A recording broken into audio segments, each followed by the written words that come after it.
Good. All right. Hello, everyone. Welcome to this work session for the South Kings Downtown Council. This is a session to discuss the Peacedale Leadership Council's goals for 2020.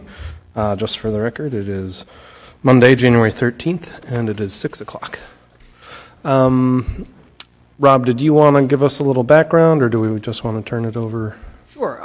The council has received, and I'm going to pull up onto the screen in just a second, a set of goals and objectives from the Peacedale Leadership Council. The council is a new enterprise that has really grown out of the Healthy Bodies, Healthy Mind initiative, which folks who are familiar with it looked at sort of quality of life factors in Peacedale and tried to come up with some strategies that would make sure that everybody was able to achieve the goals and objectives that they had for themselves and for their families over the years. The council really at this point is being asked by the Leadership Council to engage in a conversation about the goals and objectives that folks in Peacedale in particular have developed for themselves and again for their families. So this is really just a chance to start a conversation. It's appropriate that the council have this conversation now because the goals and objectives that build into the budget are goals and objectives that the council identifies during the budget season. We've had this conversation now with the school committee. We had a very broad level version of this conversation with the planning board back during the last budget cycle, but nothing has really changed to change those goals and objectives. And this will be the first time that we've had a chance to talk to the folks from Peacedale who've been focused on, again, these quality of life measures and objectives really since the Healthy Bodies, Healthy Mind initiative began through the whole period in which that project was going on, and have these goals and objectives have continued beyond that initiative to this conversation. With that, Thank you. I think we've got someone from the Leadership Council who'd like to kick us off. Yeah. Good evening. My name is Magni Gomes, and I'm the Community Health Outreach Worker of the Johnny Cake Center of Peacedale. As part of our community health work, we have begun a leadership council, and the people with me here tonight have been meeting for more than 2 years. There have been many others involved as well. Our goal is to identify community challenges and create strategies to overcome them. As you may know, one of the first issues that came up was the desire for an after-school program that met the needs of our kids and that was affordable to families. As a result, and thanks to your support from the town, we have the Boys and Girls Club of Newport providing after-school programs 3 days a week, and they enrolled more than 75 local children in their summer camp this past summer. We also brought community leaders and elected officials to the group to hear our concerns directly, including Council President Collins and Vice President DeCruz, who came to a larger than usual meeting focused on affordable housing. In reality, it was more about the lack of affordable housing options. On behalf of all the members, I want to thank the Town Council and Town Manager for having us tonight and for your support of our work this past year. Thank you. I now present Tisha Kopak. Thank you.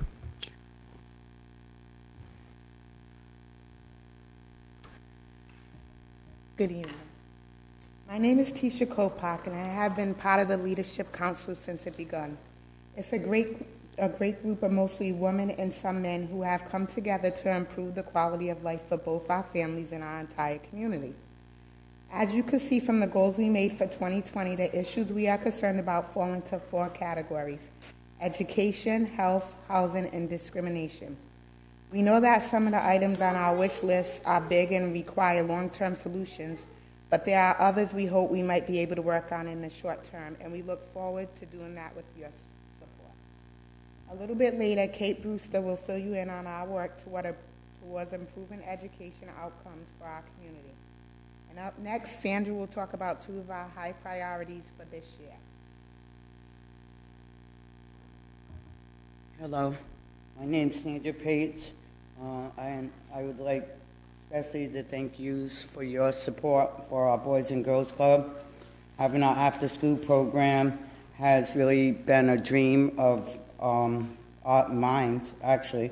And we're real grateful for that program.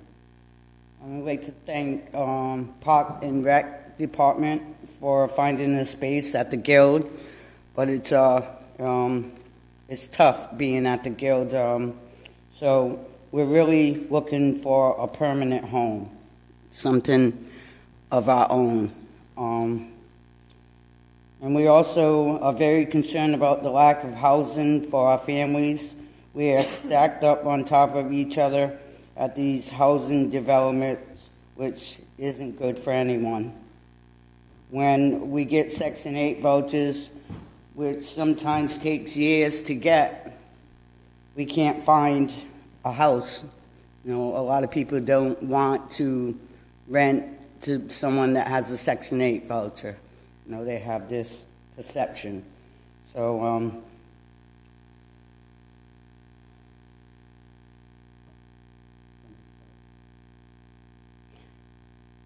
I sort of lost my place, but yeah, that's one of the really big issues in our community is affordable housing in our neighborhood, and not just big apartment complexes, you know. So, thank you. Wrap it up and then hope that we can have a larger conversation. But my name is Kate Brewster. I'm the director of the Johnny Cake Center of Peacedale, and I want to thank the town council and the town manager for your support this past year of both the center and the leadership council. Rob Zarnetsky has been wonderful about meeting with a larger table of individuals known as the Peacedale Partnership for Health and Well-Being, and has been very helpful in guiding our work within and across town departments. So I have had the good fortune of working with these amazing parents and grandparents for the past 2 years. They all work hard and simply cannot afford to meet the rising cost of living in our community, and they desperately want to stay in South Kingstown. Many of these families have been in the town not just for generations, but for centuries, and it is critical that we find ways to help them stay for generations and centuries to come. On the issue of affordable housing, we know that you are diligently working to make things better and to have more opportunities. My colleague Jen Kruger, who chairs the Affordable Housing Collaborative, has kept us up to date with the initiatives that are underway, and we appreciate those efforts.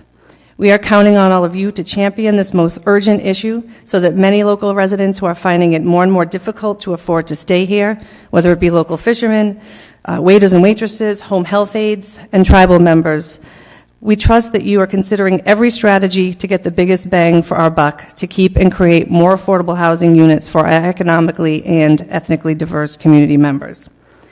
While we understand that the Housing Authority is not technically under the jurisdiction of the town, we ask that you continue to encourage the authority to take a more collaborative approach to providing affordable housing opportunities to local residents and to explore opportunities for future land development. This will require that future appointments to the Housing Authority Board of Commissions be individuals with a strong desire to work with town officials on this most pressing issue.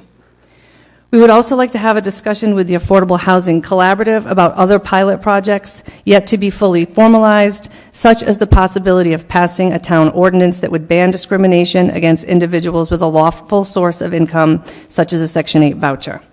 Such an ordinance is being considered in Providence, and legislation was introduced last year to address this issue statewide. Many of the members of the Leadership Council here tonight have received vouchers, as you heard Sandra mention, but have been unable to find landlords willing to take them, thus forcing them to relinquish those vouchers. On the issue of education, we have taken steps to begin to explore the significant gaps that we now know exist between students living in subsidized housing and the wider student population.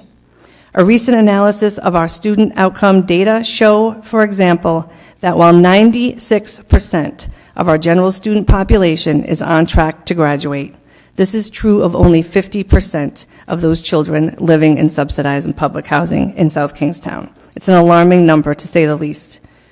The Johnny Cake Center was recently awarded a grant from the Rhode Island Foundation to contract with the Center for Leadership Excellence and Educational Equity to facilitate a discussion between the school department and the students and parents experiencing these disparities to develop strategies for improving school success. At the very least, we trust that school budgets will protect those services that are critical to this population, and that both the school committee and town council members will make these students a priority as future financial and educational policy decisions are made. And finally, we know that academic success can only be achieved when children are well-fed, have a warm place to live, and enjoy the same enrichment opportunities that so many of this town's children enjoy. You are all well aware that the Boys and Girls Club of Newport has become a critical partner to our community by providing after-school programming and full-day summer camp to many local children who otherwise would not enjoy these two important and often life-changing experiences. While we are grateful to have access to space at the Guild this year, it is not ideal, and we have a strong desire for a home, whether permanent or temporary, where the children can be their loud, energized, and I'll spare all the other words, selves. It would be a major victory for this community if we could identify a facility that could serve this purpose. South Road School has been mentioned as a possibility. I want to thank you all for hearing the challenges and opportunities these families face. I know there are others who can speak much more eloquently than me, and I encourage you to ask questions and continue to stay in touch with us. So thank you again for your incredible support and this opportunity.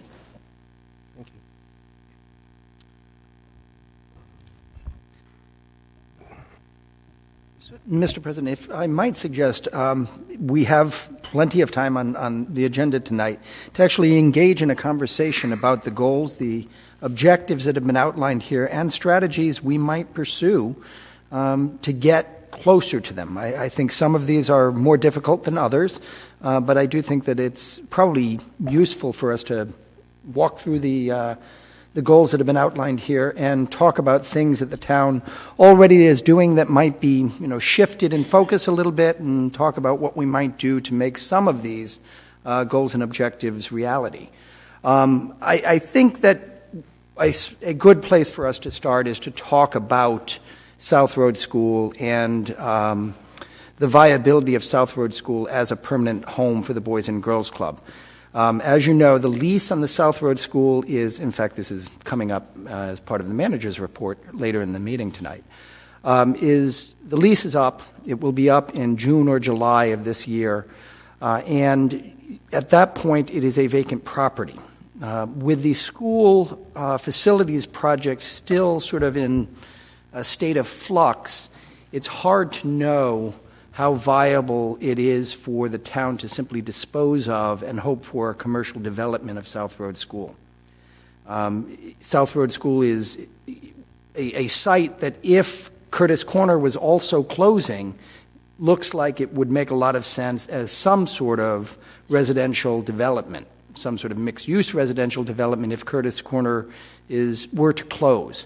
But with the future of Curtis Corner and the high school possibly being located there, it's going to be hard for us in the next 12 months to simply say South Road should be put out to the highest bidder. I don't foresee the town doing that. I imagine that, well, we may know more tomorrow. I mean, the school committee is going to hear cost estimates on the high school being located at Curtis Corner tomorrow night.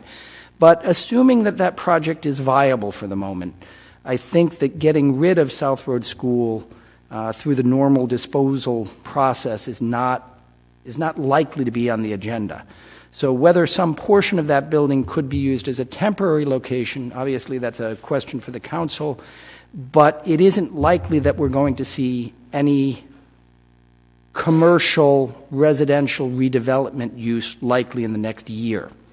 I've also got the town departments looking at whether or not there is a municipal use of that site that we could or should be making in the near future. One that we have at least initially thought might make some sense is getting the EMS crew from the police station over to South Road. It gets them out of that 108 Curtis Corner intersection. It's an easier route in and out in some ways, and they need space. We could build out living quarters there. We don't have anything like cost estimates. This is all very, very preliminary. We also could potentially use a part of the South Road School as a facilities maintenance depot. But the building is 30,000 square feet. It's not going to be occupied entirely by EMS under any circumstances. It's not going to be occupied by maintenance crew under any circumstances, though we might be able to do a joint schools and town facility there. We're still not talking about full utilization of a 30,000 square foot building, even if we were to put EMS and both the school and the town maintenance crews in there. We're going to have some space at South Road if that's the path we find ourselves on. Currently, the Boys and Girls Club has somewhere in the neighborhood of 20 to 35 participants. We anticipate if there were a permanent home, there'd be growth in that program. But again, it's a classroom or two right now, and the facility's big enough that we could do multiple things in the building if we were getting there. I don't mean to, create sort of false hope. I just also think it's important to recognize it's not a completely crazy idea. It's a possibility. Rob, you mentioned currently 20 to 35, but I think in the past the number was higher. Anybody? Where are we on numbers with the Boys and Girls Club? Right now, there are about 45 kids who are registered, but several of these parents were saying tonight when we met prior to this that their children are no longer attending because the guild feels so constrained, because we haven't been able to really make the best use, be their, like I said, their loud, energized selves, and so they feel a little constricted. It's also on multiple levels. It's been hard to keep an eye on all the kids. So approximately 20 are coming on average every day, but we really do think that would bump back up to the levels we were seeing back at Curtis Corner School. In addition, when we were at the Curtis Corner School last year, a lot of the kids were able to walk home to Champaign Heights. We've lost that, and while we have secured a little bit of temporary transportation has also been a huge issue. So the numbers have dropped off since we've moved to the Guild, is the short answer. Thank you. Do we know how much space that they would like to have if we had South Road available?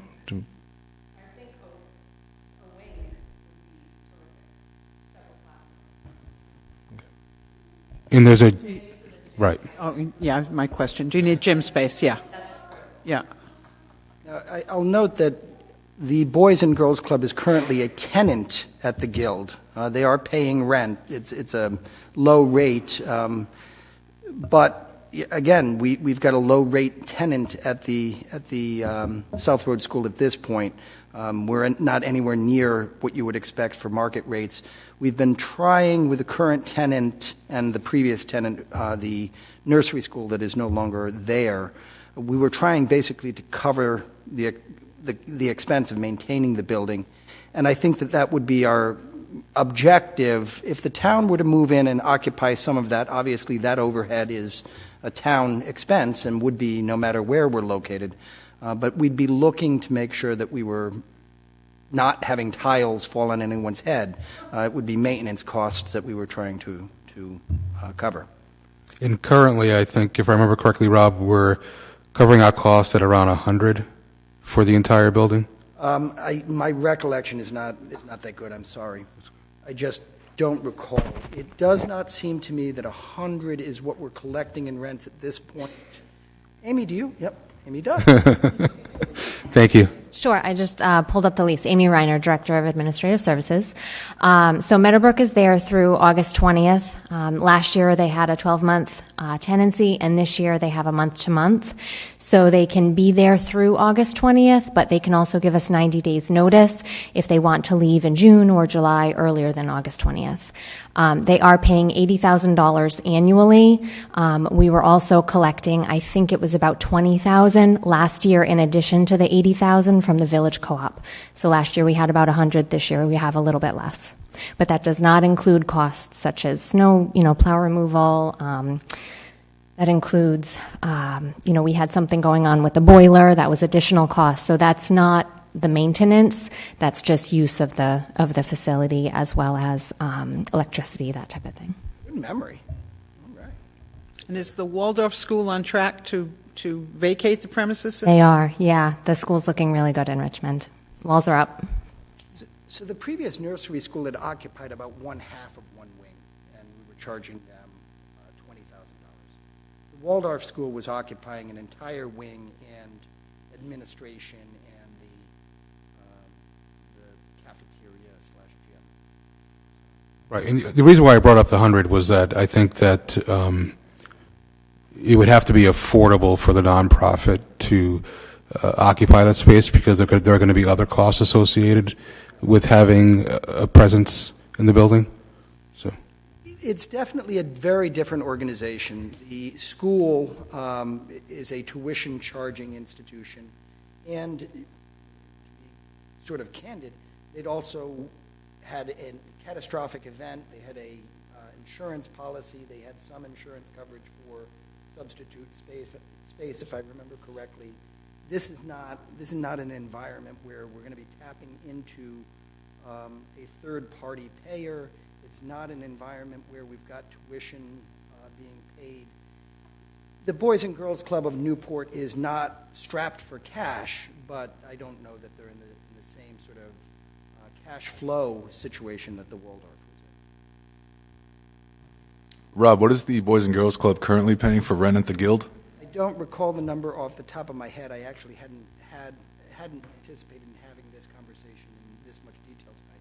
But Terry will be here later on tonight, and we'll be able to get you that number.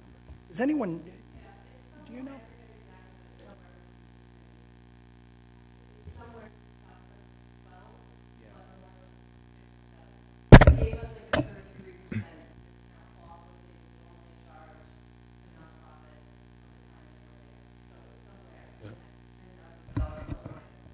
But in fairness, they're also occupying a room in the basement and have access to the other parts of the building when they're available.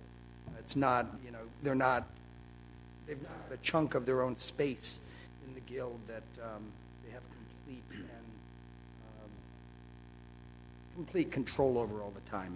It's a room in the basement. And I also think, we contributed money from the council last year, which is probably coming back to us in the form of rent, kind of a weird That's true. situation to be We in. made a $15,000 contribution to the Boys and Girls Club last year through the grant program, and some of that has come back in the form of this rent. Again, the reason that the rent relationship was established at the Guild is because you want sort of a formal relationship. You need to make sure that they know who to call, and we need to know what we're responsible for. It's important to have some formal relationship. Otherwise, the informalities often create expectations and miscommunication that's just not healthy. It's good to be able to point to a document and said, no, this is in there, you're supposed to do it, not me.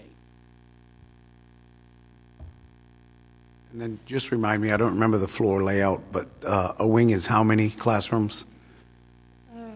Amy, do you recall? I want to say it's 8. It's about that, 8 to 10.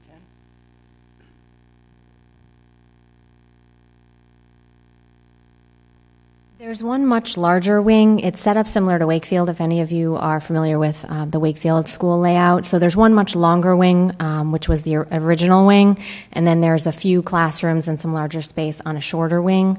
I can get you that information. I don't have it in front of me. And then, Kate, when you say a wing, are you talking about the longer wing or? The short. I was getting to that, but so the shorter wing plus the gymnasium.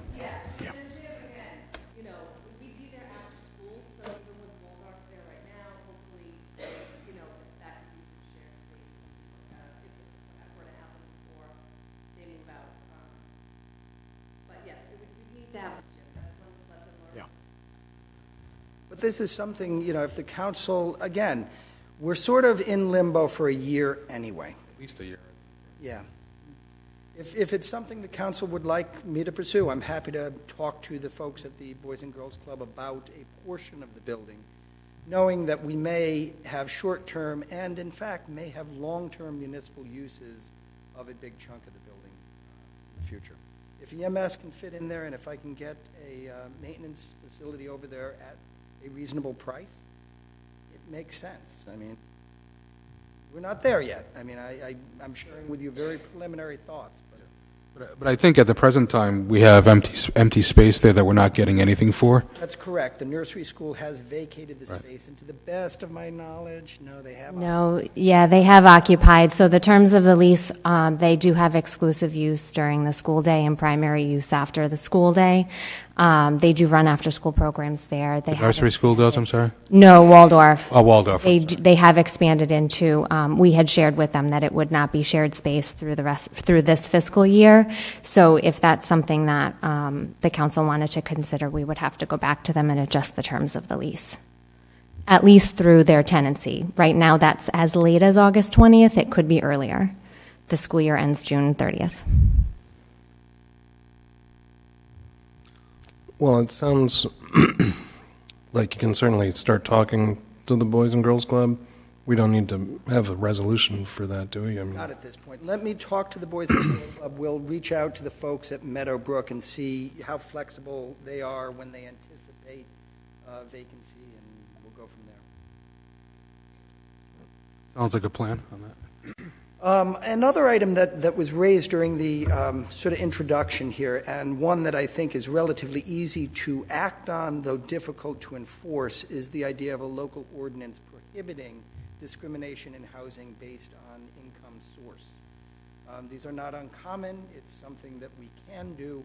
The trick becomes enforcement, and it would end up being an item that the housing inspector would have to deal with. So it's another item for Wayne and his crew to deal with. They are busy, very busy, as it is.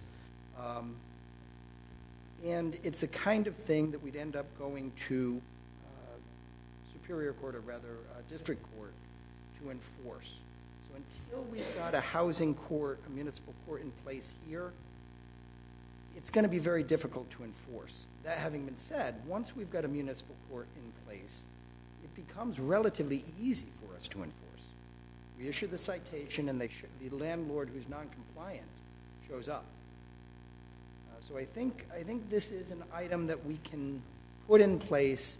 I certainly don't want to get folks' hopes up that if we do this, discrimination goes away. It won't. But at least we have a tool to shame landlords who otherwise are just saying no and moving on. So I think there's some virtue to that. Again, it's just a question of whether or not we're going to be able to make it stick.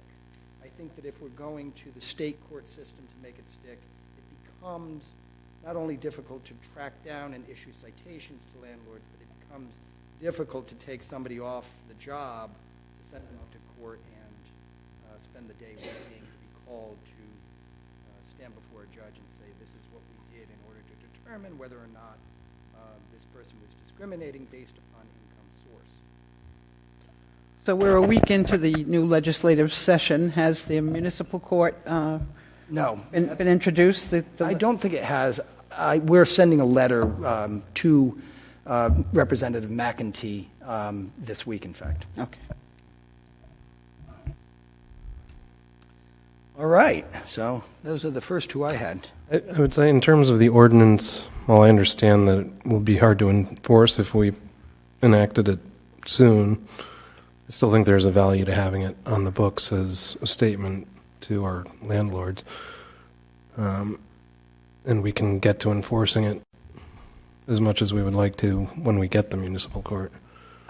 This is one of those tricky places. I generally don't love having ordinances just for the sake of having them. If you can't really use them, I generally think we shouldn't have it on the book if we can't use it, because what that lends itself to is being pulled out at a convenient time where you want to beat up on one guy or one gal.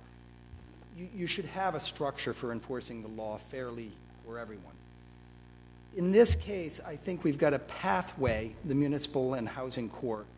We've got a pathway that's pretty near. I don't think that, once we run through the whole ordinance process, we're going to be far from being able to enforce through that municipal court. So I actually think in this case, we might be able to get the ball rolling and have it up and running in an appropriate time frame. Yeah, I think that would be appropriate. And I think many of our municipal ordinances are already hard to enforce just because we don't have a municipal court, so we can't let that be the reason that stops us.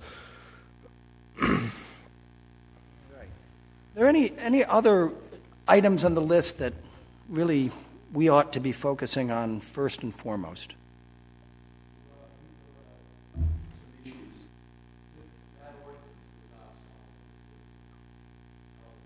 No.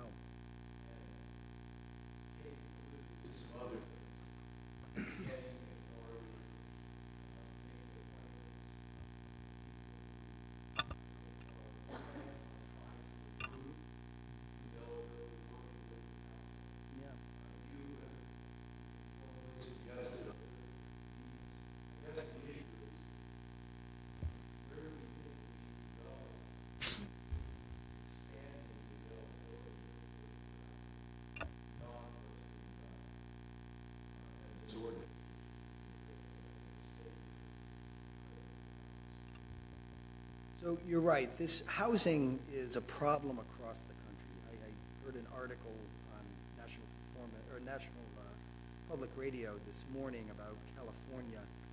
They've got a tremendous housing crisis in Silicon Valley. We've got a housing crisis all over the country. And the folks who've been trying to figure out how to solve that problem keep pushing the solution of give subsidies to builders, they'll build more housing, and that'll work us out of the problem. It hasn't after 30 or 40 years of trying that. Affordable housing is a very complicated issue. We've learned a lot in the last 30 or 40 years about what makes for strong communities, and affordable housing is a big part of it, but the composition and the character of the housing is a big part of it too. We've heard this tonight. We shouldn't have neighborhoods where people feel like they're living on top of each other, dispersing folks so they've got elbow room and are able to enjoy the community that they live in. Building a place where people feel safe and part of the community is a big part of what makes a place great. We're not quite there yet on those measures either. So from my perspective, the things that South Kingstown is talking about doing with regard to allowing for accessory dwelling units to be built on existing residential lots, that will increase the supply of affordable housing. It will make it easier for folks to find a rental unit in town. But we're going to have to work with landlords and make sure that those landlords who've now got the units in the back of their house are willing to rent those units to Section 8 folks. And that's outreach. That's education. That's getting folks to understand that, the source of income doesn't change anything other than the fact that, the check is going to come. I mean, it's really not, it's not just a matter of waving a wand or asking a developer to go build more units and solving the problem. We probably cannot build enough units in South Kingstown to solve this problem with just additional housing stock. If we were to produce a lot of accessory dwelling units in the backyards of houses here in South Kingstown already, URI could probably eat up all of that. The students could probably shift, and depending on the price points, those units could be gone very quickly. Subsidized housing, the housing authority units, Section 8 vouchers are going to be part of our solution for a long time to come, I would suggest. Rob, the question just becomes, how do we make sure it works? Two things. In regards to the accessory dwellings, I think that's a good step in the right direction, but the problem with those is that they're limited by size and number of bedroom. Go ahead, sir. That's right, and one of the things that the council will have to address as we work toward that ordinance is there room for some relief on those standards? Right now, accessory dwelling units are 1 bedroom and 750 square feet. 1 bedroom is a huge constraint when you're trying to rent to families, which, by the way, right now is exactly why the URI students would suck up all of those accessory units, because one bedrooms are going to go to the graduate students, and that's about it. Right, and the other thing I wanted to mention is that well before our time, when affordable or subsidized housing was built in our town, it should have never been built in clusters like it's been built.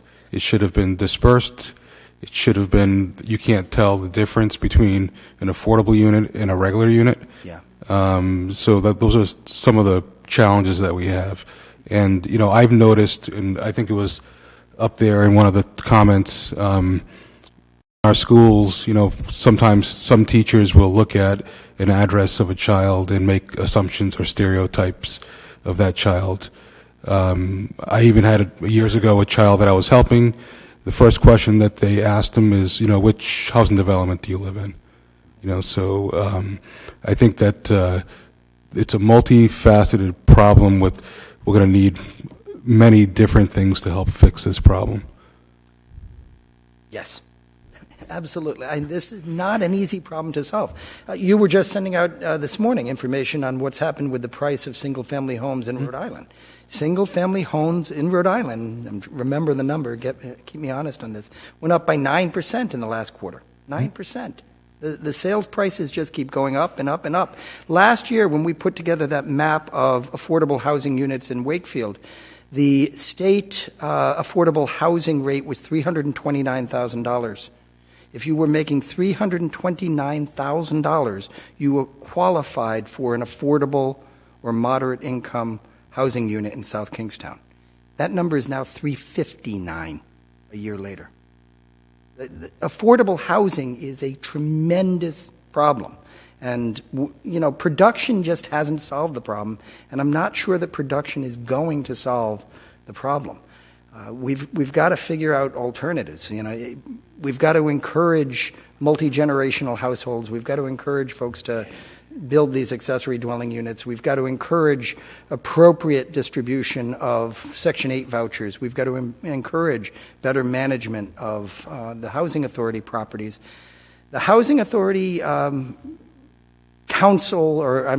Housing Authority Board composition is often cited as an issue that will have a huge impact on the quality of life for the residents in the Housing Authority properties here. And it may. Changing the composition and management style and the approach to things can have a big impact on people's daily interactions and can have a big impact on the way people experience their neighborhood. However, management changes alone are not going to change the units. There's not enough money to do the upkeep that needs to be done. The Public Housing Authority here in South Kingstown is very under-resourced. It's not unlike other housing authorities in similar communities, but the federal money is just not there the way that people anticipated that it would be when these housing authorities were set up. And in fact, the money has declined over the years. State subsidies and federal subsidies for the kinds of quality housing that people deserve just aren't coming to the local housing authorities. And so the housing authorities are doing maybe not more with less, but are certainly doing with less year after year after year. Management can make a difference, but management alone isn't going to solve this problem. Rob, what about the potential of tax abatement on these properties for which landlords will allow vouchers to be paid for rent? Because that's something we could potentially do or look into? Yes. Based on a recent memo that I've received from the town solicitor, we have a very broad authority to give tax abatements to property owners for a whole host of reasons. And I believe that giving a tax abatement for properties that are occupied by Section 8 voucher holders would be a qualified event. That would be you could in fact do that, I think. That was very badly said, but the answer is yes.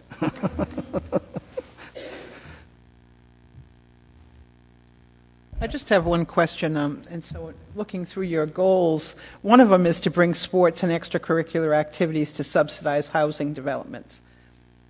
Can somebody talk to me about what available spaces you would have for extracurricular? What's available to you folks? Or are we looking to the, yeah, if you'd like to come up and speak to that, that'd be great. I'm trying to look for things that we can have a direct impact on that won't take 20 years to implement, and this seems like something maybe we could. I live in Champaign Heights, and in the back where the track is in the field and stuff, I think that could be used for sports and stuff because my neighbor will even vouch for me. The boys are always playing football in front of the apartments where we live at and stuff, and I don't think that's safe, but I think down in the back where the basketball court is and the baseball fences would be a better place for them to do sports and stuff. And are you looking for organized, someone to come in and like, what are your goals for this? You're saying yes. You're saying yes. Okay. All right. How about extracurricular activities? Are we looking for indoor, not sports related? Or would that be something the Boys and Girls Club would grab onto and be able to provide? Boys and Girls Club. Okay. I have a question. Why aren't they using that field in the back? I know there's issues with dog poop and stuff back there and stuff, and I don't want my sons playing there. I get it. I was just curious So as it's to not why. cleaned. Okay. Kind of. Needs some attention. I think Yes. part. Okay. Yeah. I think part of the answer is that, it's not a rec facility. It's not a recreation department facility. It is public housing authority property. They own it. And they don't really have the resources to run programs or even maintain the field, so they discourage its use. And since it's not a recreation department facility, it's not under our custody and control. Yeah, but that's like having a house and not being able to use your yard. Yeah. You know? Maybe we could adopt it.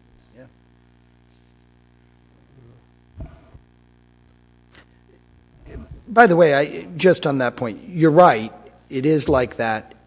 There's no prohibition. People can go on Right. the field and they can start up. It's just that it's not maintained. Yeah, but it's such a large space and it could be used for so many different things. Like there's, was Walter, were you looking to say something? Yeah.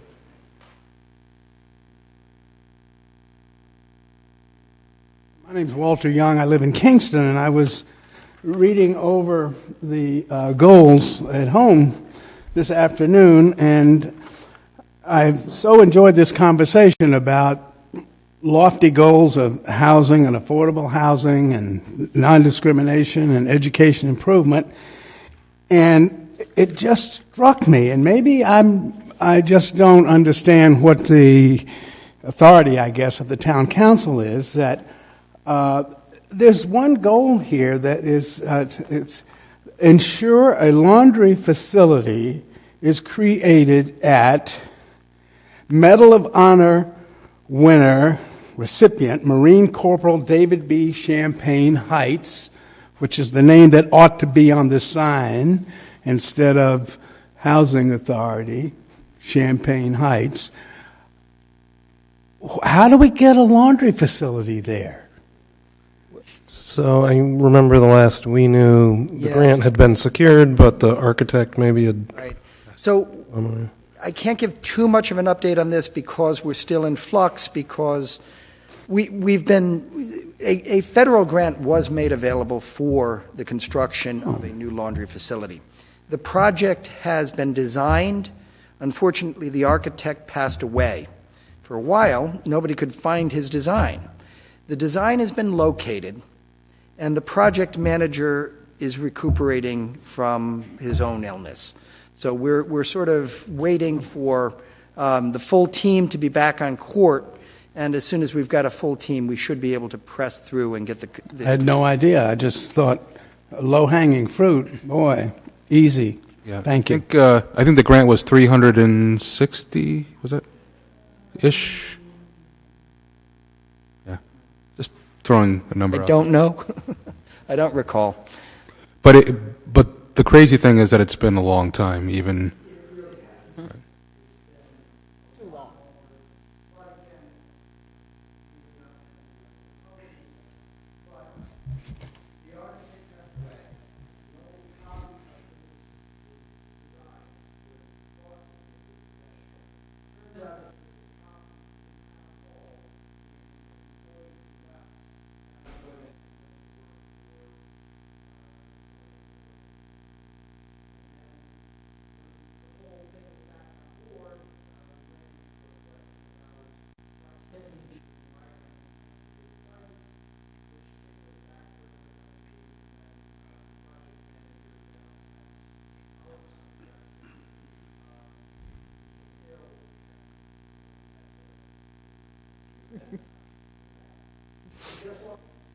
No, she's. No, I was hiding in the back. Kayla Gray, Director of Planning. So I'll pick up where you've left off, which is that the Housing Authority is now looking at rehabbing an existing maintenance facility on the property to become the laundry facility instead of constructing a separate building for it. So right now they're in a position where the Housing Authority's Board of Directors is working with the contractor for the project to make some tweaks on how to get the laundry facility in the most timely way, because we lost a fair amount of time through the ordeal that this has been for many, many reasons. But along that way, we've lost some time, and so there was a move sort of made to keep the project moving with efficiency and to make sure that the funds that were available were going to be enough to fully complete the project. So it is underway. As of about a week ago, they're making some final design tweaks with the contractor to get that in place. So, Do you remember the number, what the grant was for? $360,000. You're good. ETA on that? Do we know? We don't. To be honest with you, we're using community development block grant funding for it, and so there's actually a point in time where you have to expend those funds. Historically, there hasn't been, but the state's been moving towards a bit more of an accountable system on that. So design is through. We're making final tweaks. I imagine, honestly, once they get construction going, they'll have a quick timeline to need to complete it to keep it able to be funded through the grant. So I imagine 18 months, 24 months tops. But that's also my estimate on sort of the outside, but that's what I think you could expect. It is a long time. It is. Walter, you asked the question earlier, I think, in terms of the council's authority over the housing authority. Our real authority is to be able to add folks to the board as they become available or their term is expired. That's kind of where it ends, because they see themselves as a more of being ruled by the federal guidelines, which was kind of made clear to me once in an email. But but at the same time, like I said, it's one of those things where we've made, I think, significant progress in the makeup of the board, and I personally think that things are going to get better. I do know that they're looking for a new director. Have they found a new director? Okay. So. As of last week, not yet. Okay. I think we're getting close to time, but in this section about advocating and eliminating the label, the first bullet point there, more cultural competency for public servants, including teachers, police, municipal employees. What is the current training and what can be done? So we always can do. In fact, we were talking this morning at staff meeting about the need to deal with some training of sort of a defensive nature. We've always got room for training. We've always got room for doing more of this sort of thing. The issue becomes just scheduling it and making sure that we're not dragging folks away from their desk so that there's nobody to answer the phone. But I think training of this sort has value. I'm happy to reach out and work with the Peacedale Leadership Coalition to identify the sorts of specific training that's necessary. And, you know, training can take many forms. Even something as simple as a PowerPoint presentation that's available for town employees to download. And, you know, at the end of having watched 25 slides about what cultural sensitivity means, sending an email off to the training coordinator and saying, I watched them and I understand them. Just getting to some level of awareness is possible. For us to think that we're going to be able to do, you know, sort of an MPA in all of the issues that we have to deal with isn't realistic. But we can do a lot without injuring our ability to produce good services on a daily basis. So I see no reason why we shouldn't continue this conversation and why we can't come up with some sort of training program. It may not be in person, it may be in person, it may be in person for some, it may be in person for police officers and working with the school department, maybe some school personnel. But I can also imagine a written, tutorial. Heck, these things exist. We're not reinventing the wheel here. There's plenty of cultural sensitivity training programs out there that we can adopt. So I'm happy to do this. I think this is something that the town's employees would embrace. I know that the police already receive all sorts of sensitivity training. This is not going to be foreign. It's not going to be unwelcomed. It's just a question of fitting it into the day. Can someone tell me how we would reach the Peacedale Leadership Council? Like, is there an email? Is there a website? Is there a Facebook page? I don't know anything about you other than I've seen your goals, and they're admirable, but how are you made? How did this, who is the group comprised of, I guess? Peacedale is a big place. I live there.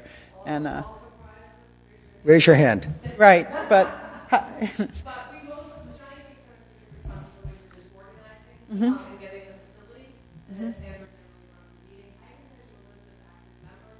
just a contact point or something that we could have to pass along, maybe an idea or an opportunity. I'll put something together and send it off. Perfect. Thank you. Is there? So he's looking. Lou, could you come up to the microphone? Hospital a few years back applied for a health equity zone grant, and it's the sort of broad umbrella organization is Healthy Bodies, Healthy Minds of Washington County. The people in Westerly didn't like using South County, and the hospital is the fiscal agent, and there's a director of the program. The HEZ, the Health Equity Zone, identified initially a couple of communities to try to drill down on, because the idea is to close the gap in health issues. The Department of Health is the grantor, and they're putting together federal money to fund these Health Equity Zone grants. Peacedale, and particularly the public housing units, were identified as one of the areas where there were significant gaps in health and education and well-being generally. And out of that grew basically a subcommittee of the HEZ, the Peacedale Partnership for Health and Well-Being. And we've been meeting, as someone suggested, for 3 years. Rob, and before that, Steve is a member of it. And then we've been really fortunate. We have Kate in this community who has a leadership group strictly of residents. Residents serve on the Peacedale Partnership Steering Committee, but there's a separate group that met this evening, actually, and I think meets once a month, primarily of residents that Kate has put together. And Kate's really the leader of this thing. She's been the inspiration to keep fighting for things. So that's a little bit of background. The HEZ has a website. It has a newsletter. It does update things on what's going on here and in Bradford and down in Westerly. Frankly, it's really hard work. The housing is emerging as a really significant issue. The last meeting we were at, people were very clear about how, because they're black, they could not find housing. They had the money. These folks are all employed. They can pay the rent, but renters need to rent to them. So just increasing the stock, I agree, is not enough. We've got to do more. And frankly, I don't live in this community, which is sort of embarrassing. I'm not sure I should be in front of you, but I spent 18 years working here. I was very fortunate to head the hospital. I'm very concerned about disparities in health outcomes, and healthcare is a very small part of that. It's really housing and education and, frankly, income. I think, if we could, raising the minimum wage would be the best thing we could do to improve the health of the population, and then people could make better choices or make their own choices about housing. But in the meantime, I'm afraid, when I look at it, that we're not going to be a diverse community anymore.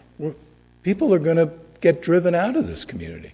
And I'm hoping that the council, I know housing is really complicated, but can really provide some leadership in this area, because we've got to do something about the availability of affordable housing. So I hope that helps a little bit, Deb. Thank you. Mr. President, if I may, I can't let this opportunity go by. I think that's exactly right, Lou. And one of the things that the entire community, everybody in this room and everybody in Peacedale can do this year, which is absolutely essential, is answer the census form. Fill out the census. The state of Rhode Island has been giving us state housing aid for schools based on the assumption that we have an average income of $78,000 per person. We have households in town. More households in town make less than $50,000 than make more than make between $100,000 and $150,000. But the Peacedale community had a terrible response rate for the census in 2010, which set us up for a misunderstanding about our income data. In 2010, 21% of the forms that went to Peacedale were not answered. We have to get that number down, and we have to get an accurate count. We got to fill out the forms this year. It's really, really important. It'll be in the summer you'll start seeing the forms. It might be sooner than that. Yeah. Yeah, I think so. Like April, May. You may see them as early as April or May. Because we're running short on time, is there anyone in the audience that wanted to speak that didn't get a chance to, or might have been afraid to speak and might want to say something? So, Councilwoman Kelso just confirmed it's April 1st. National Census Day is April 1st, so you'll get every household will get a packet, and every household fills it out. It's really important to do it. And also if anyone's looking for part-time work, if you're retired, or the census workers, they're paying $25 and change, and you are able to set your own hours. So if anyone who's looking for some part-time work in the summer, when you'll go house to house to verify that people have sent them in, you go to houses where they didn't send them in and ask them to do it. It's much needed in the community of workers, census workers. No. Oh, it's very simple. No. And actually, this year, for the first time, this time, you're going to be able to do it online as well as another option. And you can fill out as much or as little as you want. We have 5 people in this household, and this is what we make. Or, and you can go on to education, and there's a whole host of questions, but filling out demographics, who's in your household, and how much income is there is vitally important. Sure. Charlene Trainum. I've been living in this community for 20 years. I have 2 degrees from URI. I've lived in University Village for 7 years as I was getting my degrees. I've moved out into the community in Wakefield and in Peacedale. My story is the story for most of the people here, and I see other people that might be interested to learn what's really going on with the community and with the disparities for a few. I've been living in my place for 10 years. I just so happened to get a Section 8 voucher. I was living in Curtis Corner in Champaign Heights, and in 2.5 years I received a voucher. I moved out into town.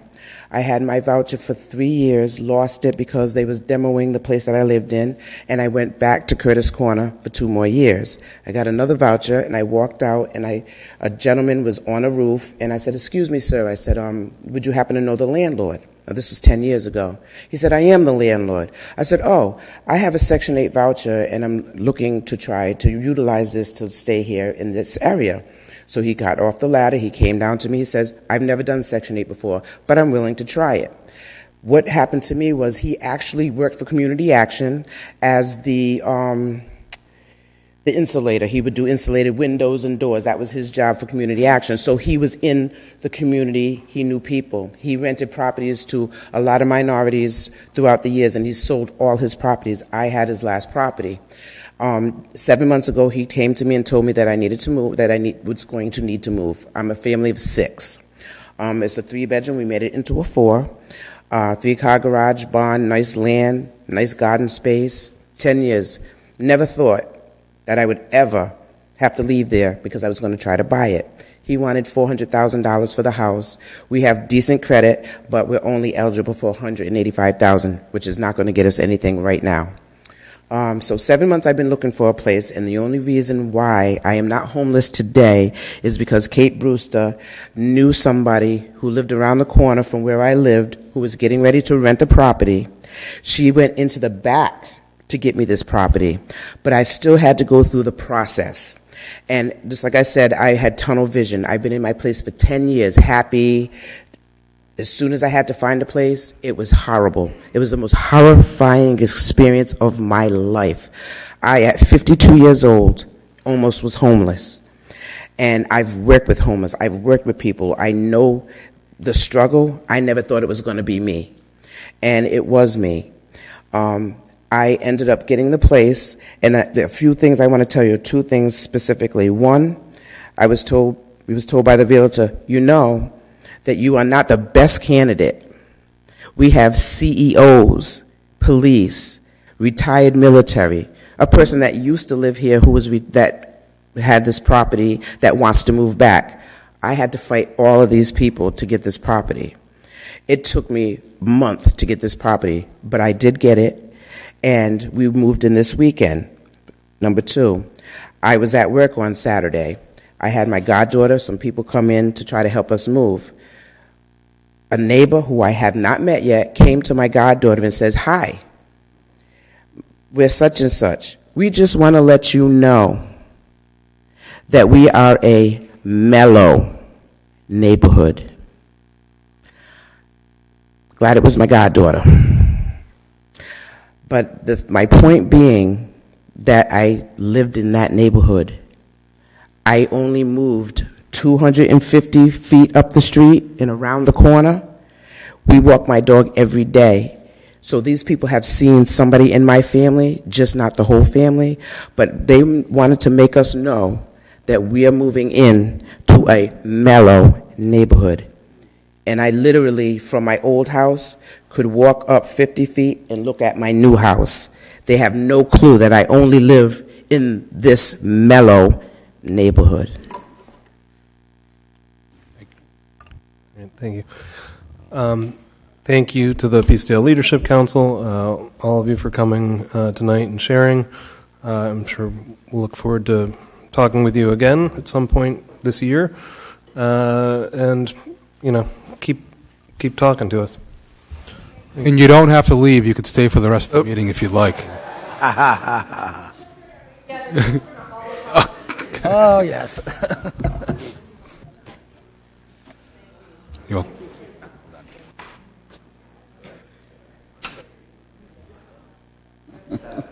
Good. Well done.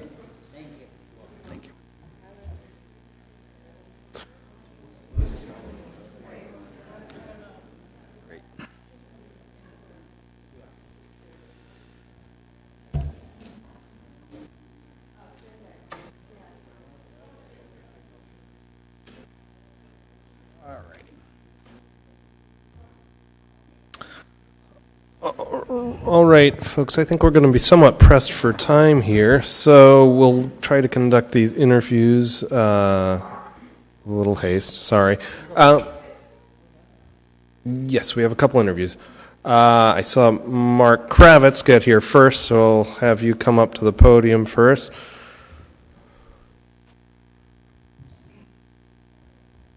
And state your name for the record. Sure. Mark Kravitz.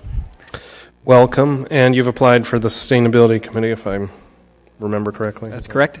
Very good. All right, so tell us a little bit about why you've suggested yourself for this committee and what you think you'd bring to it. Great. Thank you. Thanks for the opportunity. So my family moved here about a year and a half ago. I've been working in the sustainability field for the last 12 years. Worked with a nonprofit organization where I was the interim executive director called the Aperon Institute for Sustainable Living. Worked in areas of green job development, did a lot of workforce training and development, and did a lot of green and healthy housing work. So worked a lot in the city of Providence where we worked with low-income families to integrate health and energy efficiency resources for those families. I now work for a consulting firm called Optimal Energy. We are the consultants to the State Energy Efficiency and Resource Management Council. That council oversees all of National Grid's energy efficiency utility programs. So we are essentially the entity that holds accountable the company for all of their energy efficiency programs. Know those programs inside and out, and I feel like this could be an opportunity where I can help inform you, the council, and town manager, and on all of those incentives that are out there and all the opportunities that are available to households as well as businesses and to the town here. Not to mention, I still am pretty plugged into what's going on in the rest of the state and city. Just had coffee with the sustainability the chair of the Sustainability Committee in Providence and talking about opportunities to collaborate among towns and all. So long story short, I've been doing this for a while. I am passionate about it. Like I said, we've been here for about a year and a half, and it's an opportunity to get involved in. It's something that we believe in as a family and thought it would be a good fit. Thank you, Mark. Any questions for Mark? I know that one thing that the Sustainability Committee has identified as a priority issue is waste stream management. Mm-hmm. I know great experience on the energy side. Have you done some work there as well?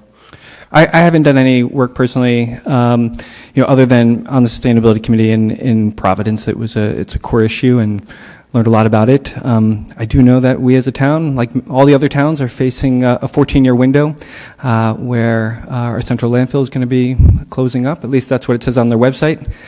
So I, probably like you, are concerned about what our game plan is, and I'm hoping the committee will take that up. I think it's an exciting issue, and I think it's an important one that we should be looking at. All right. Well, given time, thank you for throwing your name in. We'll let you know shortly. Appreciate it. Thanks. Thank you. And the other Mark, Demeronville. Please come forward, state your name for the record. Same basic question. Sure. Good evening, everyone. My name is Mark Demeronville. I've lived in South Kingstown for 17 and a half years now. My wife and I raised our daughters here. We are virtually empty nesters at this point. Our youngest is just graduating. I have been thinking about environmental sustainability for my whole adult life, and I have worked directly in work that is intended to contribute to the goals of environmental sustainability. I worked very closely with Mark for a couple of years at the Aperon Institute for Sustainable Living, where I ran the Green Jobs training program in whole home health and energy efficiency. Most recently, I was on the board of a nonprofit called the Renew Energy Initiative and was the group's president for 3 years. We were an all-volunteer run nonprofit, but we worked to host 6 to 8 presentations a year on largely renewable energy issues. So we have a nice network of folks that are renewable energy developers, solar developers, wind developers, et cetera, and so forth. And I remain, connected to, for example, I'm an educator, by the way. I teach, I teach at the Community College of Rhode Island and at Rhode Island College. Community College of Rhode Island in the English department, and Rick in the School of Education. And I am connected to the Rhode Island Environmental Educators Association as well, and have a very good relationship, as I know Mark Kravitz does, with Jim Murphy, the sustainability coordinator at Rhode Island College, and am very much attuned to all of the work they're doing there. So my goal, essentially, in submitting this application is just to get more involved as a citizen of South Kingstown. I'm at the point in my life where I have time to commit to that. I would be happy to commit to a minimum of 2 years, and I see it as a way of giving back to this amazing municipality, this great community that I've had an opportunity to raise my daughters in. Thanks, Mark. Any questions? I do not have any direct experience with waste stream management either, just so you know. Thank you. All right. Thank you. We will let you know. Okay. And again, thank you both for submitting your names.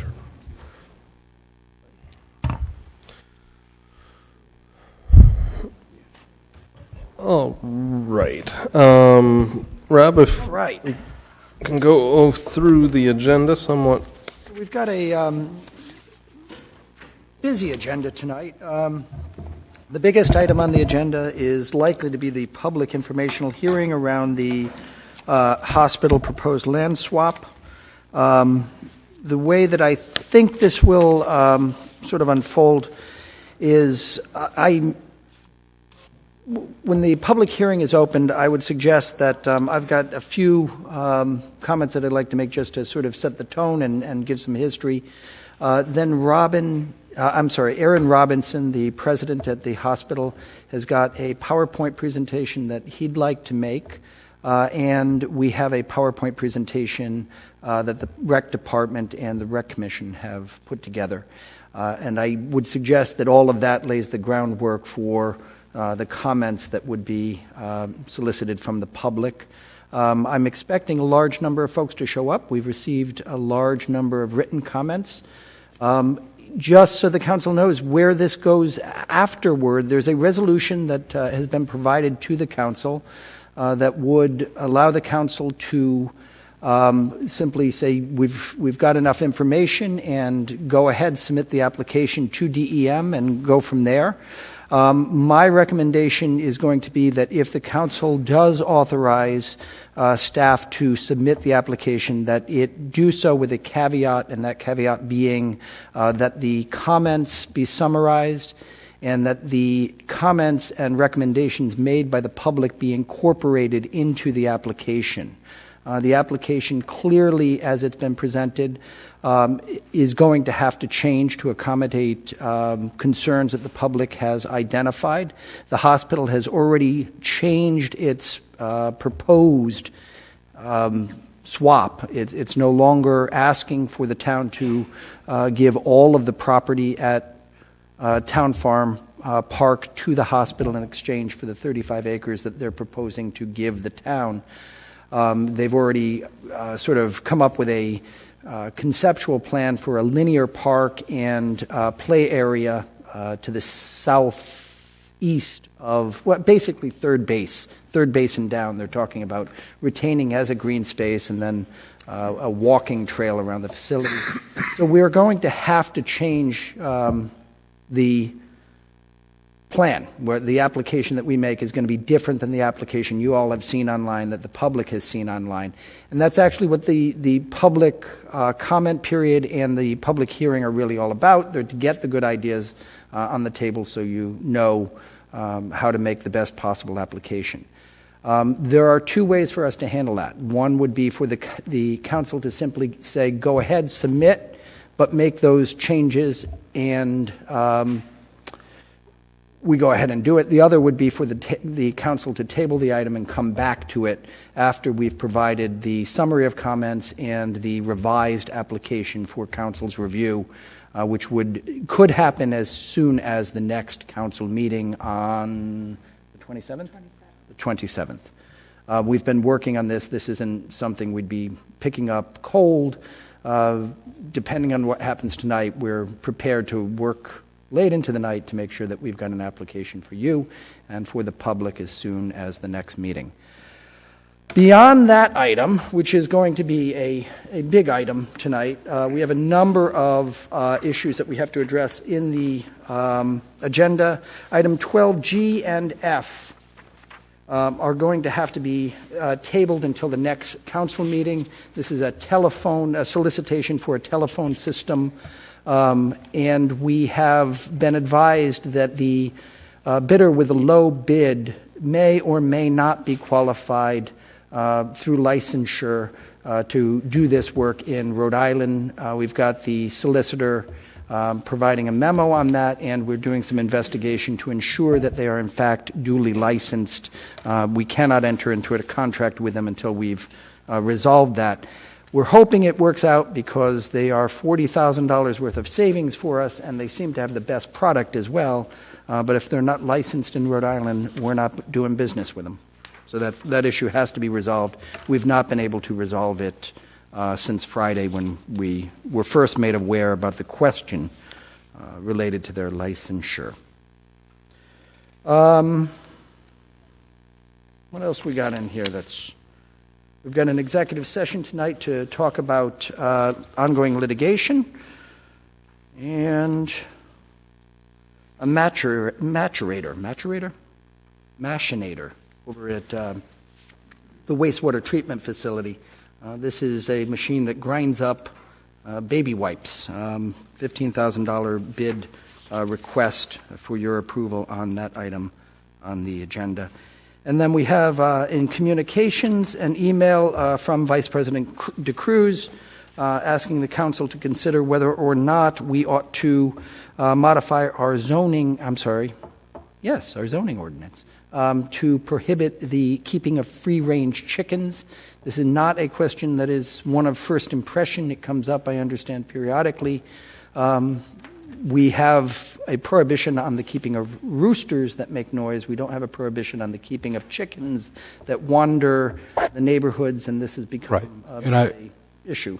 It's not really free range. It depends on the size of your lot. Like, so for instance, if you have a 5,000 square foot lot and you're not containing your chickens, some of your neighbors don't want the chickens on their porch, etc., doing things and stuff like that. So freely roaming might be more appropriate than free range chickens. And that's the meat of the meeting. If there are any questions, I'm happy to answer them. Maybe Mike can answer. What does the current ordinance say about chickens roaming free? We had actually, I think it was 2011, I don't remember exactly, but we had actually drafted one. Right. And you know, because it involves farm animals under the Farm Act, I don't know if any of you were here back then. No, none of us were. There were a lot of people from the industry, meaning the farmers, et cetera, who are here, and the council declined to enact an ordinance on chickens. So. Is that noise related mostly, though? I thought I remembered that. Roosters and yeah. But so I actually have an ordinance that we drafted back then. We're looking at it again. A couple of years ago, we did something similar for the town of Barrington, so they're out there, and we can provide you with one or two versions of what that would look like, and if you like them, we can go forward. If not, we don't have to. But it's my understanding we do not have a rooster. No, we don't. Okay, we do not. Yeah. And this is never passed. This is more about containment. Right.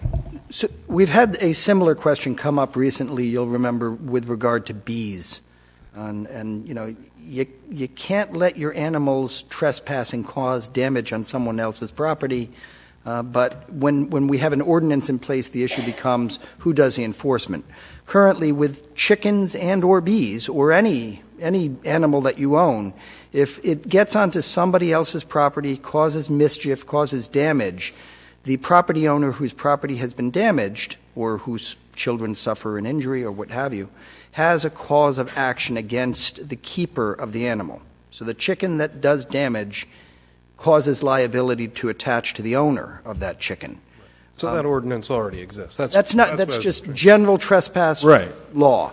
Yeah. When we take an ordinance and put an ordinance in place, we become the arbiter of those disputes. And that's the question becomes, when do we want to socialize the rights around property, around having the right to have your property free of chicken manure? Right, and that's the key there, because there are people that, love their neighbors, but don't like the fact that potentially they're not containing their animals, but at the same time, they don't want to create a situation where there's animosity or arguing and fighting, so they kind of put up with it. And depending on your age, also, if you're an elderly person, you might not want to make a huge deal about it, and that's kind of where this came from. Is it an issue? Are you getting lots of complaints, or? It's similar complaints, like it's been happening in certain areas more than others, but generally the complaints are in places where lot sizes are small. Okay. Yes, because unfortunately any ordinance would, of course, have to apply town-wide. Right. All right. Any other questions for the town manager on the agenda for tonight?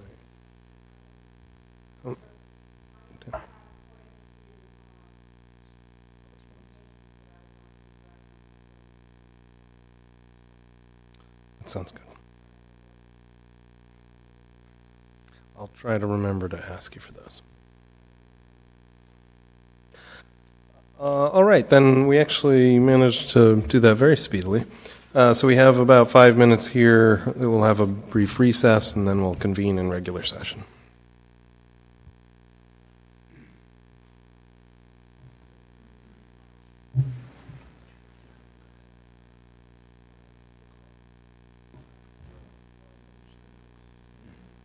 How many? We only have one opening.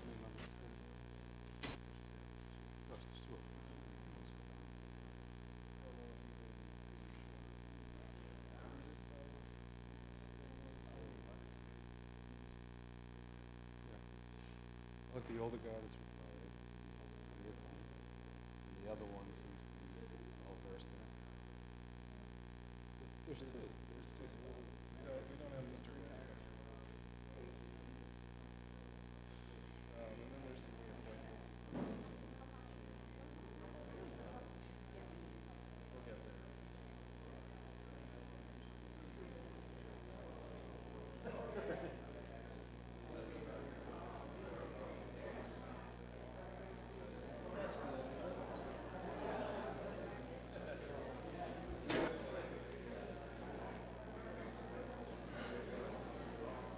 I have a feeling we're going to have a packed house today.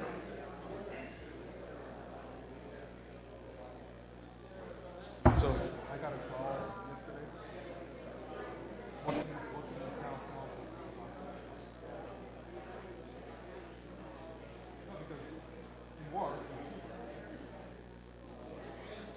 that's closer to but I talked about free enterprise, and we can't, dictate that. Let's open them. I talked about this. We can put a point on point on our side. Oh.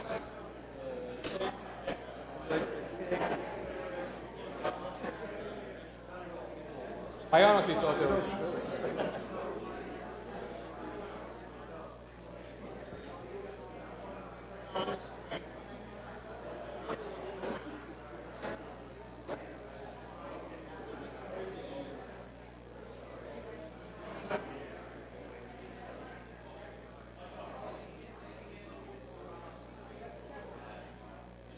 Some with the form letter.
Deb, you wouldn't happen to have like a cough?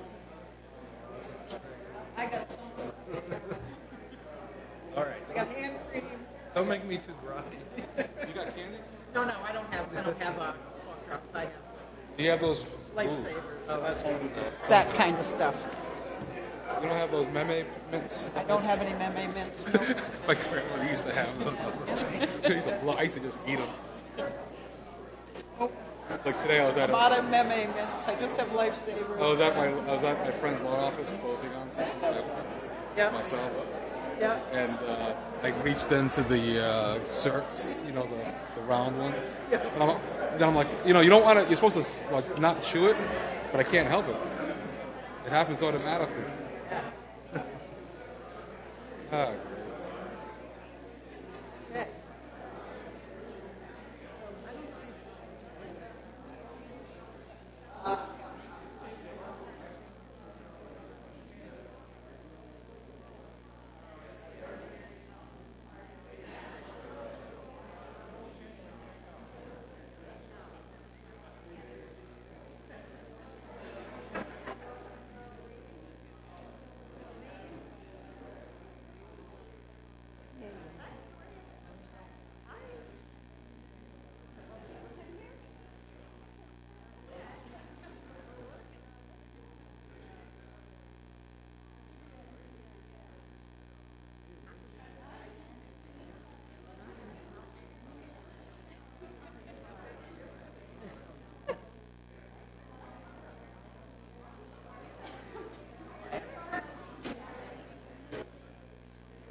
All right, Dale.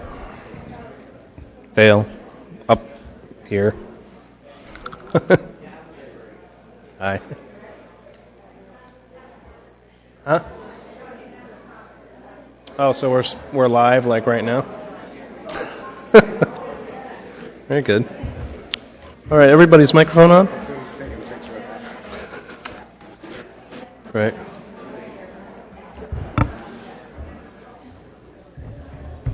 All right. Hello, everyone. Welcome to this meeting of the South Kingstown Town Council. It is Monday, January 13th. The time is 7:30. Our first order of business is the pledge to the flag. Please rise and join us.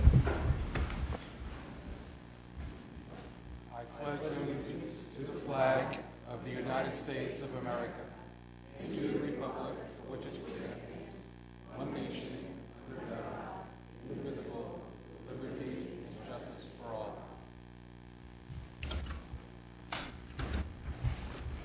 Thank you. And will the clerk please take the roll? Council President Collins, Here. Council Vice President DeCruz. Here. Councilwoman Kelso. Here. Councilman McAtee. Here. Councilman Veely. Here. All members present. Very good, thank you. Item 4 is the approval of minutes of previous meetings. I'll make a motion to approve 4A, B, and C. One moment. Yeah. Council President, the closed executive session minutes, the attendees are misrepresented. It's an old council. They are not the current council. Saw that. So if we could make that amendment to change that. Let's take the motion to approve 4A and B first, and then we'll talk about amending C. There's a second. There is. So, motion to approve items 4A and B. All in favor say aye. Aye. And then 4C, Dale, do you see that? All right, so motion to approve item 4C with it updated. All right, do I hear a second? Second. So moved. All in favor say aye. Aye. And that motion carries. Item 5 is the consent agenda. Make a motion to approve item 5, our consent agenda. Second. So moved. Any discussion? All in favor say aye. Aye. Aye. And that motion carries as well. And it brings us to item 6, licenses. 6A is a resolution granting a miscellaneous permit to conduct the Matunic Angry Unicorn Half Marathon 5K road race on Sunday, May 3rd, 2020 at 8 a.m. to Ocean State Multisport of East Providence, subject to the execution of a hold harmless agreement indemnifying the town, issuance of a certificate of insurance naming the town as an additional insured for the event in the amount specified by the finance director, and approval by the Rhode Island Department of Transportation. Proceeds to benefit the South Kingstown Senior Center and YMCA. Gary. Good evening. How are you? How are you doing? And just state your name for the record, please. It's Gary Ministian. Thank you. So tell us a bit about this race, race. So it's the fourth year, and it starts at Matunic Elementary School and goes down to Charlestown Beach and back to Matunic Elementary School. Very good. Are you going on the highway or on the side roads? No, it goes down Matunic Schoolhouse Road. Okay. And then takes a left on Charlestown Beach Road. Thank you. And just follows the road back, out and back. And in the past, how much have you been able to raise? And Well, we donate whatever we can to the senior centers of Charlestown and for South County, and we also try to give some to the local YMCAs too. I appreciate that. Thank you. How would somebody go about participating in the race if they wanted to? Well, they can either go to our website. Usually, it's like word of mouth and our website and past runners that know about the event. How many participants do you generally get? Between 300 and 400. Any other questions? Do I hear a motion? Make a motion to approve 6A. Second. So moved. Any discussion? All in favor say aye. Aye. That motion carries. Good luck. Thank Thanks. you. Have a good night. 6B is a resolution granting a miscellaneous permit to conduct a portion of the Ocean State Road Race on Sunday, October 25th, 2020. Wow, October. At 7:30 a.m. to Road Races and Events of Warren, Rhode Island, subject to the execution of a hold harmless agreement indemnifying the town, issuance of a certificate of insurance naming the town as an additional insured for the event in the amount specified by the finance director, and approval by RIDOT. Application by Karen Zions. Is Karen? Good evening. Welcome. My yearly meeting with you all. Thank you for having us, and Happy New Year. I'm Karen Zions. I'm the president and owner of Road Races and Events Incorporated, and I live at 14 Hopkins Lane in Peacedale. This will be the 5th year for the race, and we just do a small portion in South Kingstown. We just run down Middlebridge. That's about it. So we're in and out.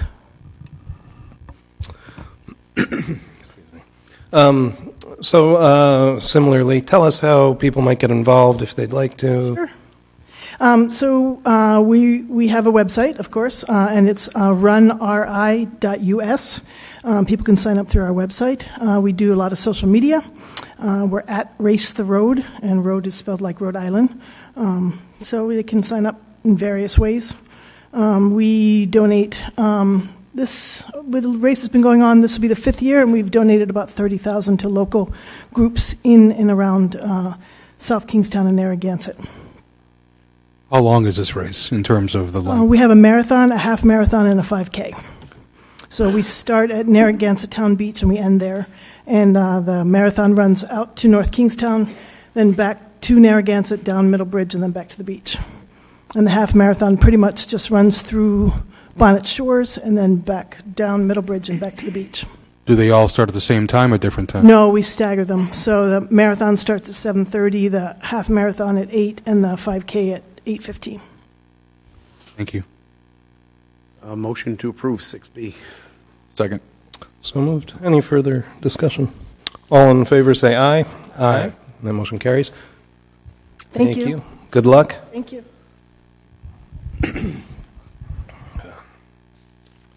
And that brings us to tonight's main event. Item 7, the public informational hearing. This is a public informational hearing to receive oral and written comments from the public relative to applying for state and federal permission to discontinue the use of a town recreation facility that is subject to a federal land and water conservation fund easement. The recreation facility that is the subject of this public informational hearing includes the entire property known as Town Farm Park, designated as Plat 64-1, Lot 1. The town is considering discontinuing the use of Town Farm Park, approximately 8.1 acres, and transferring that property to South County Hospital in exchange for a parcel of land approximately 35 acres, located at 494 Glen Rock Road and designated as a portion of Plat 4-1, Lot 1. Before we get started, Dale, I believe there's something to be read into the record. Yes, we have received communications in favor of the proposed land swap from Virginia Brewer, Carrie Brown, Robert Boucher, Ian Clark, Matthew Clerico, Lindsay Carente, Brett Davey, Kevin Gray, Cynthia Hart, Shannon Johnson, Bob Marchand, Mr. and Mrs. William C. Minnick, Rita and Harry Morse, Mary Beth Spillane, Sue and Michael Winter, Elizabeth Chase, Lauren Goldenberg, Louise Finan, Barry Wetman, Rachel Craven, Bob Mattis, Carolyn Hurtis, Noreen Mattis, M. Beverly Swan, Lawrence Grebstein, Jaron Aronson, Beth Perry, Jackie Court, Ellen Grebstein, and Richard C. Davids. We've received communications from people opposed from Susan Benson, Susan Cohen, M.J. Henderson, Elaine Jewer, Glenn Ritchie, Elizabeth Scott, Ronald Young, Robert and Ann Kimball, Jack Moore, Doug Gobel, Alexis DiMartino Luther, and Ellen Nordzi, and Dave Prescott from Save the Bay. We've received communications from two people expressing concerns, Josh Rosen from the South Kingston Little League and David Palazzetti, chairman of the South Kingston Recreation Commission. Thank you. And Rob, you had a couple of comments. Mr. President, if I may, what I'd like to do tonight is go through and provide some context for the decision that the council is being asked to make tonight. I'd then like to have our director of planning come up and provide just some context around. There's been some discussion about the existence or non-existence of a master plan and its implications for this process. I want the planning director to sort of summarize that issue for the council. Then I would have the council call the hospital up to explain the proposal that they've made, and the director of recreation and Leisure Services, Terry Murphy, is prepared to make a presentation outlining the specifics of the application as it's been drafted. One of the things that I mentioned to the council during the work session is that the proposal from the hospital has modified, has changed since it was initially made. We're going to see some of what they're proposing tonight. We'll go from there. So just by way of setting some context, I think the important thing for us to know is that we've got to answer sort of where we are, what's the current state of affairs, why are we here, why are we having this public hearing tonight, and where do we think we want to be in the future. I hope to address each of those somewhat briefly, but at least give us some context here. This is a slide I've borrowed from a presentation I made last week when we were talking about the school construction project, and in fact the next 3 slides are from the school facilities presentation from last week, because I think again it's important for us to remember the context is that we are all about sort of telling a collective story. Howard Gardner has pointed out that being able to tell a story that we can all act out and engage in productively is what leadership in a community is all about. And one of the interesting things about living in an open society is that we're all the leaders. We all get to tell our story. That means that we have competing stories. And I think that it's important for the community, all of us, to keep in mind that as we go forward, we have to do so respectfully. This is not an easy discussion for anyone to have. We know that there are folks who have an interest in an outcome one way or the other. Our goal, though, isn't necessarily to simply have a winning side at the end of the day. It's to figure out how to take the pieces from the disparate bundles of objectives and goals that people have and weave them into something that is beneficial for everybody. One of the ways that people understand public policy making is this advocacy coalition framework. This is sort of the way we all understand how politics get done in America. We ask the question, how do people successfully advocate for their side? How do people form a policy that is a winner for them? How do we build institutions to achieve the objectives we want? And one of the things that I hope we can continue to do here in South Kingstown is recognize that it isn't always a win-lose. It isn't just about figuring out how one side prevails and the other side necessarily gets nothing. The advocacy coalition framework is an inherently competitive model of human behavior.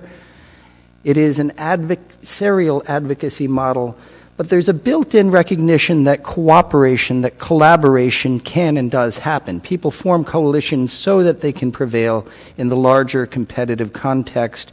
And from my perspective, the larger competitive context is forces outside of this community. What we want is a community that wins in the in the regional competition, in the national competition, in the international competition, to be a great place.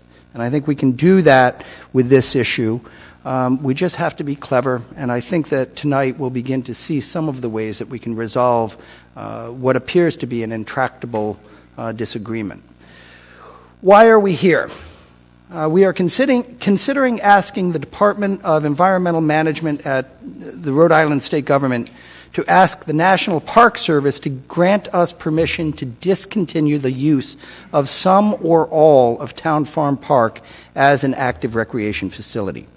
We are asking for this because we want to transfer some or all of the property to the hospital. And the hospital has stated the intention of developing a surface lot.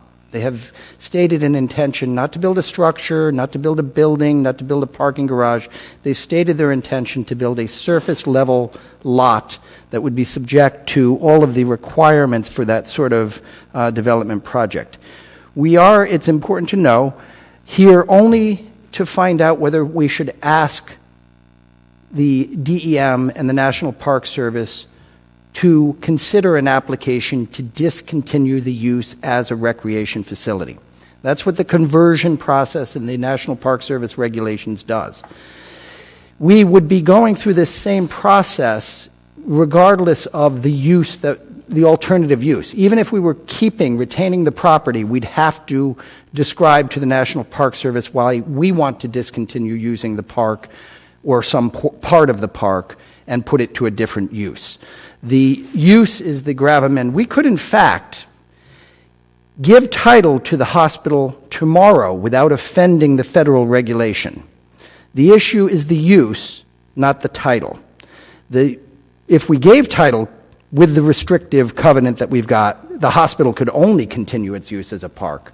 But the issue really here is the question of should we seek permission to stop using a portion of the park as a park. We are not talking about the detailed or specific terms and conditions of the property transfer. While we must receive real property in exchange for the property that we accept, nothing in the federal regulations tells us what our deal, the transaction, the actual quid pro quo, the actual consideration we demand from the hospital may be. We can put conditions on the transfer of the property beyond this permission. Tonight we're just asking, shall we ask the National Park Service to give us permission to use the land for another use? When we have that permission, then we can begin to negotiate with the hospital about the value. You can say to the hospital, okay, we're going to transfer this land and we need to take real property in exchange, but we also have these conditions.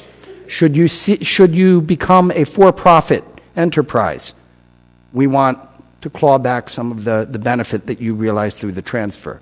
Should you choose to put a structure up, we've got these extra requirements that are going to be placed upon you.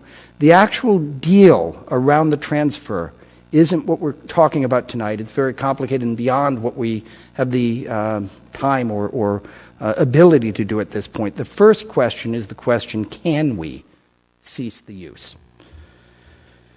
We're not talking about how the site or the parking facility will be designed or developed. The planning board and the zoning board will retain jurisdiction over the site plan approvals if the hospital owns the property and wants to develop it in the future.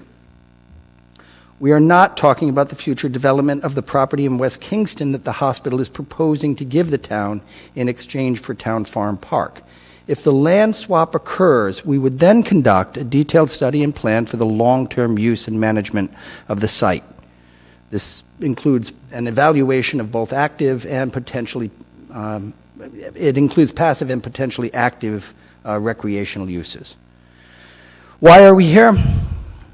Normally, we can sell town property without seeking permission from the state or federal government. However, as folks have been watching this know, back in the 1970s, we accepted a federal grant, and in accepting that grant, executed a restrictive covenant, an easement in favor of recreational uses.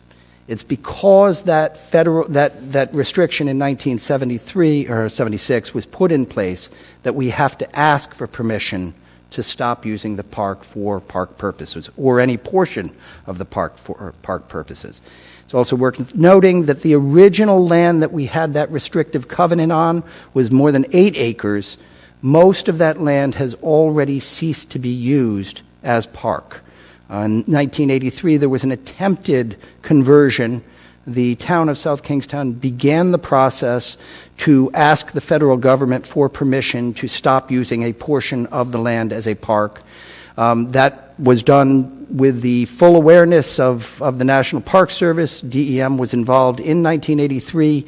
The transfer of money to the town occurred, and the town used the funds received from the hospital to purchase the Tuckertown playing fields. When we went back to the federal government to finalize the transfer in 1983, the federal government said, no, you don't understand. You weren't supposed to accept cash. You were only supposed to accept deed for deed. And because the transfer was not a like-kind transfer, because it was a cash deal instead of a swap of land for land, that conversion failed.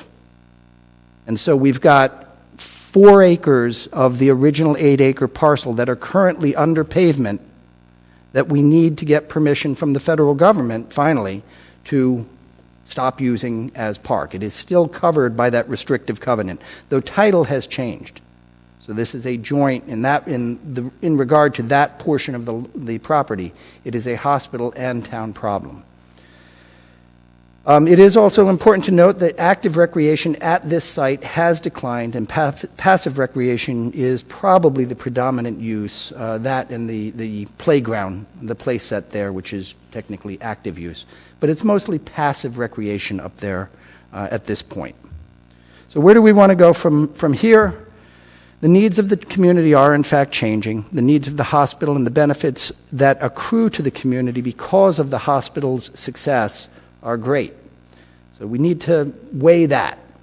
We have had the hospital tell us that its viability, its ability to be a successful healthcare provider depends upon its ability to maintain a parking environment in the neighborhood that works for them. Meeting the demand for passive recreation such as hiking, kayaking, and fishing is an issue that we grapple with here, and it's an issue that plays into our evaluation of whether 35 acres in West Kingston, which is remote and nowhere near as central to the main population, is a useful thing.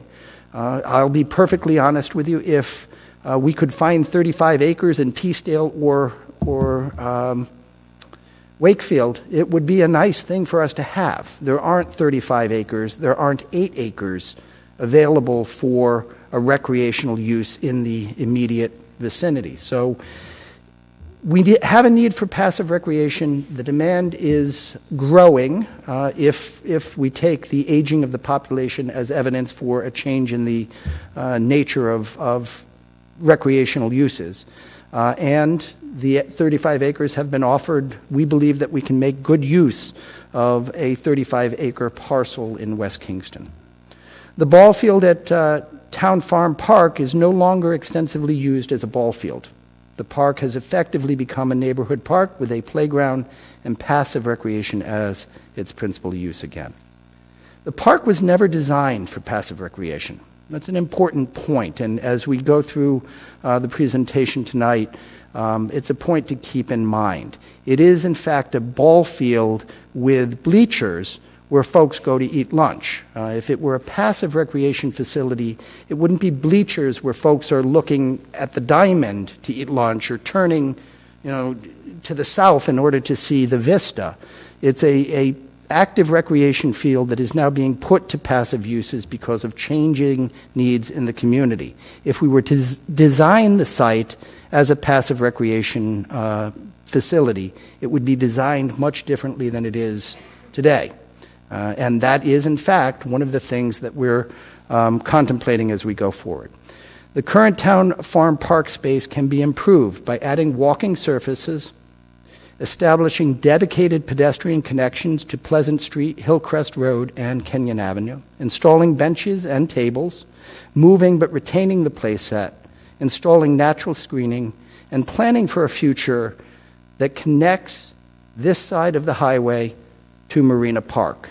I don't want to overstate that. I don't want to suggest that we're putting a pedestrian bridge across the road anytime soon. But if we lose control of that site, we won't be able to do it in the future. So it is important for us to retain control of the property so that we can make a connection if the opportunity arises in the future. There are really only two ways to get from Town Farm Park to Marina Park. You could either go over, you could go under, or you can go down and underneath the overpass. All of those require future investment and future planning. But if we don't retain control of that portion of the property that would allow us to make that connection, we lost that opportunity. So that is an important thing for us to retain going forward. The Recreation Commission has recommended to the Town Council that an application for conversion of the use allowed on a portion of the property should be submitted. The Commission maintains that part of the property can and should be retained by the town to accommodate neighborhood uses that have been identified during the process leading up to tonight's public hearing. The next steps are these. We need to review and summarize all of the public comments, and the town clerk has listed a whole lot of comments that we have received on this. We need to adapt the application to incorporate the public comments. We need to submit the modified application to DEM. We need to work with DEM to remedy any deficiencies in the application. We need to respond to the National Park Service questions, comments, and concerns. If the application is approved, we need to return to the council with specific terms and conditions for a land transfer, for the swap. Then we need to begin the regulatory process with regard to the hospital's development of the site, and we need to conduct a study and at least do initial development of a trail network in West Kingston. Kayla, if I can have you come up and explain what the master plan process means for all of this stuff. Good evening, everyone. I am Kayla Gray, your Director of Planning. So, as Rob's alluded to, I'm going to just put this in context of sort of how we permit with the hospital, where they sit today, and sort of what that might mean for the considerations of the land swap. So, healthcare institutions in our zoning ordinance have a very specific call-out. Specifically, not-for-profit hospital healthcare institutions have a very specific call-out on our zoning ordinance. And the purpose of that section is on the slide we see here, but this section of the zoning ordinance is specific only to the hospital today. It's the only property it would apply to, and it's a process where we ask the hospital to forecast out its 5-year planning needs so that we can promote the orderly growth and development of the institution while preserving the neighborhood around it, and so that we have a good rationale for decision-making about how the land use around the hospital goes forward. So if you'd flip the slide. Where we sit today. So in 1997, the hospital's first institutional master plan was approved.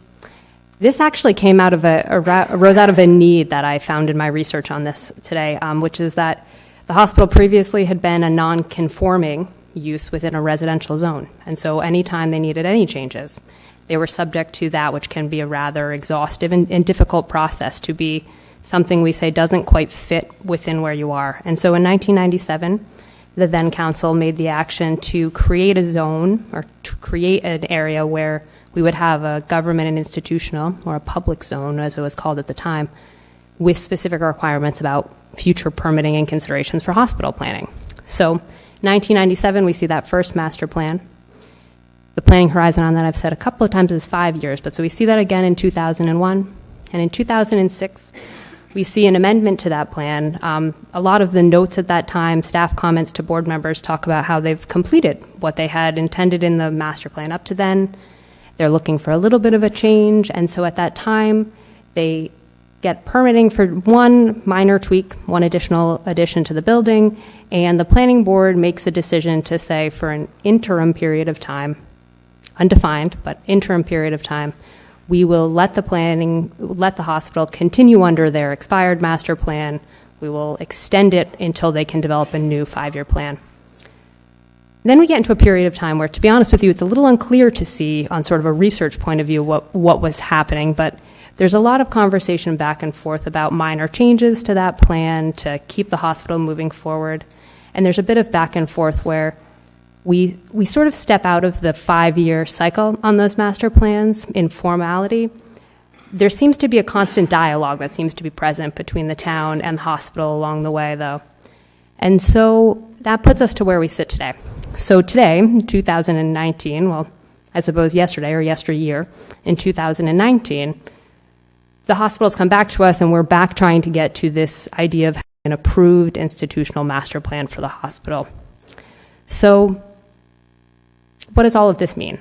What does the master plan really do? So the master plan forecasts future land holdings, expansions to the building, changes to their circulation pattern. Basically, it's an idea of what they think they'll need to do to reach their institutional goals and see all the community benefits that we go along with that in a 5-year period. So today, we sit in a position where when I looking back at this through 1997, I can see discussion of Town Farm Park for parking being part of that the whole way. It always seems to have been a concern for the hospital about where they're going to expand, and a concern from the town about how they would expand, how the parking would be arranged, exactly what would happen out there.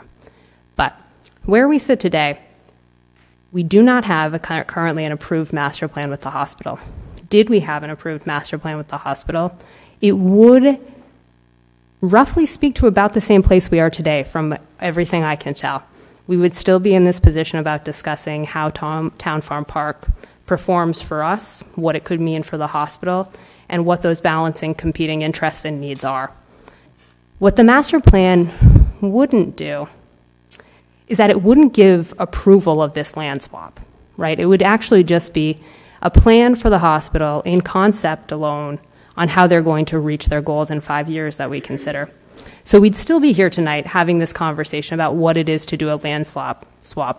We may, in sort of full disclosure, be doing it with a bit more full knowledge of where this is going in the end, right? We might have an idea on how they want to develop the parking out there and be pieces to that nature, but we would still be having the conversation today about balancing those needs.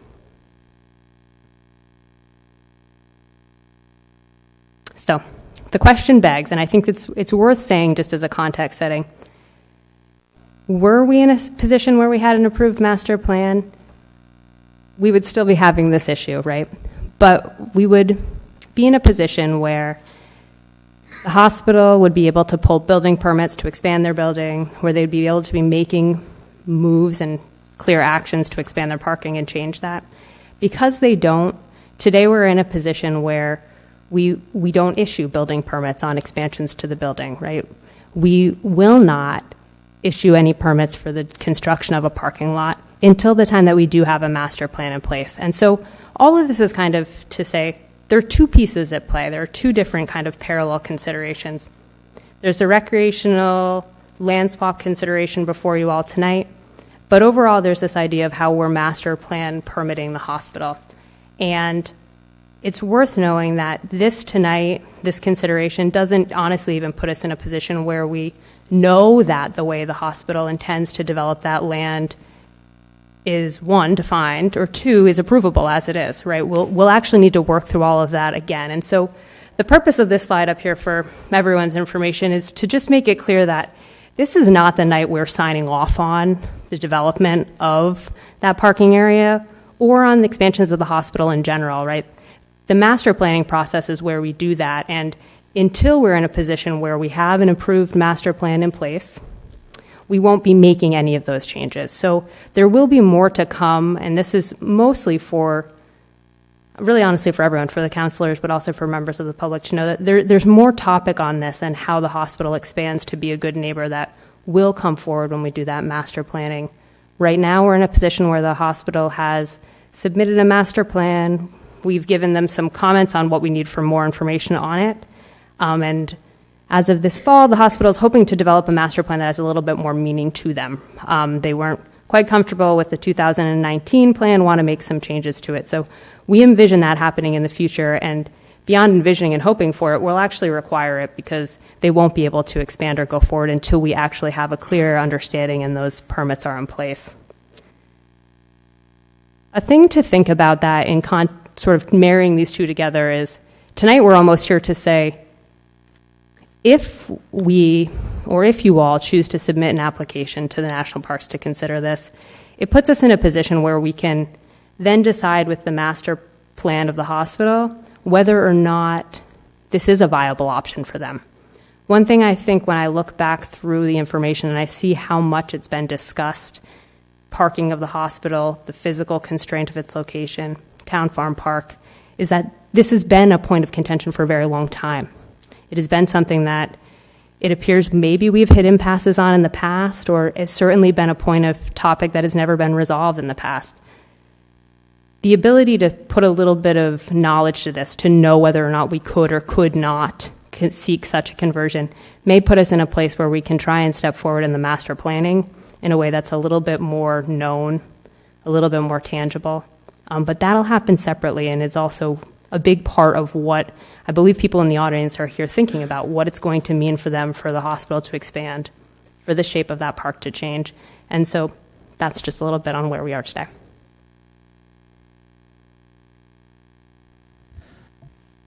Now, Mr. President, the hospital is prepared to make a presentation, and as I described during the work session, the Planning Department also, the Recreation Department also has a presentation that outlines the application. So at this point, with the council's permission. Sure, please.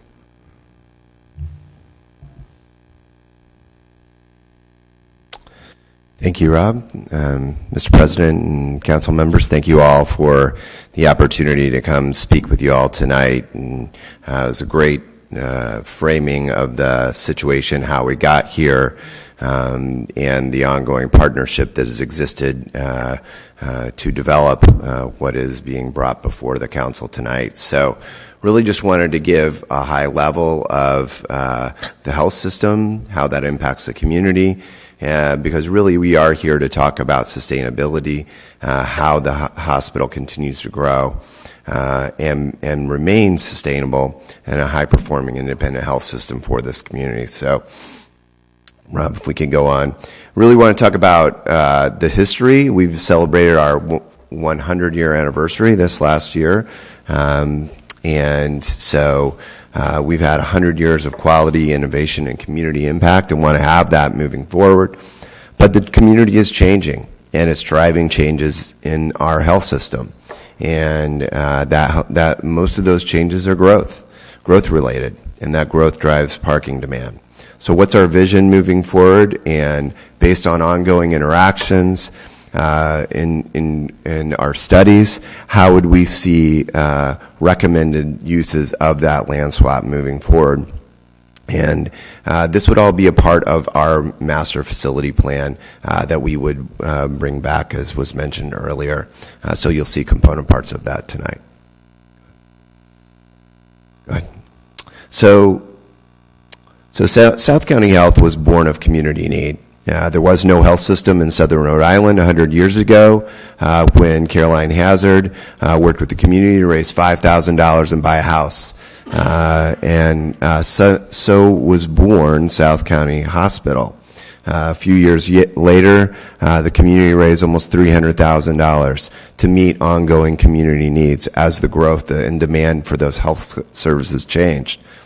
Through the years, there has been ongoing community support, not just South Kingstown, Narragansett, North Kingstown, other communities have rallied around a growing demand for health services, and really the only health services in southern Rhode Island. And how we've delivered that health services hasn't just been average. South County Health is the most awarded health system in Rhode Island. We are one of 19 hospitals nationally that's double 5-star rated by the CMS, Centers for Medicare and Medicaid Services. The only one in New England, certainly the only one in Rhode Island.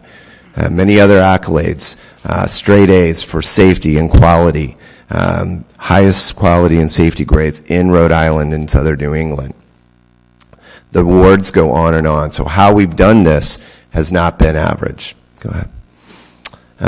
And then that quality, that service has really advanced over the last 10 years. We've been blessed with outstanding and progressive physicians. For many of you know, our orthopedic program is a premier center of excellence for joint reconstruction. And we're blessed to have some of the most progressive joint surgeons, robotic surgeons, not only from a regional perspective, but a national and global perspective. And as this community continues to age, orthopedic needs are going to be front and center. And so we've not only grown on the hospital campus, I think it's important to note that we've continued to invest in growth out in the community. We've invested in 2 large medical and wellness centers off of our campus that really decanted emergency volume, primary care, ambulatory volume off of our campus. So we've had a goal to grow and serve our community, not just on the campus. Our goal is really to focus services that only need to be on that campus. But that growth is substantial. So what is our impact from a community perspective? Our second largest employer, I believe, 1,800 employees, total payroll of $87 million. $3.4 million in state and local taxes on the payroll. We bring in $210 million to this community from government and commercial payers. We provide $6.3 million of uncompensated care. So community health needs are met in an increasing fashion in an uncompensated way when behavioral health patients come to our emergency rooms because we don't have adequate behavioral health services. And we continue to invest in suicide prevention, health equity, and community health interventions, most of which are unsupported, most of which have no reimbursement at all. But the community is continuing to grow in demographics. So we're seeing significant demographic shifts, as was talked about earlier, and that's driving utilization. So you can see these are newborns, observations, and admissions. You can see the growth from 2012 to 2019. Next slide, please. Emergency visits, outpatient visits, and you see the emergency visits are in the yellow there. Those have been really flat. So we're not driving emergency visits, not trying to drive people to the emergency room. We're trying to take care of patients in the right care setting, in the right place, in the right time. But as the community continues to age, their need for healthcare services continues to increase. Next slide. And then, as I've mentioned, we've had the great fortune of really we have some of the best surgeons and proceduralists in Rhode Island, and people want to come to. The joke in South County is people don't want to go north of the tower, but people are coming south of the tower because they're receiving these outstanding services. This is kind of hard to read, but I'll give you the take home. The chart to the right, the blue is existing population, and the red is the demographic predictions for future population.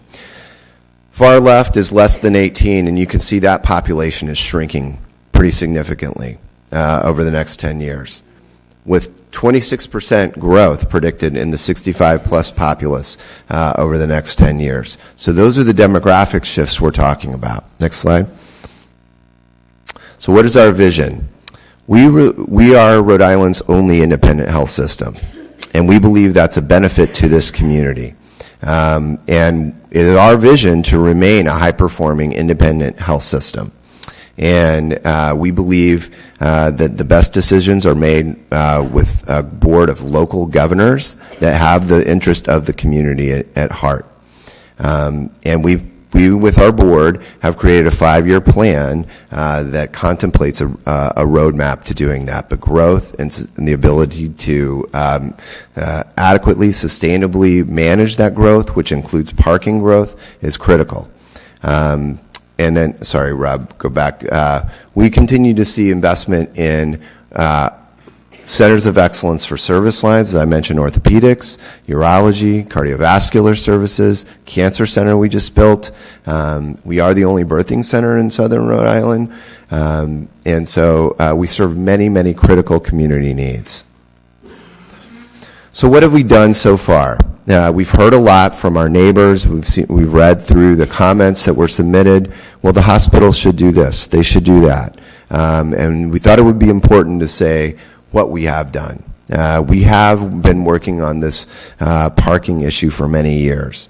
And so many of the things that were offered as suggestions, we've actually already done and are continuing to do. We shuttle employees off campus. It's about $120,000 a year. That doesn't count the employee incentives that we pay our employees at times to access the shuttle, particularly in the summer months when our EDs are overflowing and the parking is even worse. We've leased multiple off-site lots where we continue to shuttle our employees to and from. However, recruiting, retaining employees and clinical staff is hyper-competitive. And to get those great results in clinical care, we need the best clinicians. And if they come to a community hospital and have to park off-site, that doesn't meet their expectations, and they won't stay. It's an ongoing recruitment and retention barrier. As I mentioned, sorry, Rob, if you stay there, we have relocated a lot of our ambulatory services to our off-site medical office buildings. We want to continue to invest and build both digital and bricks and mortar access for lower acuity healthcare needs, like primary care. But we see growth in our critical campus-based specialties that will not offset those decanted services like primary care from a campus perspective. We have purchased a building on 85 Kenyon. We've rented space to offload a surgical supply. We've even bought software so folks can work from home where possible. And we've invested in valet parking to manage the chaos on an ongoing basis. Okay, Rob. We've heard, why don't you just build a parking garage? And if capital were an unlimited resource, we certainly could. There would be their own challenges involved with that, but parking structures, parking garages are simply cost prohibitive. They're around $25,000 a space, and it would cost us $15 million just to build a parking structure to meet the demands that we have, and we simply don't have that capital. And there would be opportunity costs for electronic health records, procedural expansion, MRIs, all of the things that need to be replaced on an ongoing basis with limited resources. So, what do we propose to do with the land if we're able to move forward with the swap? So this is an aerial view. You can see the ball field there, lower right. Next slide. This is an up close view. You can see the road there, the loop. Next slide. So this is very difficult to read, but this is from the parking study. And really, the take-home is that we're about 400 spaces short by code today. And so it splits the campus into different zones. If you go to the next slide, this will be a part of our master plan that we would bring back. But these zones are zones for potential redevelopment. Obviously, B down there is one that we see as a critical need for meeting those parking demands. We believe with A and B, we can meet the demands not only now but into the future. Go ahead. So this is a schematic of how we would propose to redevelop the land. You can see the perimeter around really the dotted line, and was mentioned earlier, was a proposal for a linear park or a walking path. And many of the comments we've heard from our neighbors in the written comments are, we love to walk in this area. We walk on that road that you just saw. So this would actually extend the passive recreational opportunities around the campus. It would create, which we'll have some visuals around, some overlook opportunities over the water area there, and have an elevated opportunity at the top portion of Town Farm Park. And so you can see some of the drainage considerations there, which we'll get to in a minute. But this is overall conceptual plan. So next slide. You can go to the next one. So these are the existing views of the Town Farm Park. The upper right being the upper portion. You can barely see the water peeking through there. And then the lower portion, which is obstructed by the vegetation in the upper left there. So just to get level set on what it looks like today. So next slide. So this is the proposed schematic, and this has already been changed. We actually opened our doors to our neighbors not too long ago to get their feedback on how we might work to create a mutual benefit for those passive recreational needs that we heard that they wanted to maintain. And so what you'll see is a playground structure up in the upper right, some storm water areas, and then there's right next to the playground you'll see the linear path that goes through and that we would propose, if you go up to the left, those two circles there along the wooded area would be overlook areas. And Our first plan actually had the playground or the recreational area down in the lower right, but based on feedback from our neighbors, it was, well, you're not going to be able to see anything down there, which was a fair point. So this isn't a definitive design, but it's one that we would believe would provide mutual benefit. Next slide. This is an aerial view. You can see the walking path along the perimeter. We would seek to connect it to Kenyon, both in the lower portion and the upper portion. Next slide. And these are the elevation changes. So if you can see the house in the upper right and then look at the bottom, this is the A slice. And so this would be the upper portion of Town Farm Park and then Dobson Road. So up at the house, there's 50 feet of elevation. You can see it drops down 20 or so, 25 feet into the existing conditions. That elevation change would change more, so it would drop more in the proposed conditions, maintaining line of sight. Next slide. Same thing here. These are views of the existing conditions, but the proposed conditions, but it's a lower section on B there. Next slide. So this is a 3D elevation of what the view would be from Dobson Road in the upper area. You can barely see that arrow up there in the schematic on the bottom. That's the section, that's the point of view, thank you, from which this is depicting. So this shows a play set. It could be a park of this type. It could be picnic tables. This isn't fully determined, but we would hope to engage with the neighbors and the community on what would get the most use in that area. Next slide. So this is a little bit closer view. You can see the views are maintained. Walking path is created. So what is now limited walking around that loop of the road would extend to the wooded areas, would be in controlled drainage, wouldn't be shared with drivers on the road, wouldn't be shared with individuals parking on the road, would allow for controlled passive recreation and a nice visual of the salt pond. Next slide. Another view, different area. You can see the arrow there, just a different perspective further down Dobson. Again, next slide. And this would be at the bottom.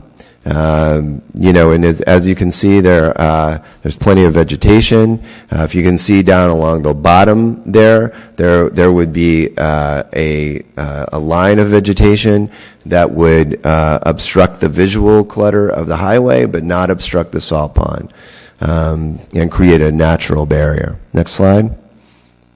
Again, just a view of what the walking path would look like.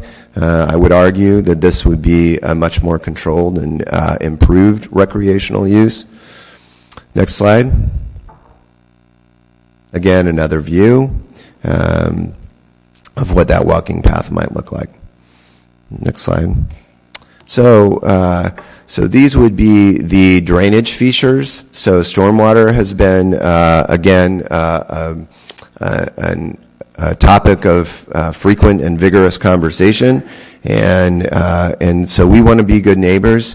We are community members as well, and we certainly don't seek to have a negative impact from an environmental perspective. And actually, our civil engineers that are helping us with this stormwater management proposal assure us that we will be able to meet all of the zoning requirements to keep a neutral impact from an environmental perspective, if not an improvement. Next slide.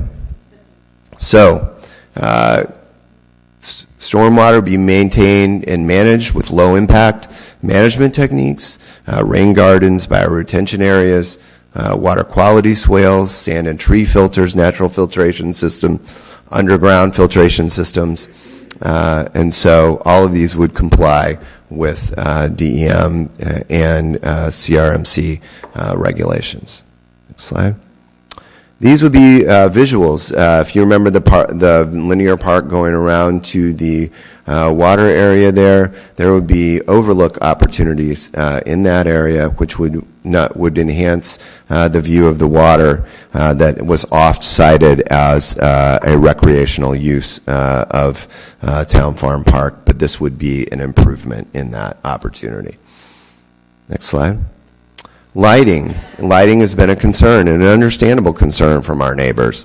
And so we would seek to create lighting that would serve the purpose from a lighting perspective, but would create light shields and limit light trespass on our neighbors. And you can see the type of lighting that we would pursue, the ballards that really cast light downward instead of horizontally.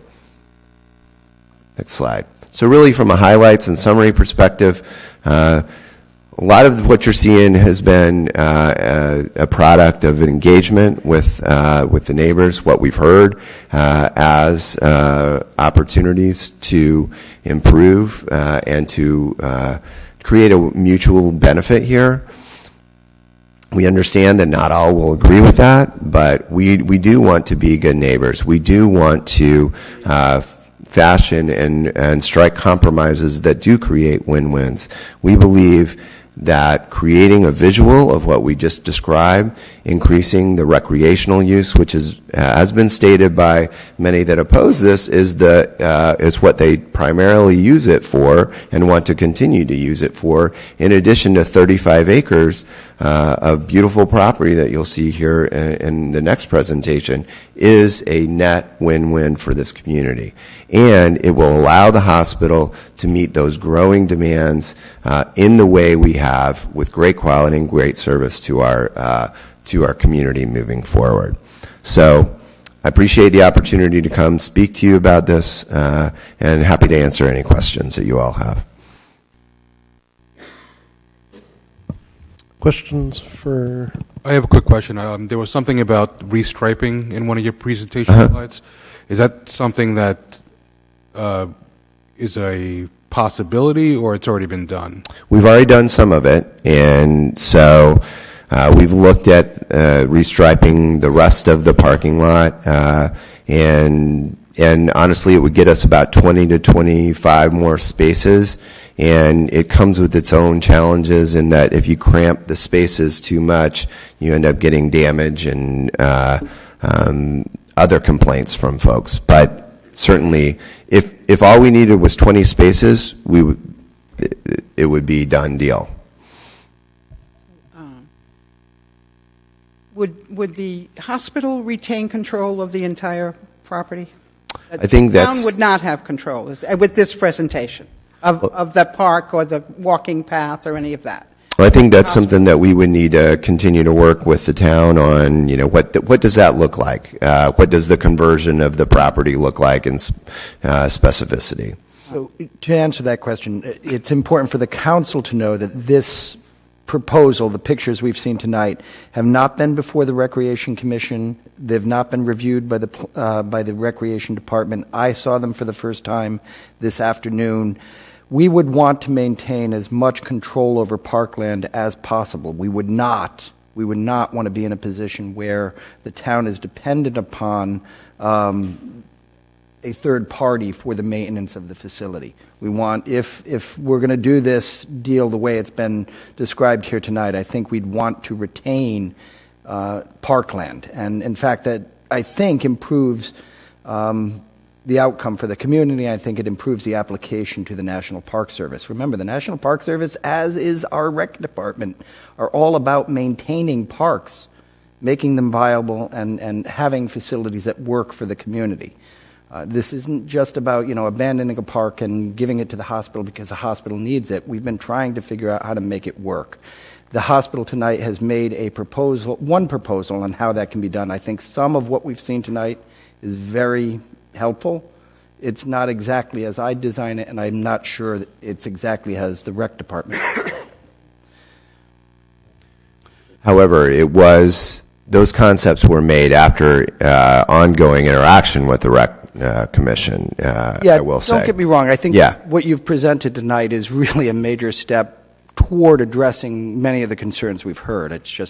It's not a negotiated, it's not a... Right. It's not a definitive plan, as I said from the start. It's meant to show concepts of the intent for how we would steward in collaboration with the Rec Commission and the town that conversion. Right, but I guess my question just points to, if we're going to ask DEM to put this question forth, we would have to have a definitive parcel size.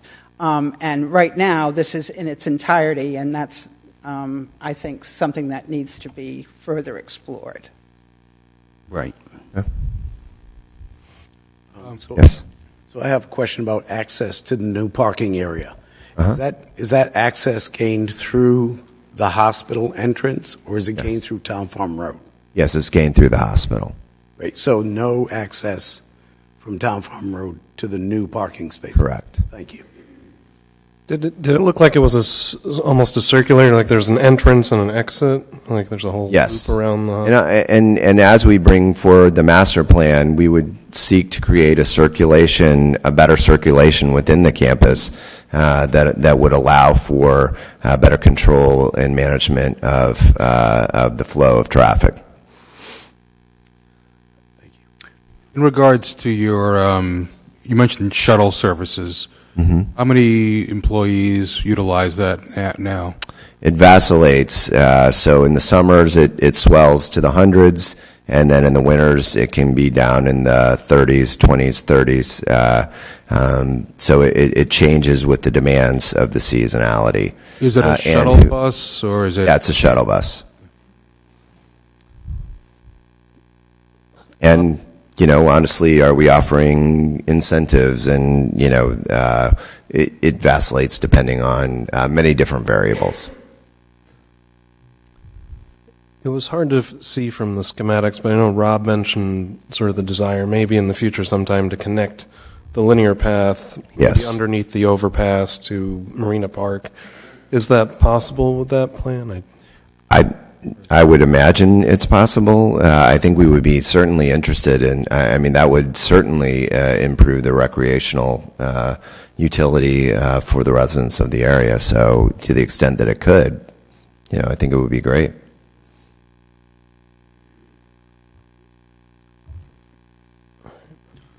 Aaron, would the hospital be inclined to offer more in consideration than just a land-for-land swap? For example, maybe cash proceeds in excess or cost incurred to build a baseball field and related hiking and kayaking trails, for example?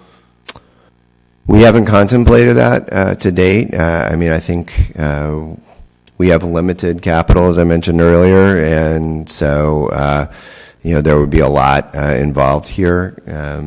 But, I think we're always open to having ongoing conversations about how we can strike a win-win approach. Thank you. Mr. President, if I may, I would suggest that is one of the things that comes to my mind as I look at this presentation. If we're going to retain that portion of the property that is the perimeter in town ownership, then we would certainly be asking for the improvements that are represented here to be made at the hospital's expense on town property. Yeah, and we would be open to that. Any other questions for the hospital? All right, thank you for the presentation. Thank you all.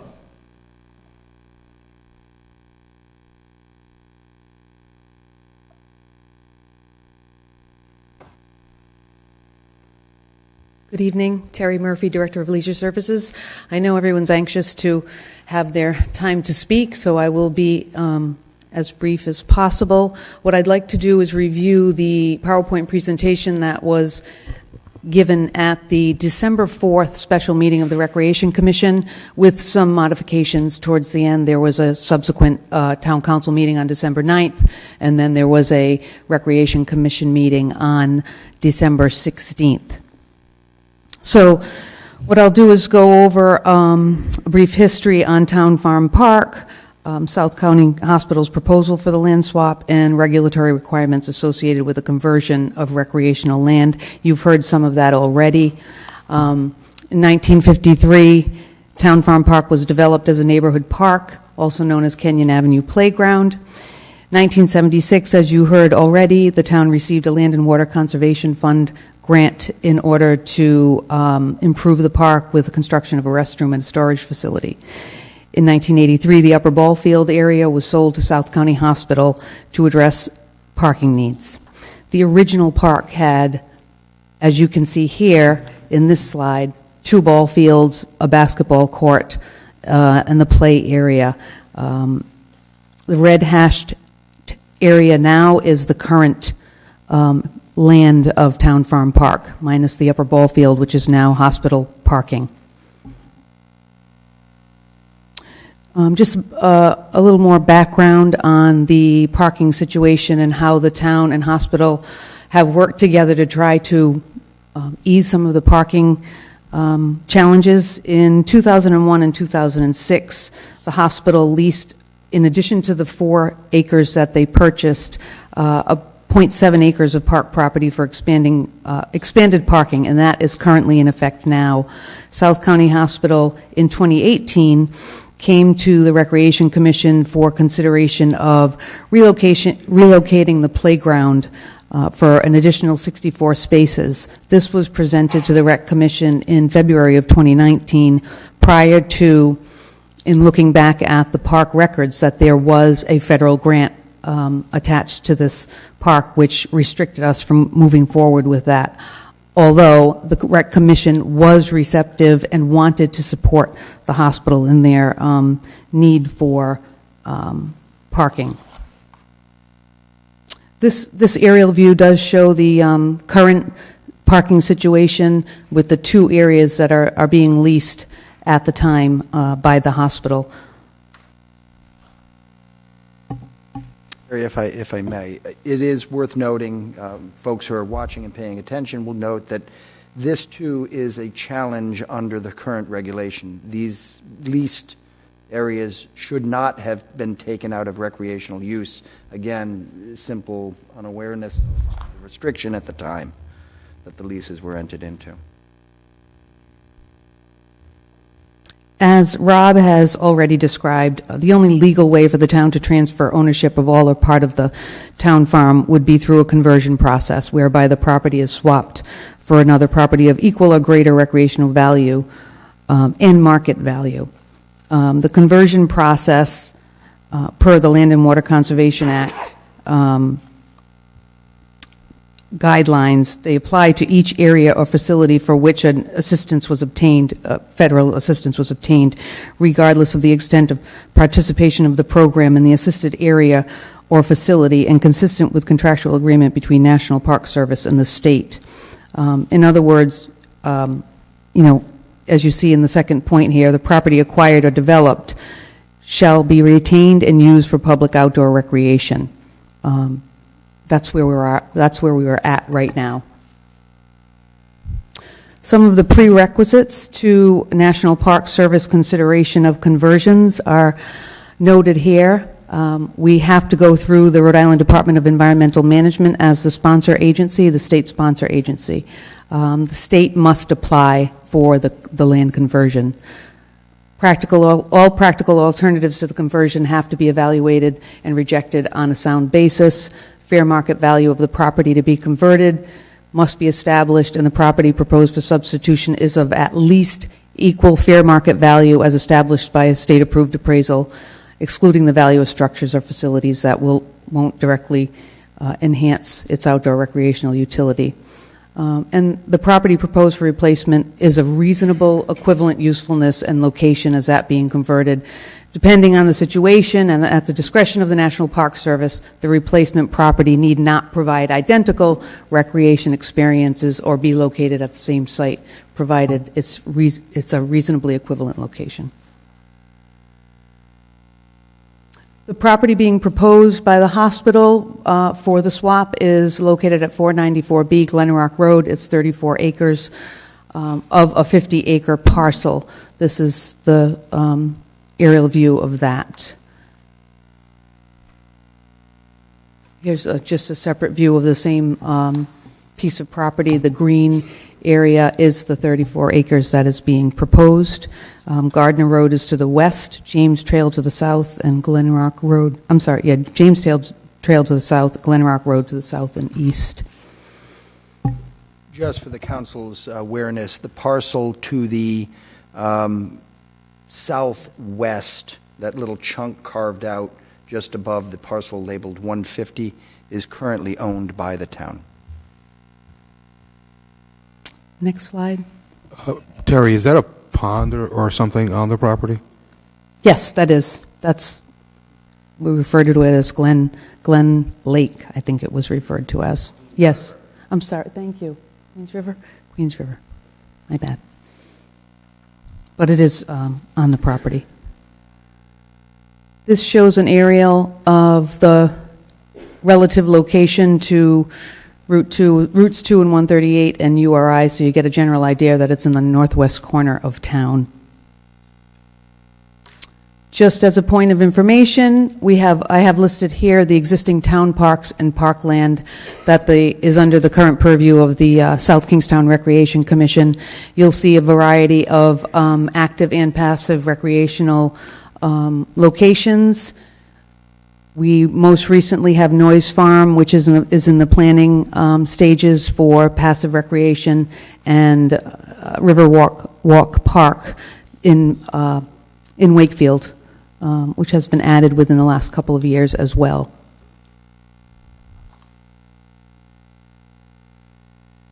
This slide is from the comprehensive plan, and it is a geographic distribution of the parks within town. It shows the blue is community parks and where they're located. Neighborhood parks are in red.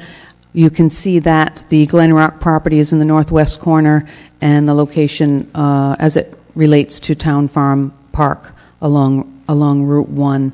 The general circles relate to the buffer area surrounding each park location. And Rob, if you want to speak more to that, I'm not sure if you have. Map simply shows where our parks are and how close various neighborhoods are to those parks.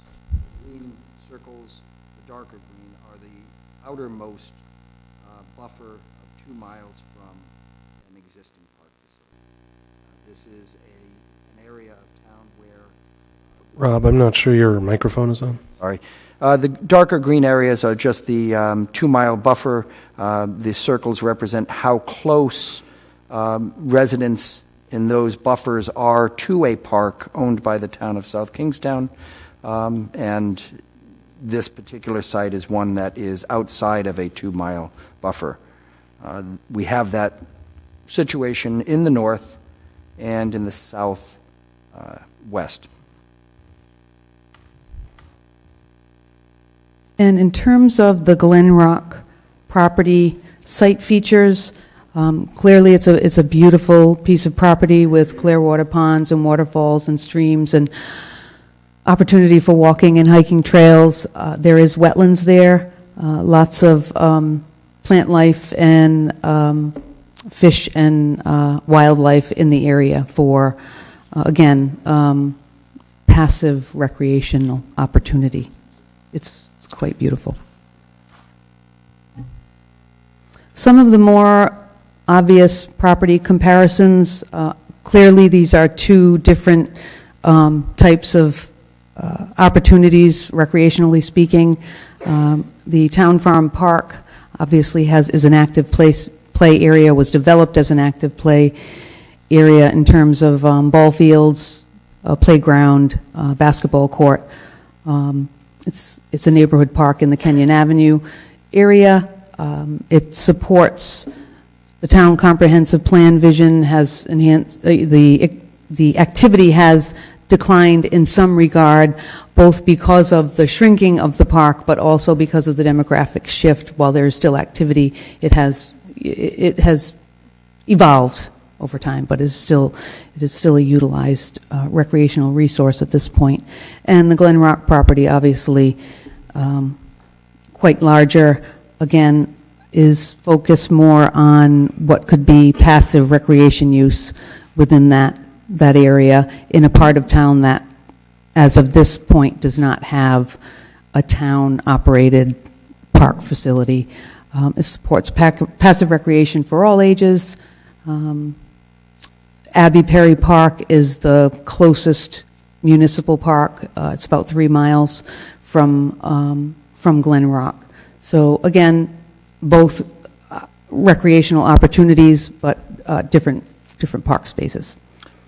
It's worth noting that the 7.2 acres of Town Farm Park are not actually what's available for recreational use today.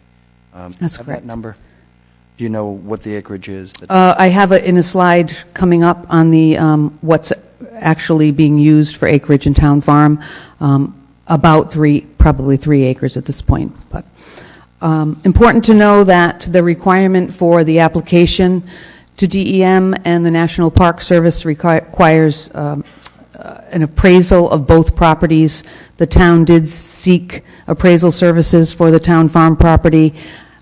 It was appraised based on the current zoning of that site, which is GI, government institution, and the market value of fee simple interest was $180,000 for the Town Farm site. We do not at this time have an appraisal on the Glen Rock property from the hospital. It has been completed. It is not public information at this time. It does exceed, we are told that it does exceed the appraised value of the Town Farm property. One of the reasons, and Rob may be able to speak to this better, that it is not public information at this point is because we don't know that this process is going to make it through a complete approval. And the property is not owned by the hospital at this time. It's owned by a resident.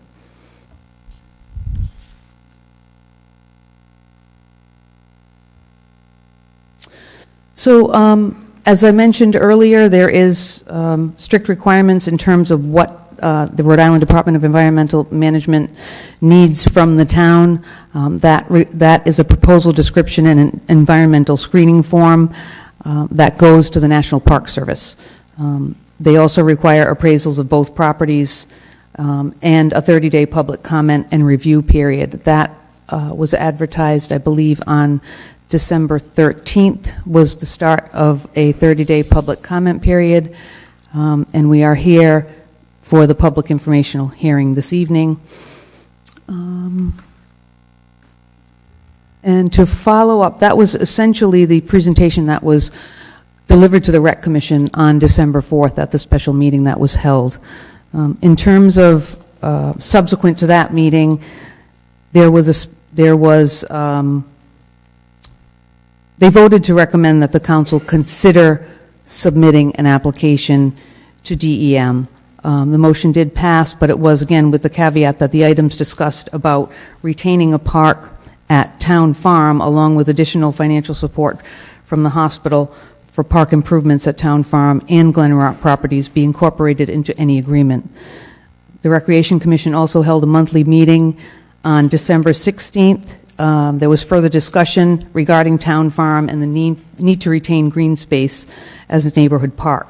The discussion regarding the proposed Glen Rock property and whether it represents equal recreational value based on location and passive recreation activities was also this was also discussed. The hospital did have a representative at the December 16th meeting, and Mr. Kuzniers did express that the South County Hospital was interested in collaborating to retain and or develop appropriate green space at the park at Town Farm.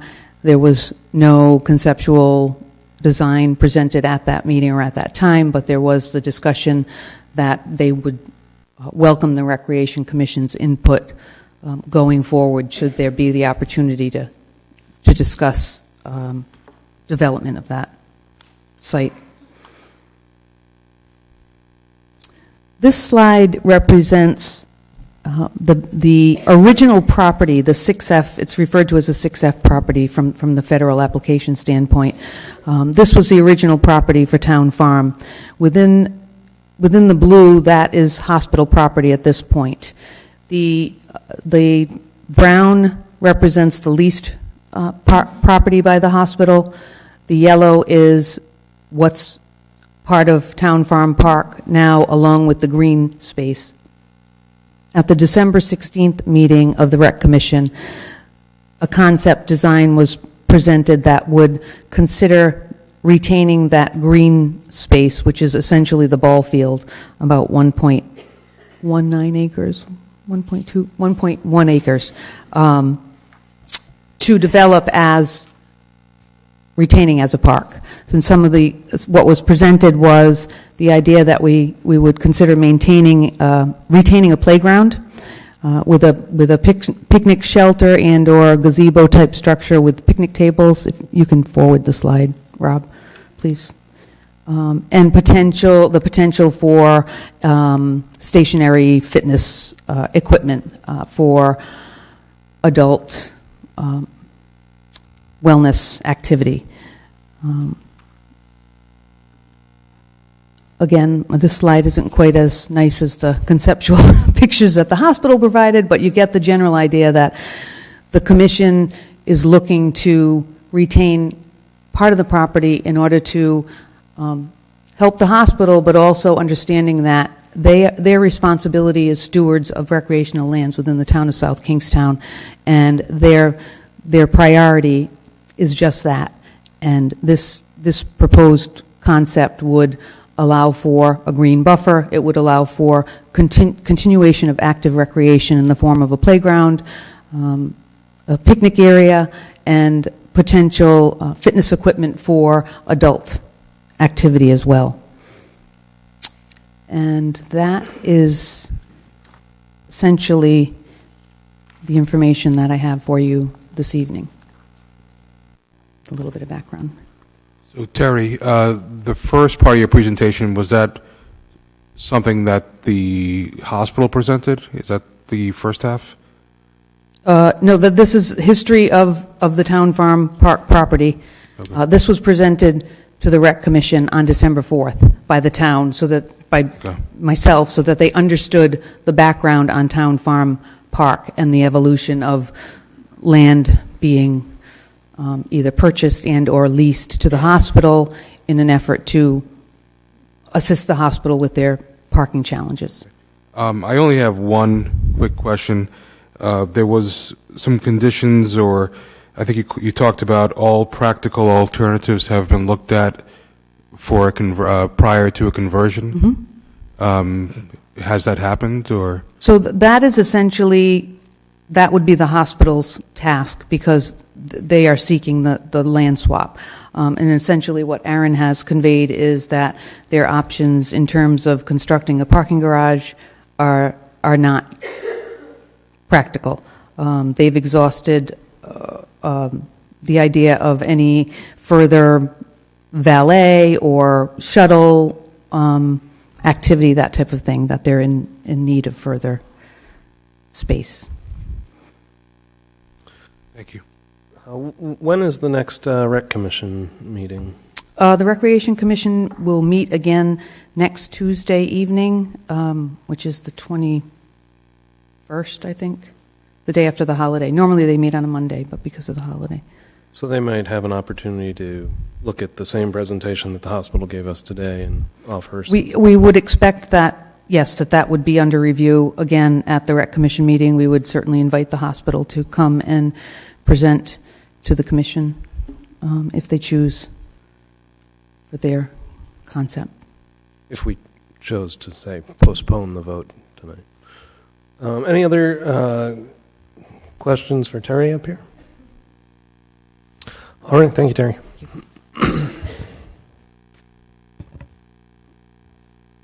So at this point, this is a public hearing. It's sort of first come, first served basis. Just state your name for the record and have that. We have a lot of folks in the crowd, so I'll put a 3-minute time limit on comments tonight. Hi, good evening, everybody. Thank you for the council for taking the time for this and the hospital. I just want to say there's no doubt the hospital needs more room for parking, but I would like to see, as a resident, I live on Silver Lake Ave, 144, something closer to town. And I don't think it's a Glen Rock property is what I'm looking for. And why does this have to be done right away now? I think the hospital should take more time and maybe talk to some of the people that donate money or some of their people on their boards and look for a better piece of property that's closer to town for a better trade, especially for that kind of recreation. And that's what I'd like to say. Thank you. Richard Donahue.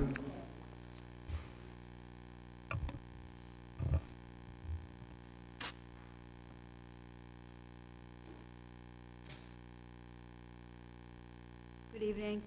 I'm Michelle Latai from Hillcrest Road, and I'm hearing two songs that tell the narrative, and one of them is Joni Mitchell, "Don't It Always Seem to Go That You Don't Know What You Got Till It's Gone."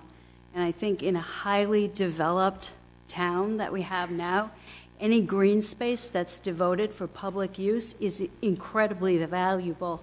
And once it's seeded, it won't come back. Once that's gone, it won't come back. And I do question as to whether property, as beautiful and wonderful as it is in the northwest part of town, is reasonably equivalent. The people are concentrated here in Wakefield and Peacedale, and the park exists. The other song is "Money Makes the World Go Around." I'm wondering, the hospital is claiming an incredible burst of growth, but simultaneously claiming that they can't afford a parking garage. And I'm wondering how much they've explored. If there were no park next to the hospital, I'm sure that they would find a way. There has to be a way. You can go underground, you can go above ground, there have to be other creative solutions. And it's just unfortunate that the park happens to be right there and will be victim to this. That's all. Thank you very much.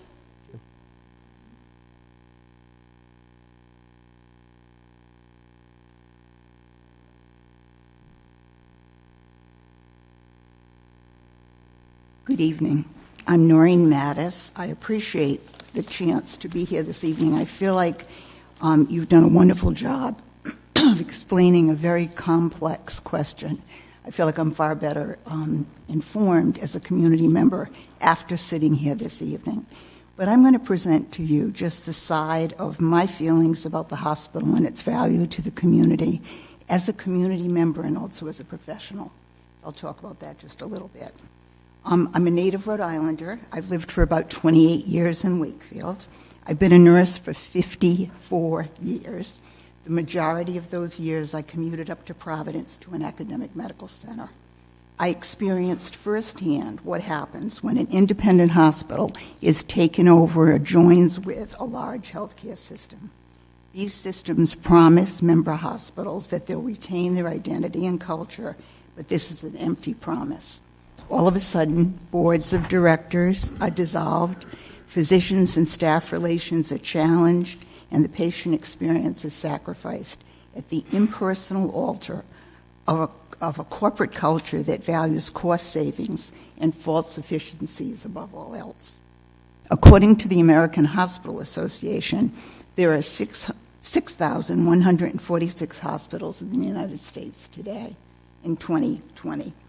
More than two-thirds of those are part of large medical systems.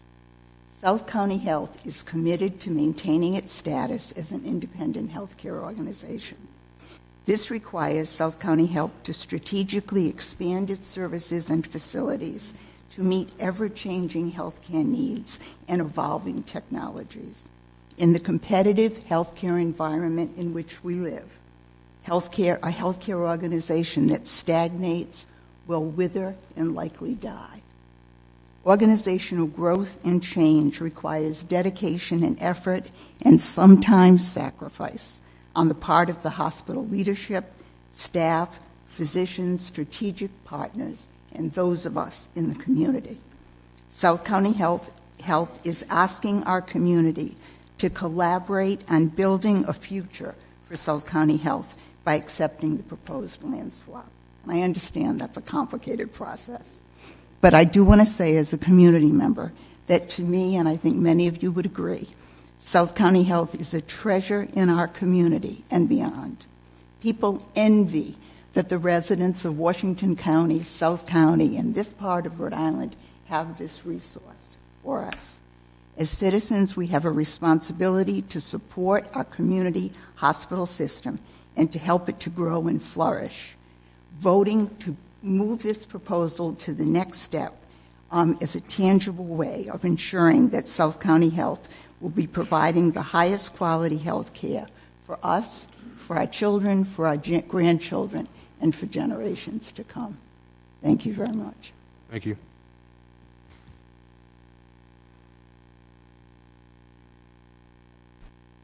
Good evening. I'm Elizabeth Scott. I live at 30 Hillcrest Road. I'm also a retired employee at the Department of Environmental Management, where I was deputy chief in the Office of Water Resources. I oversaw the program that assesses the quality of the state's waters, identifies those that are impaired, develops total maximum daily loads, those wretched water quality restoration plans that establish requirements for towns and others. And also oversaw the shellfish water quality monitoring program that determines when closures are required for the harvest of shellfishing. So with that as my credentials, I have written a letter, but I also want to make a couple of points tonight. The Town Farm Park is a valuable in-town recreational facility. It is used by the Little League. It's used by neighbors and it's used by visitors. The fact that the hospital has really untended parking, so not only the leased area that is impairing the existing Town Farm Park, but you could even see in the photographs that were shown that the parking on the side of the road and practically in the fielded areas is further impacting that park. It's really for the town to propose abandonment of an in-town recreational facility is contrary to the state's comprehensive outdoor recreation plan, and it's really just bad precedent. This was recreational land to be kept in perpetuity. People buy property and make investments in their property with the idea that this adjoining piece or, piece down the road is going to be recreational use in perpetuity. And that should mean something, in perpetuity. The other piece I want to talk about is the issue about all practical alternatives to the proposed conversion have been evaluated. Well, Aaron Robinson, says that they've done all that they can to, provide shuttle and incentives and so forth. If anyone drives around, within a mile of South County Hospital, you see there's vast expanses of parking unused. So whether it's down, along the access coming off from the highway, South Pond Road, or South Pond Shopping Center. So it's a bit ingenuous to say that all alternatives have been explored when you can drive by any time of the day. It's the business hours that the hospital has a challenge, and those lots are empty. So don't tell me that they've really explored all alternatives, because clearly they haven't. And the main issue that I have beside losing a park is the addition of additional parking lots at the head of Point Judith Pond is going to further deteriorate the water quality of Point Judith Pond. So it's just really ironic that the town is interested in, promoting kayaking and fishing and looks to this pristine area up in Usquepaug when, in essence, why don't you look at the area of Point Judith Pond, which is right, within the center of population where people like to go kayaking, would like to go fishing. More parking lots is not going to help that situation. It's going to further deteriorate. Currently, the pond, as of this year, DEM, my fellow colleagues, my former staff. Elizabeth, that ringing was 3 minutes, so Okay, can I make one other point? Sure. So we already have 2 aquaculture operations that are impacted by the closures. More parking means more contaminated runoff going into the park, into the pond, and that's a bad thing. And I just have to read one other thing. My colleague from Save the Bay, Dave Prescott, wrote a letter, and he points out a really important fact about Glen Rock Road property. The Rhode Island Wildlife Action Plan has identified this site as within a larger forested block that is greater than 500 acres in size and within an ecological land unit with a high diversity of natural habitats. These high diversity habitats are important to protect in the face of climate change to give plant and animal species new places to colonize as climate conditions change. The Glen Rock property, therefore, is a higher priority for protection from any kind of development. The pristine nature of this site makes the property more suited to permanent conservation for forest protection and not development as a popular fishing, boating, and hiking spot. Thank you.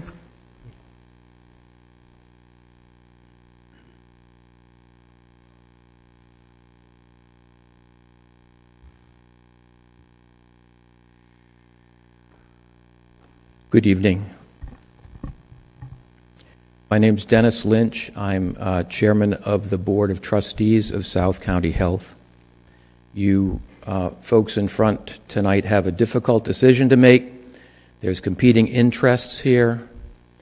I'm here to sort of relate to you, not in a healthcare special way, because I'm not a healthcare specialist and the people who sit on our board are not. There are local individuals from various walks of life that have an interest in committing time and effort to South County Health. So we do need to have continued growth.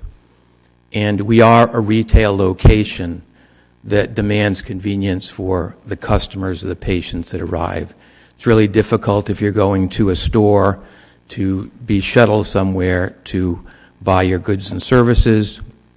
It's equally difficult if you're trying to stop in for a blood test or a quick imaging to have to go through a number of transportation issues in order to get in the building.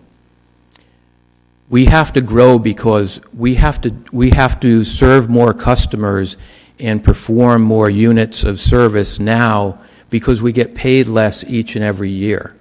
By the federal government, by the state government, we get paid less. We actually get paid less than the large organizations like Lifespan or Yale. So we're 1/10 the size of Lifespan in Providence. We're 1/25 the size of Yale New Haven. We're 1/50th the size of Partners Mass General.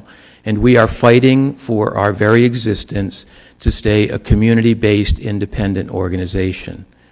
And I do believe there's a path here where we can't, I'll tell you, we would share with you the analytics. We can't build a $15 million parking garage. It's completely beyond what any excess cash that we have, we reinvest in our building, in our equipment, in recruiting highly skilled professionals to come to work for us. So that's what we do. And I say I'm the chairman of the board of directors. I'm a volunteer. We have 300 community volunteers that devote about 35,000 hours of service to the hospital to keep us as a neighbor organization here. And that's really what we're confronted with.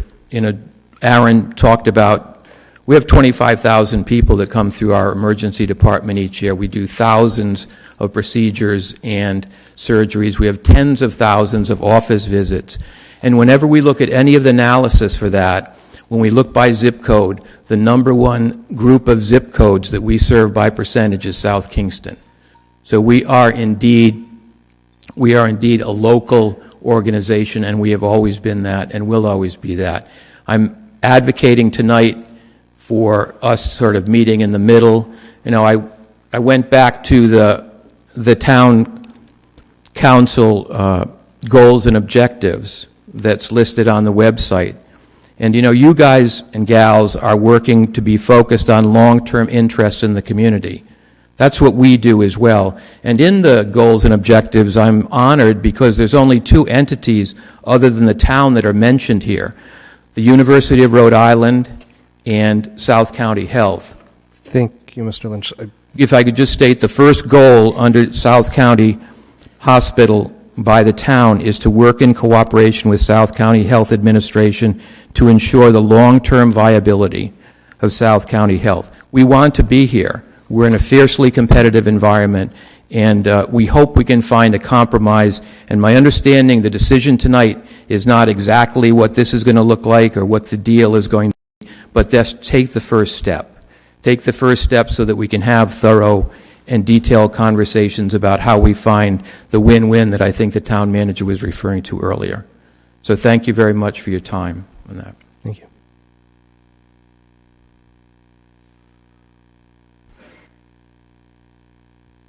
Hi, I'm Helene Borinsky. I live on Hillcrest Road. You know, when you talk about this whole thing is about the parking, and before agreeing, Elaine, could you lower the microphone? So? Thanks. Before agreeing to abandon the park, the town should require the hospital to document that they are actively managing the parking that they have or at the hospital, including assigning spaces and enforcing parking that would include the off-site lots and a dedicated van that would travel back and forth that the hospital would manage. And it could be run continually. I mean, when you go to another hospital in other places, that happens. You know, they don't take parkland to just make more parking. And walking around a parking lot is not exactly what I would call active. Well, it's not even, it's nothing. You don't want to walk around that. Thank you.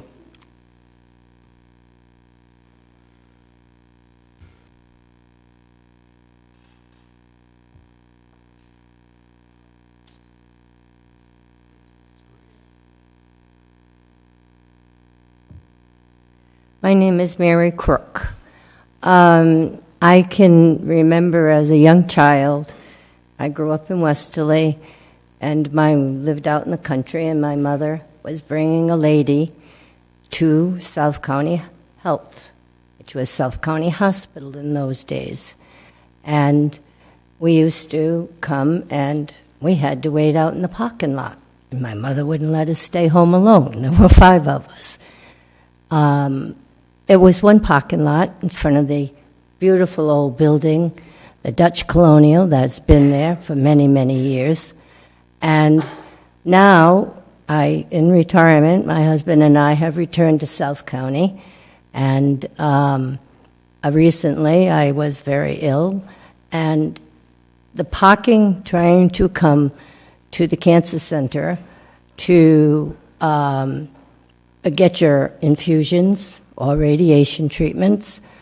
And now I come every 2 months to have a flush done on a port that I still have. And the parking is very difficult. Sometimes I have to park illegally. Sometimes I have to drive around the parking lot. Sometimes 5-10 minutes. I know there's valet parking, but I don't like a lot of people driving my little red car around. It's too nice. I've had it 12 years. And it's very difficult when you have a time frame to get into the cancer center and they tell you you're there at 9 o'clock.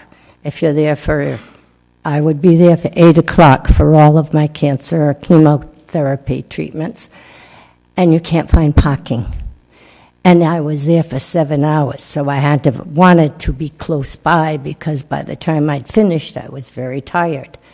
And it would be very nice if they had more parking available for people to. They didn't even have the valet parking when I was having cancer treatment. But the parking for any senior citizen today is really appreciated, that it would be easier to get parking in the lots if there was more available. So I thank you for considering this, because I do think that the hospital really is a wonderful place. And the Westerly Hospital, where I was born and grew up, that's almost gone, and this place is thriving. And it's a very nice hospital. And my grandson was born here. So they had a wonderful birthing area because it was pretty new 10 years ago. He turns 10 this month. So that is another nice part of the state, of the area here, that my husband and I returned to after being away for almost 50 years. So I would hope that the parking situation can be addressed a little better than it is today. Thank you. Thank you.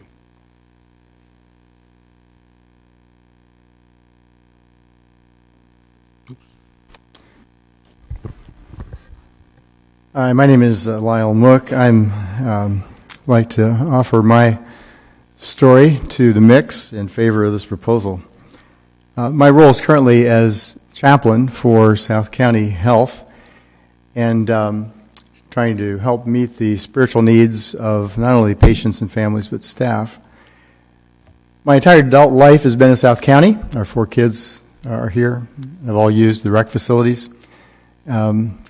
Appreciate the nuances and the balance and the discussions, as well as recognizing the abundance of rec facilities that exist beyond the park in question.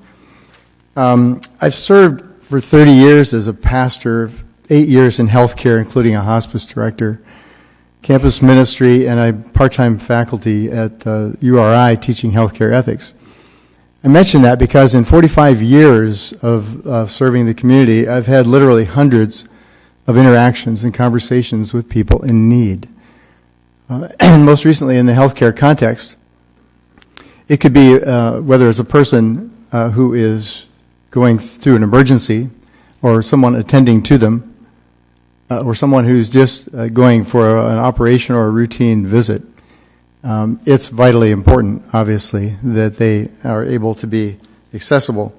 Of all these conversations that I've had with people who talk with me about the hospital, when they ask me what I'm doing in the hospital, invariably their responses, their mentions of the hospital are effusive, sometimes over the top, ecstatic about this hospital, about the attending nature of the staff and the care that they receive. And I think that's pretty well documented, and I think you appreciate that.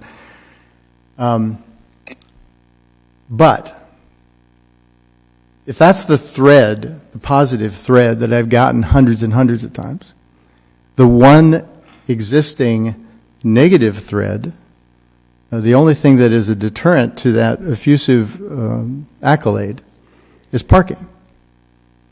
Again, when you go into that hospital, it's a place of calm, it's a place of order, it's a place of cleanliness, it's a place of expertise.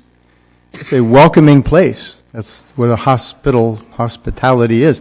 But frankly, parking is the one unwelcoming addition or aspect to going to South County Hospital. I've been there long enough to know that the possibilities are not very many in the future. I don't think they are unexhausted. I think we have exhausted the possibilities for parking. I myself have been a part of those who have volunteered to go off-site and to walk or to be shuttled, and that's not with any burden, really. That's a desire to be a little bit of a part of improving the landscape of the customer experience.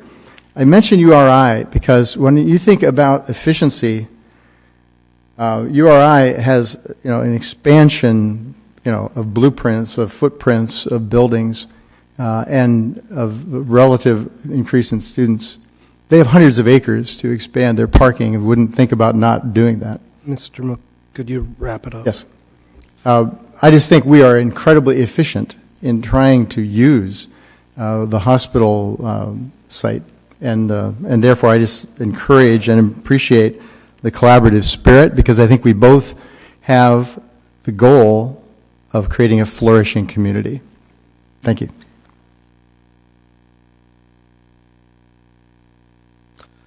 And if people want to queue up, I know it's a very polite community, but it would take away the silence in between speakers. Hello, Patrick Quinn, also on Hillcrest Road. Thank you very much. Since this process started approximately a month or 6 weeks ago, since I'm a neighbor, I've walked and driven around the parking lots multiple times and at multiple hours of the day.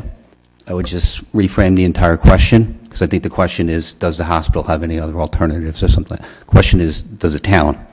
Because the town's going to have to make the application. I'd also like to rephrase the question in a very simple way, which is from somewhere around 2:15 till somewhere around 5 o'clock, there's not enough parking. And that's Monday through Friday. Every other time I've been there, other than that, there's plenty of parking. There's lots of parking that's not filled. So your administration and your day shift people have not left, and 3 to 11 is coming in, and there's not enough parking.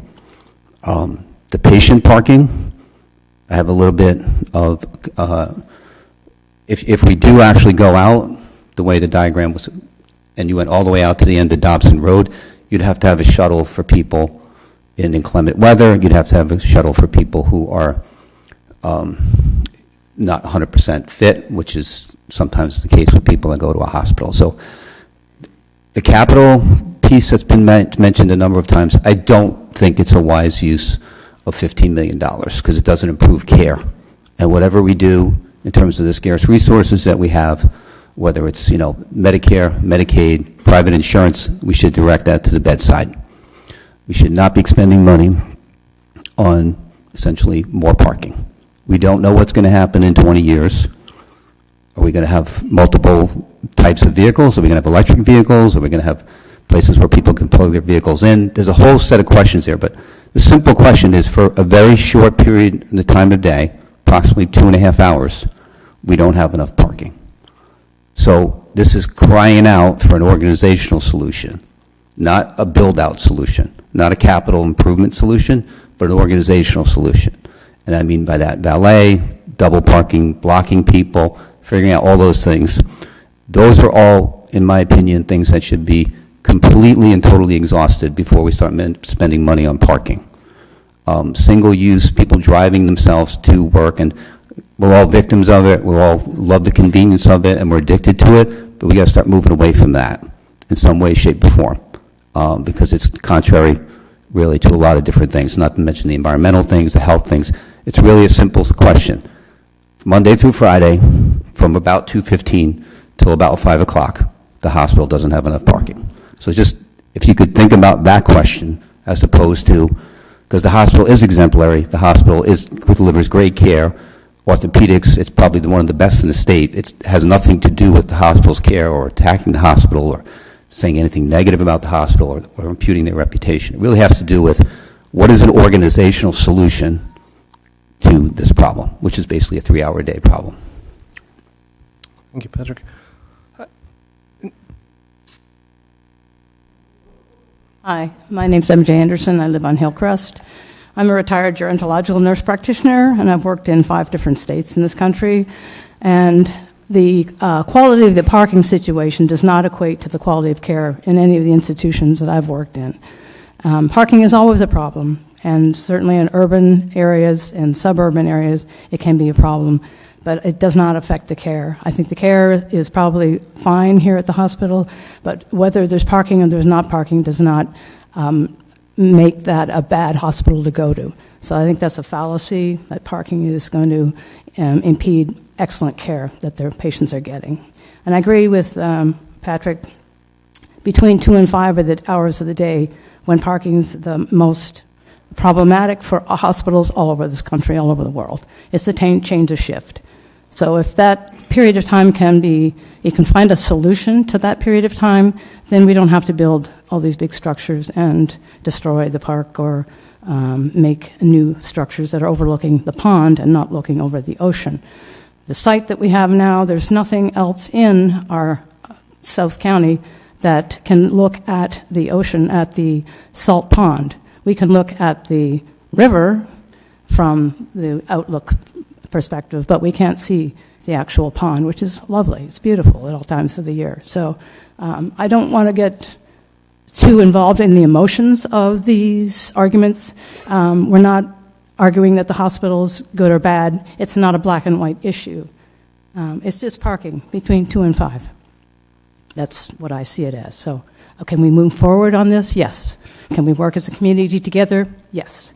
Let's just do that and maybe put this off. I don't see the urgency that decision has to be made in January 2020 when parking problems seem to come up every 5 or 10 years in the long-range plan or the lack of long-range planning on the part of the hospital. So let's work together, figure out a solution, and keep the park and motor on for the future for good health care in South County. Thank you.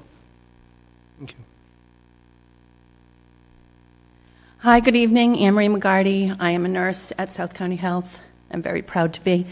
I just want to respectfully disagree with Patrick, the gentleman who said that there are only parking issues for 3 hours every day. I know firsthand that that could not be further from the truth. My own colleagues will come early to work and will still take 20, 30 minutes sometimes to find parking so that they can come in. Excuse me, and work their shift. So it's not a 2-hour problem. It goes on all day. It goes on for the patients, it goes on for the staff, and it goes on all day. And it starts sometimes as early as 9 o'clock in the morning. So thank you very much for your time.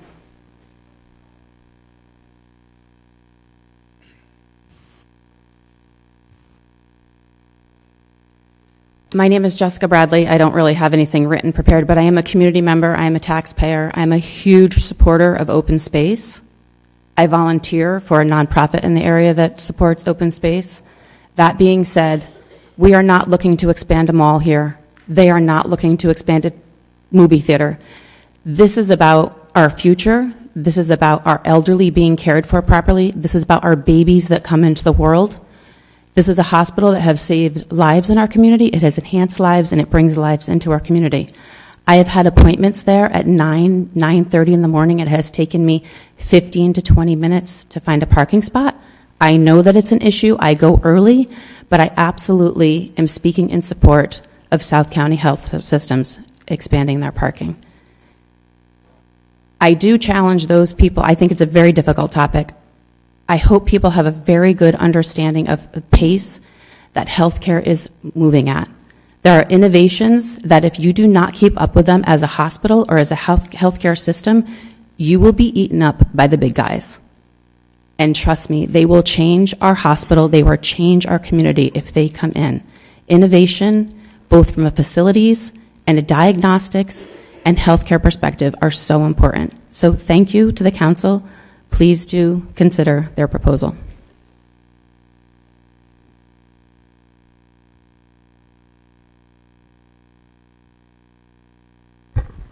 Hi, I'm Bob Marchand. I don't have anything really to say other than I've supported the hospital for about 30 years, and parking is very emotional with the people in the neighborhood, but I think it's critical for the hospital's survivability. It sounds kind of silly, but without parking, the hospital's future plans are at risk. And without the future plans of the hospital, I honestly think South County will go way of Westerly. South County is fiercely independent, and I think they want to stay that way. That's the benefit to your community. If they become a member of Lifespan or Yale or Care New England, you'll see something that you wish you'd never see in terms of the care that the hospital provides to the community. It'll change dramatically. I think that in order for them to be independent and continue on their pathway, the parking is a big issue. It goes on all day long. I get there early, so I don't have that issue. But all day long, people are trying to find parking and coming in late. And actually, the patients end up being late for surgery because they can't park. So I don't have much to say other than I hope this goes through.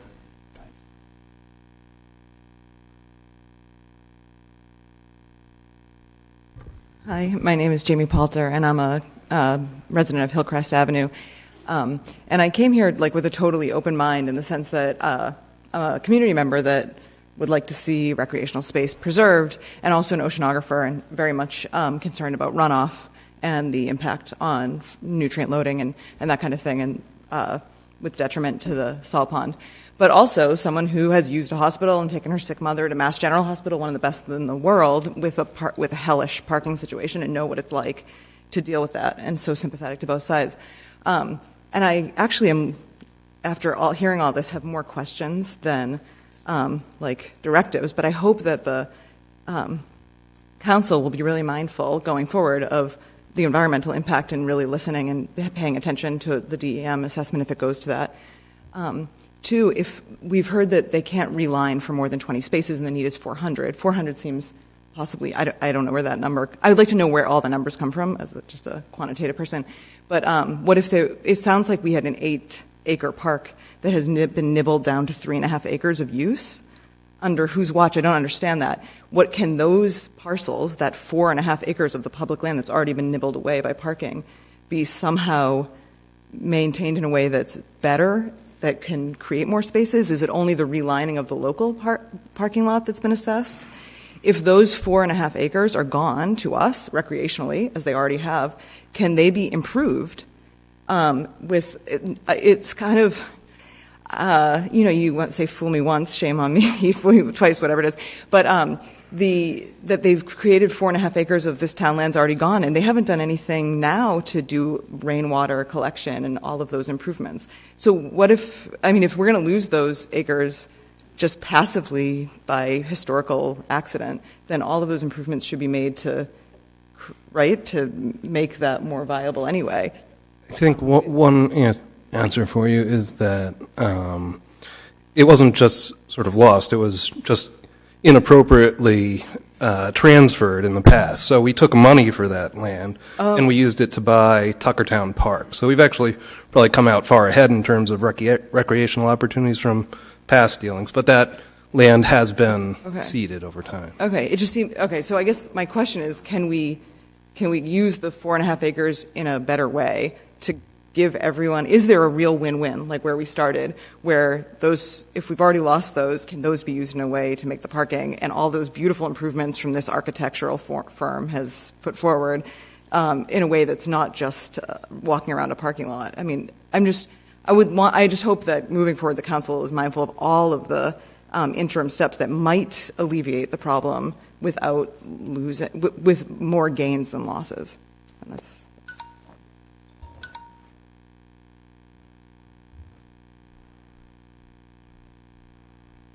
Hello, my name is Allie Manning. I'm a resident of South Kingstown. I live at 120 Orchard Ave. I'm very close to the hospital. I work at the hospital. I grew up down here, but it was the hospital that my job at the hospital as a nurse that brought me back to purchase a home and raise my family here. And not only am I a resident here, but I've also been a patient at the hospital. In 2018, when I was faced with a breast cancer diagnosis, there was no question of where I wanted to receive my care. I wanted to receive my care by my colleagues and my neighbors that work at the hospital. Parking is a challenge as a patient, as other cancer survivors have said, but also as a nurse, I see patients late for appointments or tests, or they've had surgery and they have a non-healing wound and they can't get into the wound center because they can't walk that far to get from, the parking spot that they found where they probably illegally parked their car. And they're stressed about that, and often it becomes a barrier to care. To keep the hospital viable, we're going to have to grow. We're going to, as other folks have mentioned, new payment models require us to do more cases to receive the same revenue. Patient satisfaction actually also plays into our reimbursement, and I'm guessing if somebody can't find a place to park, they're not going to start out their visit very satisfied. I love the sketches that we saw of the improvements that are going to be made to the area. I think as a resident of the area, that is going to make the space far more usable and viable than it currently is. And I'm proud to be a South Kingstown resident. I'm proud to be a nurse that works for South County Hospital. And I hope that we make the right decision to make sure that South County Hospital is here for years to come. Thank you.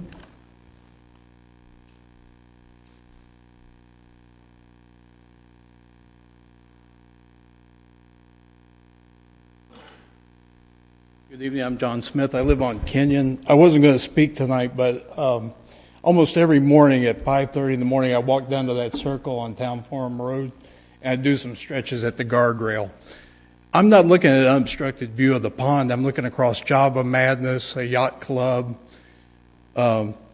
a couple of marinas, 210 Oyster Bar. It's not an unobstructed view.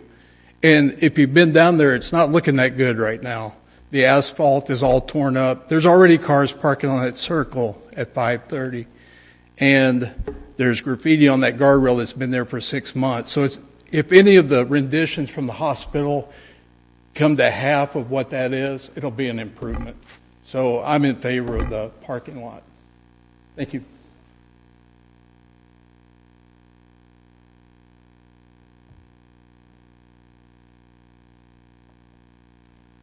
Jim O'Neill, Matunic. Hopefully you understand the importance of this hospital, the healthcare system to our community. Jobs, higher wages than any other group that you can think of. Taxes these folks pay.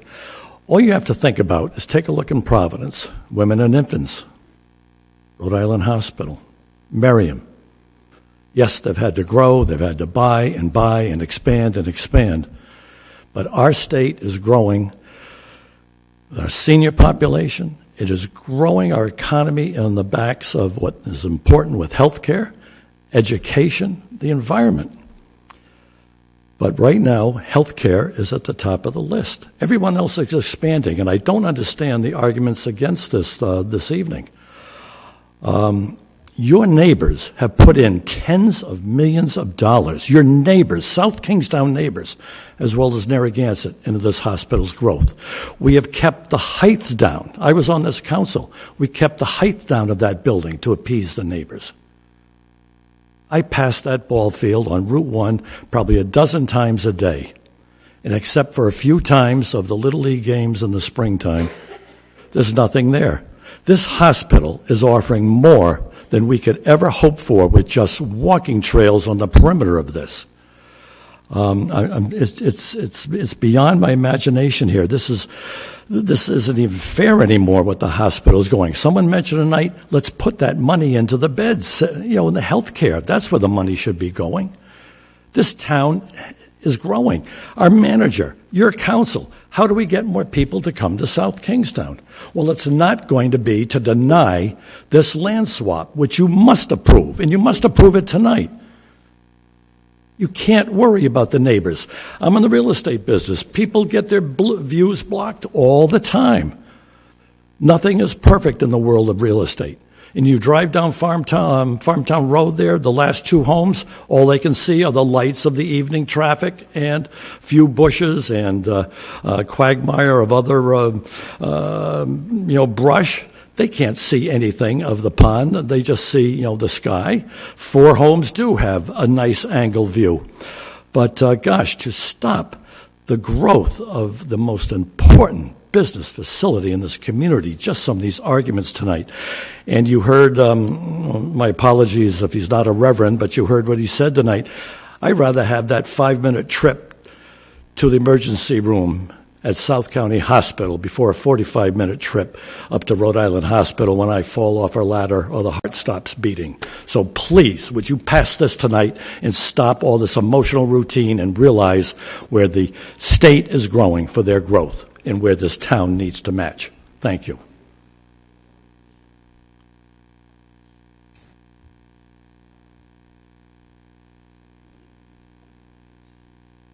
Hi, my name is Mary Lou Rhodes. I've been a resident of South Kingstown for a lot of years and also an employee of South County Health through the visiting nurse services for about 35 years.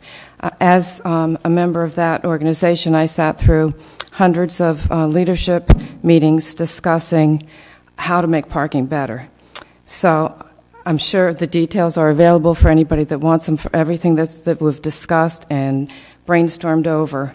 So I know a lot of work has been done that way. I've watched my son play Little League at the baseball field there, and my daughter had babies at the hospital. So I love this town. I love everything about it. I love open spaces.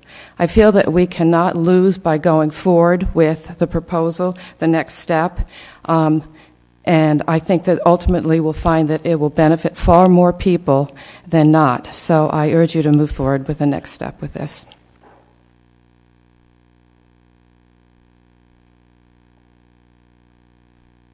evening. My name is Nicole Pagliatti, and I live in South Kingstown with my husband and 2 kids. We moved down here 12 years ago, and it is where I consider home. My husband and I both work for South County Health. I recently made a career change and left Schneider Electric, one of the town's other largest employers, to pursue a career in healthcare.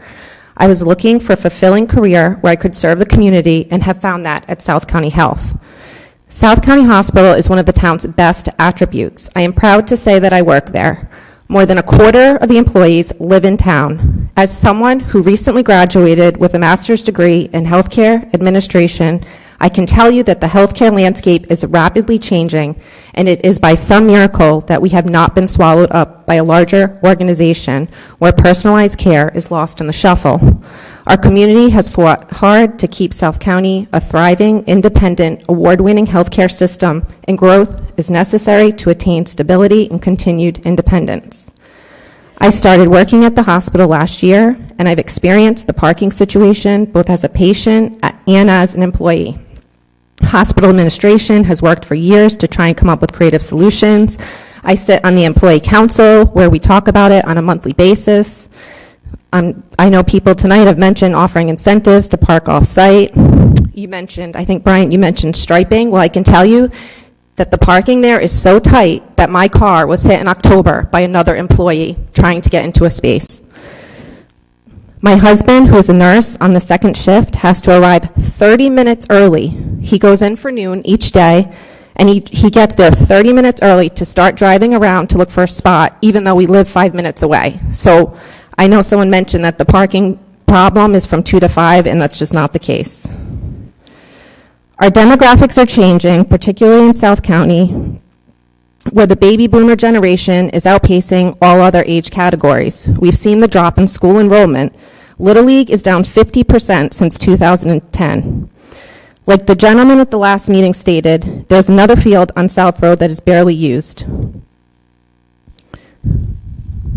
The proposed 35 acres in West Kingston that would be made for walking trails, kayaking, etc., would be a great value to our community. I personally have a Boy Scout and a Girl Scout that would love to see such nature activities added in West Kingston. It's a 15-minute ride from where we live. We would use it all the time. We need to prepare to care for our aging parents and grandparents. The Cancer Center would have been wonderful for my own mother, who traveled to Leahy Clinic and later Yale to receive cancer treatment before the center opened. She traveled 90 minutes minimum each way after long, stressful days, week after week, month after month, for 2 years until she succumbed to the disease. I think back to what a gift it would have been to take advantage of treatment so close to home. We also need to consider the economic benefits, in addition to patient benefits, of expanding South County Health. In the 12 years that I worked at Schneider, they slowly downsized the employee population in the building located on Fairgrounds Road and moved many of the jobs out of state to Foxborough, where I was relocated to, and Andover, Mass, and Nashville for better incentives and overall consolidation. That building now houses 400 employees where there used to be 1,000. Expanding services at South County would create more jobs, something that we desperately need. In summary, I ask that you please look at the entire picture, that you weigh the pros and cons, and that you take into consideration the larger population and do what is best for the community as a whole. Thank you.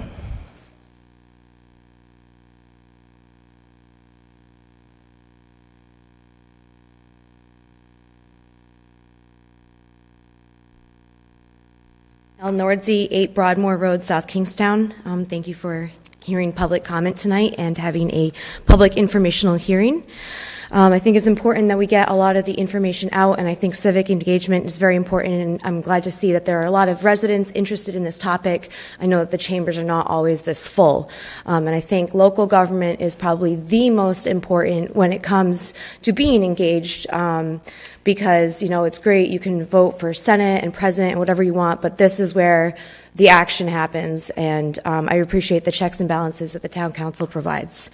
I do have a lot of empathy when a controversial proposal comes up. There's a lot of opposition. I'm in this position all of the time, and it doesn't feel good. The opposition, largely, I haven't heard anybody say anything against the hospital. We are not anti-hospital, but we are pro-neighborhood. Having a playground in an area where children can access is very important for social, emotional, cognitive, and physical development for all ages, but specifically this playground is meant for younger children who benefit the most. Changing demographics doesn't mean that the area is entirely devoid of children. There are plenty of children. I have an almost 5-year-old. The neighbors behind me have kids a little bit older, a little bit younger, and I drive around and I see kids all the time. I've been doing a lot of driving around at the park and the parking lots to check out, what's going on. I don't feel that we have enough information to move forward with this application. It's a 64-page application that needs to be taken with the SCORP document that is cited in the application. It is my opinion that the document is being improperly applied. What it should be, instead of making the case for abandonment of this park, it should make the case for how we can improve this park and bring it back up to par, and with the intention of the conservation easement. The conservation easement, removal of town-owned land that is conserved, that has a existing established use, I think is, you can't make a piece of property more public than that. The conservation easement supersedes the zoning. So, for example, our neighboring town to the north, North Kingstown, one of the largest pieces of property that is industrial zoned is a turf field. It's wide open. You can build whatever you want there, except for it has a conservation easement. So that's an example of how the conservation supersedes the zoning. So all this discussion about it being GI zoned doesn't really matter when there's a conservation easement. I don't think we should be removing the conservation easement. Other properties in the town covered by the same exact type of easement, land and water conservation 6F properties, they're called, Whedon Farm, which is the beach, Brasso Memorial Park off Saukatosh Road, Tuckertown Park, which we originally acquired from the swap in the 80s, Hazard Field behind the high school, and most of the parcels that make up Tri Pond Park, Asa Pond, Rocky Brook Reservoir, Frank Fagan Park, those are all the same exact type of property. So the question is, where does it end? What type of precedent are we setting when we take one out? What does that do for the rest? This land and water conservation is actually, at the end of my letter, I quoted DEM Director Janet Coit and RI Senator Jack Reed, because they both had a press release where they were quoted September 16th of 2019 when the state received $1.7 million to upgrade parks, preserve open spaces, enhance public outdoor recreational opportunities, which was an increase. And Senator Reed, through the Senate committees that he is part of, helped lead a bipartisan coalition to permanently reauthorize the land and water conservation program when the federal government wanted to rescind it, as well as increase funding. And so Rhode Island also saw an increase in funding. In addition... Ms. Nordzi? Yes. You've just gone a little beyond the 3-minute. Sure. So try to wrap it up. I'm not convinced that the hospital has done everything that they need to do to alleviate their parking problems. I took several pictures. I keep short office hours, so it's between 8:45 in the morning, 2:30, 3 o'clock in the afternoon. I drive by, and the lot that they use for shuttling at Marina Park, 12 cars, 10 cars, maybe a little bit more than 14 cars on a nice sunny day. Same thing with the valet lot. It's nearly empty. If you go down to the Mutunic Oyster Bar, you can see cars stacked when the valet parks them. That's not occurring here. And so I'm not convinced that we have enough information to send this application forward. I also continued my research after writing this letter because I don't think we have enough time to send this application forward, and I hope that the discussion continues so that all of this information that we've been gathering can be put forth in the public interest of transparency, and we would also like to see a full parking study. Thank you. Thank you. My name is Michael Bradley. I'm Chief of Orthopedics at South County Health. I'm in support of the expansion, and I do not live on Hillcrest Avenue. But in all seriousness, I've actually enjoyed that comment the most. Whenever there's two disparate ideas, I think spending the most time trying to understand what the other one is rather than dig your heels on the one you support is probably the most valuable. And so I know that of what we need. I think it's a process of not understanding all the details of where we're going. So super happy to hear that people were looking at the hospital at different times of day and saying maybe there's an opportunity there. I like the gentleman who talked about maybe there's a process improvement thing. But the reality is that I'll tell you some statistics that hopefully will resonate with anybody that has any sense of business. Is the reimbursement for a hip replacement in 1976 was $100 more than it was last year. So I would venture to bet that no one in this room has ever had to deal with a business that 42 years afterwards pays less than it did before. So that guy over there is not a CEO. He's a magician trying to make this work. And for us to continue doing it, we'll need to expand. So I'd love for people who are staring at parking spots to continue to do that, but we can't do it, actually, with the same amount of volume that we're doing now or services. We have to grow in order not to be swallowed up by other things. So what you're seeing now that I hear is actually a problem now, but maybe it won't be, will need to change because 6 months down the road, a year down the road, or 2 years down the road, South County Health will have to get bigger in order to sustain itself. So I just ask you to kind of consider that. And my guess is we all want the same thing. We want the hospital, because nobody hates a hospital, hopefully not. And we want potential spaces. This application, to me, seems like a little bit of a no-brainer. And then we get all the people that have the ideas coming together on how to make it the most sustainable and the most economical and the most environmentally sound seems to move forward. So you think you have a tough decision. I think you have actually a pretty easy decision tonight. But good luck.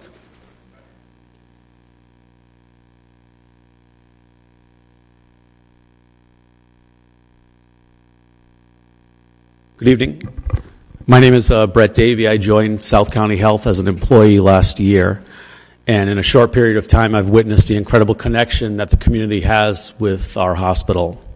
First, let me say that we understand the sensitive nature of repurposing any public lands. We appreciate the relationship, support, and trust we've had with the community for 100 years. I started my healthcare career 20 years ago at Roger Williams Medical Center and Fatima Hospital, both of which were independent community hospitals at the time. All the employees knew each other, and the caregivers knew the patients. It was healthcare delivered the way that we all hoped it could be delivered. And in many ways, it's the way that healthcare is delivered to this day at South County Health. About 6 years ago, that small health system in Providence was bought by an out-of-state healthcare giant, and our identity as a community-focused provider diminished significantly. When I joined South County Health last year, one major draw was its status as Rhode Island's only independent health system. Still, it was only 2 years ago that South County's merger talks with Yale New Haven ended. If we are unable to grow and financially succeed, further merger talks may be necessary. A merger often means that clinical services are concentrated at one hospital versus another. One partner might offer cancer care, the other might offer cardiology.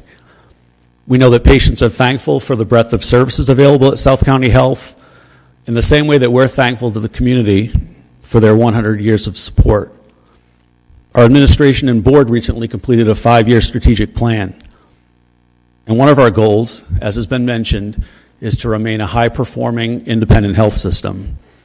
That goal is predicated on continued successful growth. As mentioned, one of the great obstacles to that growth is the lack of parking. We have valet parking, we have off-campus parking, all of these things that were mentioned previously, but still, unfortunately, it's not enough to meet the growing need.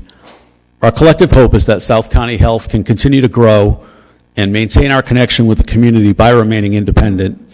And a yes vote on this proposed land swap will go a long way to helping us realize that vision. Thank you.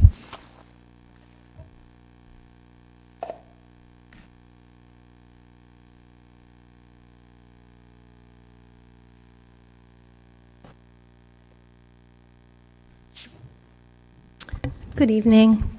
My name is Teresa Tanzi. I live on Hillcrest Road. I'm a neighbor to the hospital. In fact, I can see it from my front porch. My husband works at the hospital as the medical director of the Wound Care Center. I've been a patient multiple times. I sit on more than a dozen committees working with the hospital looking to improve the health outcome of our neighbors. I'm also an elected official, and the hospital is the largest employer in my district. My friends, neighbors, and constituents are employees, patients, volunteers, board members, and donors. I support the hospital. I'm at all their events, annual meetings, celebrations, and have fought tooth and nail to help keep them strong through their difficult times in my 10 years as a state rep. I am a partner in all they do and will continue to try to find solutions to the issue that's before you tonight. There's not a simple fix that will satisfy everyone tonight, and I know that this is not an easy decision for the council. I have sympathy for the difficult position that you're in. The question I find most important in considering the options is rather basic, in my opinion. Has the hospital done enough to mitigate the issue and explored enough options? And I have sat with the administrator, I have sat with the head of HR, I organized a community meeting, I've tried to bring people together through this. An outstanding question is, why was the review of their master plan pulled from the Technical Review Committee's October 9th agenda? Shouldn't our planning department and this council have a chance to review and approve the master plan prior to voting on this application? It feels a little like the cart is being put before the horse. I fully understand that patients need a place to park. No one undergoing cancer treatment, giving birth, or who has a broken leg should be expected to traverse the parking lot or drive around it for an hour looking for parking. But should sales reps and finance people who are working on campus have priority over the cancer patient? I feel the patients and their visitors should be prioritized, not the administration or support staff. And I will mention again, my husband works at the hospital, and anytime that he uses his car to drive there, I make him justify it. These are all questions we have to look at ourselves in our own actions and be reflective of. So, no other hospital in Rhode Island has open campus parking for their patients, let alone their employees. Many have gate-restricted access even for their patients. Why don't we? Approximately 800 spots exist. Is that enough for patients and their core workers? To be clear, as I said, I've met with the administration. I know the steps they've taken, but I do not think they have gone far enough. They have incentivized employees to park remotely, made recommendations that they use the shuttle or carpool, but it is time to insist that they do so. They spoke tonight about having 100 people approximately using that at the height. If they have 1,800 employees, that's 5% of their employees who are utilizing the shuttle system. And to me, I think there is far more to do. Someone will bear the cost of paying for their employees' parking convenience, and paying that price may very well be the entire town, be done by the entire town through additional mitigation costs in violation of the total maximum daily loads. So I urge you to tread slowly. I know my time has passed, so I just want to, I've worked around transit with the hospital. We secured $8 million recently, myself working with URI, the state and federal delegation, to bring a transit hub up to URI. More transit opportunities will be coming to this area. We have a very active transit route that is within a quarter mile of the hospital. It's a quarter mile walk on sidewalks. The people who live in this area chose to do so because it is a livable and walkable area. And what I would ask is that the hospital try to integrate its 1,800 employees and volunteers into the neighborhood by encouraging them to use transit more or bike or walk to work. I would ask them not to take over the neighborhood and take away the quality of life of those of us who chose very mindfully to buy our homes and chose to live in the walkable part of town. If this were going to be a permanent solution, the one solution that fixed the problem in perpetuity, I would say okay. If there were already reasonable controls on who parks where and when, it would be different. If they already had 20 to 30% of their employees parking remotely and not 5%, I would not be here tonight. I would be home playing Parcheesi with my husband and daughter, but they have not. Paving over a key recreational area in a dense part of the town will not solve their problem. Without an updated master plan, we have absolutely no idea what will fix their problem. The town council needs more information. The public needs more answers. The hospital has not provided us with them, and therefore the application must be delayed. Passage of this means the hospital's parking problem becomes the town's problem. Higher TMDLs, more oyster bed closures, more cars. There has to be a better way, and this simply is not it. And I thank you for your time and your indulgence. Thank you, Rep.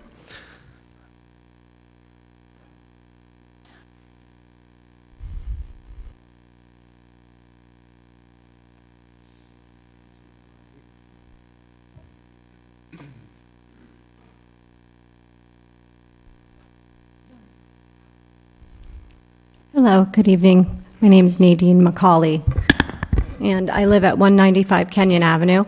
My apologies, I didn't plan on speaking, but before I left, I just wanted to note that I've bought 2 homes on Kenyon Avenue, 195 and 164. I walked in labor with my 3rd child to have my baby at South County before I was an employee there. I've worked there for 8 years as the patient experience manager and the volunteer manager. I oversee 300 volunteers, the front desks, and I'm in charge of taking complaints at the front door. There are many, many parking complaints due to access for all types of patients. People do not want to use the valet, even though I encourage them to do so every day. They would like control over their own car. Oftentimes when they come in, they've lost control of some issue that they're having, and their health is in need. So they don't like to park far away, and they certainly don't like to use valet. I, again, am a resident and a local person, and the park that used to be very vibrant is not vibrant anymore. It's really run down. I remember taking my children there when, the grass was green and there were plenty of area. And I remember when the parking was taken for the hospital, and as a patient at the hospital, I was appreciative that I had, that area to park. My thoughts are that the schematic that the hospital has provided is an improvement to our neighborhood. I, for one, would like a walking area. I walk up and down our street. I use the bike path. That is very useful for my neighbors and for people that are around me. And I urge you to move forward on the land swap. Thank you.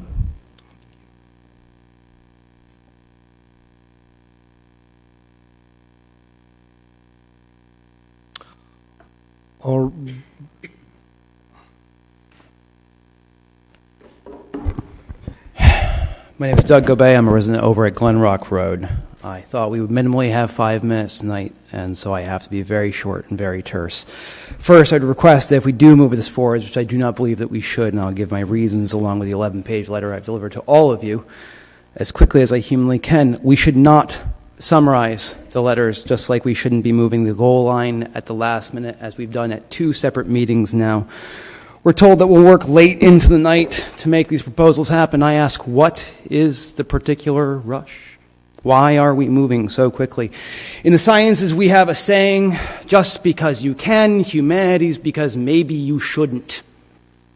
We have seen people like Robert Oppenheimer, who has said, I have become death, after inventing the nuclear bomb. It is very easy to make a mistake with all of the best intentions in the world. Well, this is certainly not at that level. A slippery slope remains. Speaking about factual fallacies, let's go into the argument that we're somehow against the hospital if we're against this proposal. As Elle put so wisely tonight, that could not be farther from the truth. We have been presented with a black and white fallacy. I will help you with this. This is where we're basically presented with two options, black or white, and said, there is no gray. Don't worry about the gray. We have lots and lots of room for gray here. I have tremendous questions. So many people have had questions tonight. We have so many options. We hear about demographics. At this moment, I have to say I have multiple degrees in science. Math is a plaything for me. Let's talk math. Just because a percentile is going down does not mean that a whole number is going with it. I do not know where Mr. Robinson got his citations from. I have given them to you with my demographics report. They come from the 2010 census and the 2013 planning from the state of Rhode Island, as well as the most recent 2018 town censuses that we have access to. These show us that while the statement that the 65-plus community is increasing in percentage, and that the less than 20 population is decreasing in percentage, we are seeing growth in both columns. You can decrease as a percent and increase the total number. In point of fact, if we look at the Glen Rock region, that is the lowest population density in the town with an almost zero birth rate, so close to zero, it doesn't have a value. If we look at the region around the hospital, that's at the second highest for the town. They have 3 times the population density. If we take a park from them, we at Glen Rock get nothing new. We already have over a half a dozen passive recreation sites available to us within less than 2 miles. Abbey Perry is 2 miles away, not 3 miles away. If we look at that map that was presented to us, place those 2-mile markers around the beige areas, and your map changes drastically. Drastically. I have heard no serious proposals towards getting towards the heart of the matter. We have new parks, the Noise and the Riverwalk, which we were told about earlier tonight, that do allow new passive usage. We're told we need this, and it's being given where we have the fastest population growth in the town. There is no population growth out at Glen Rock Road. It is a 25-minute drive from the hospital. It is not equivalent in spirit or letter. It is passive. The word active was added tonight. I'm interested to see what those active activities are going to be. And finally, we need to take our time. There is absolutely no reason to rush this. We have so much changing right now in terms of our transport options with companies like Uber Health, Lyft. We're seeing ownership of cars decreasing as a trend, not increasing. There's a lot to be said here. I want to look at things like the parking study. I like numbers. I want to do the math. I've been given promises, and those promises have shown me from the 1980s, every 15 years, we eat up part of Town Farm Park. At the 3% projected rate that we were given tonight by Mr. Robinson, your doubling time is 20 years, your halving time is 10. That means that in 10 years, your parking needs will have grown by 50%. In 20 years, they will have doubled. Where will we be looking then? With 1.1 acres left, we've consumed 85% of a promise given by a now dead person to the town. This will produce a chilling effect. Who would want to give us a gift if we can, 125 years later, go, yeah, all right. We have a bird in the hand. Let's work with it. Thank you. Thank you.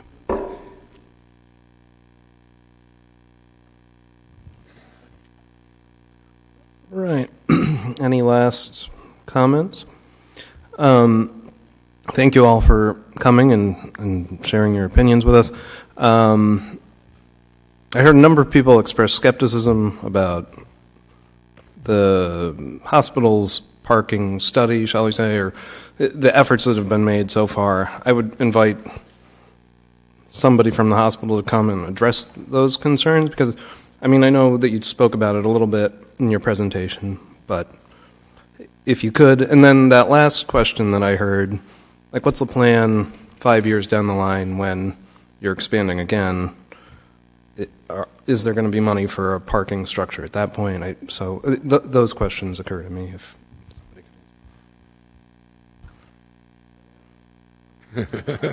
please. Yes. So yes, the parking study was based on an analysis of the current zoning restrictions, the parking demand based on our current services in the hospital, and it was done by our master facility plan vendor that's been engaged to help us not only plan for our expansion but accommodate the current and future demands. So if you go to the A and B sections, as was also mentioned earlier this evening, we have completed a 5-year strategic plan. Really, the appropriate sequencing of these efforts is to do a 5-year strategic plan that projects your volumes, projects your growth, and then the master facility plan is the accommodation of that growth over that period of time. And so that's the sequence we've gone through. We've completed the strategic plan. It was approved by a board at the end of September. And we've engaged with a national firm that is an expert in master facility planning. They helped us look at our sources and uses of activity on the campus. They did parking studies at various times of the day. They looked at the number of spaces we have and our projected growth as a hospital and accommodated those with the numbers you saw earlier tonight. Gary, I don't know if you would add anything.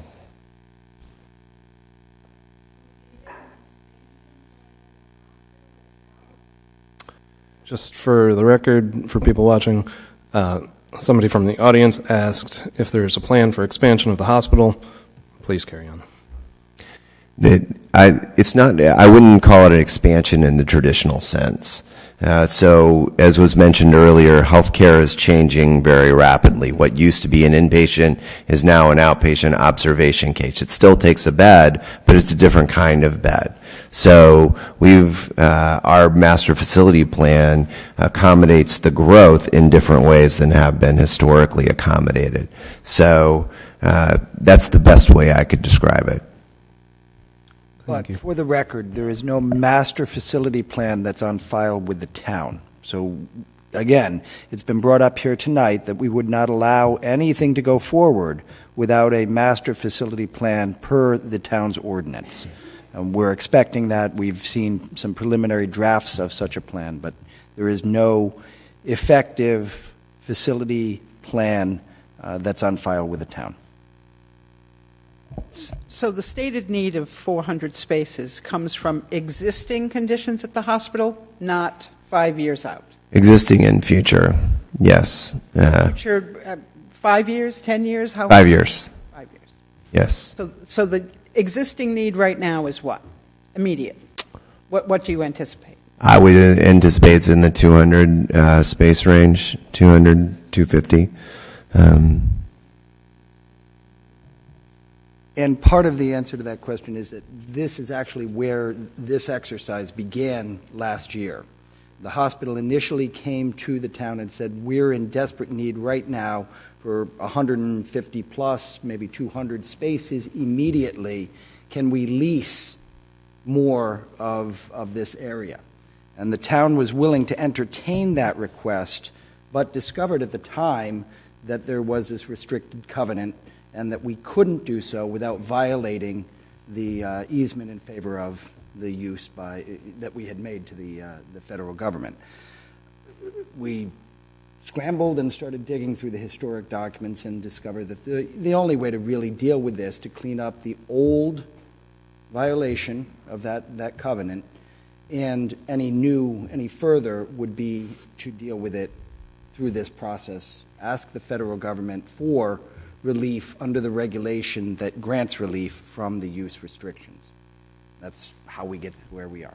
I would also say, as was mentioned earlier, part of our master facility plan, we are a health system. We're not a hospital. So a hospital is a key component of our health system, but a part of our master facility plan includes ambulatory or outpatient expansion. And so we've identified, as was mentioned earlier, only critical needs that need to be on campus, those specialties that round on their patients on a regular basis, those specialties that really are critical must-have services on campus. We're going to have a concentration of those services there. Anything that needs to be done out in the community, our desire and vision is to have those services take place outside in the community. Any other questions for the hospital while we have Mr. Robinson at the podium? Just one last question. So you think would you say that you have exhausted all your other options in terms of strategies for finding parking? Definitively, yes. We are currently underserved, so we have a vested interest in finding spaces for our disgruntled patients, our disgruntled employees, our disgruntled volunteers, everyone that complains on a daily basis that you heard about ad nauseum tonight. We have an interest in meeting those needs, and we consistently explore any and all alternatives: software for off-site working, off-site parking, shuttling, necessary, only critical services being focused there. So we continue to explore and exhaust every other opportunity beyond those that are completely infeasible, like a structured parking garage. And this process isn't a quick process, right? So this is the first step of a painfully long process that will eventually lead us to, hopefully, some additional parking that we desperately need right now. So we are in the situation right now to exhaust all alternatives, and I can tell you that we have and will continue to do that, but it's not enough. Quick question. How many off-site parking locations do you have, and also how many shuttles, any idea? I don't know the exact count right now. I know we've leased different lots at different times. I think we have a couple lots, and we have one shuttle.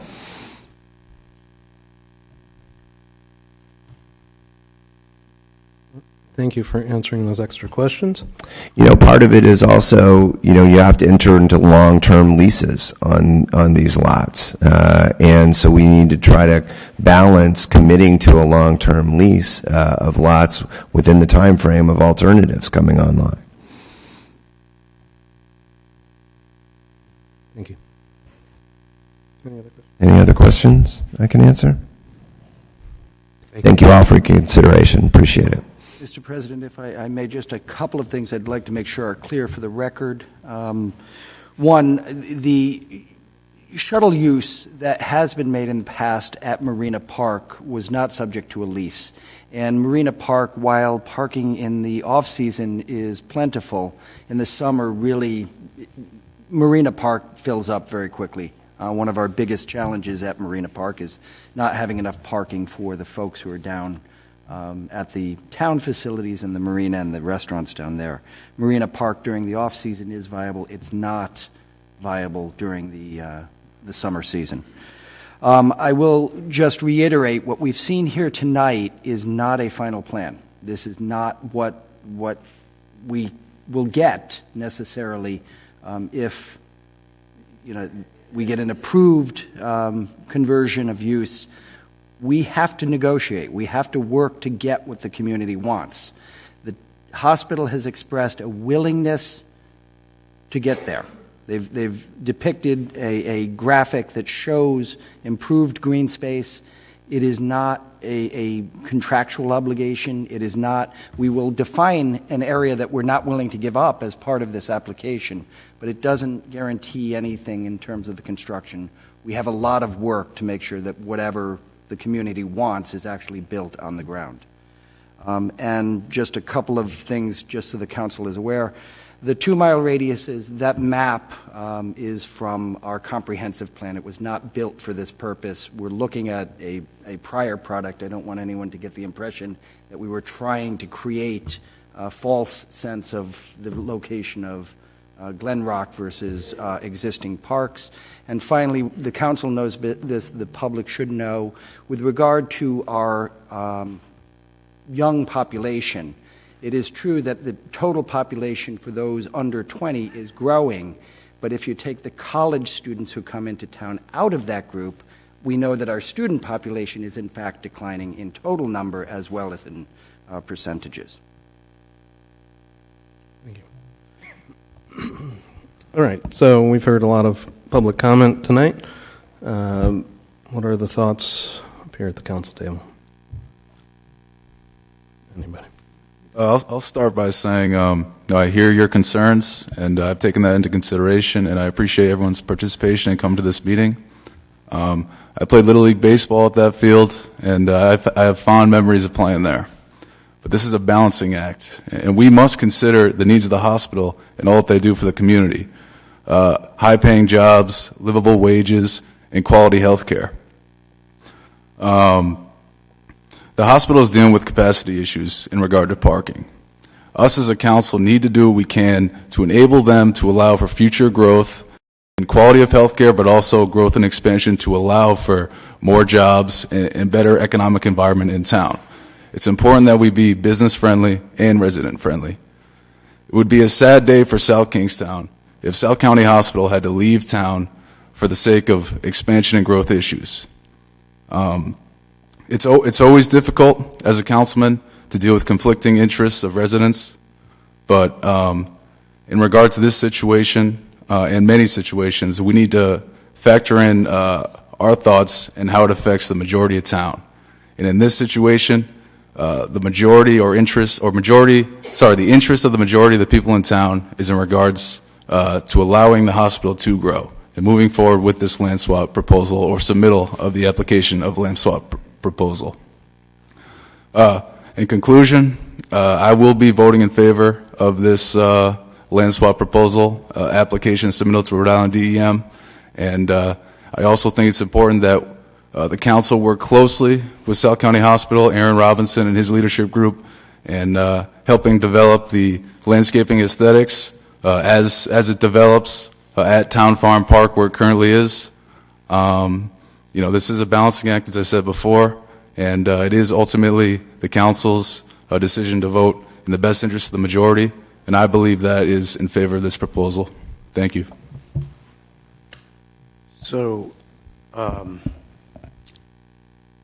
Yes, this is certainly a challenging issue. I don't think anybody can argue that the hospital has not been a good neighbor for many, many years. I feel that I've gotten enough information tonight to make a decision on this topic. I will be voting in favor, if there is a vote tonight, to go forward. This is the first step in a very long process, and I trust that along the way, a lot of the concerns and issues that were brought to the mic tonight will be addressed and will be solved. But again, I feel like I've received enough information to make a decision if we happen to have a vote tonight, and I will vote in favor. I agree with a lot that Joe and Rory has said.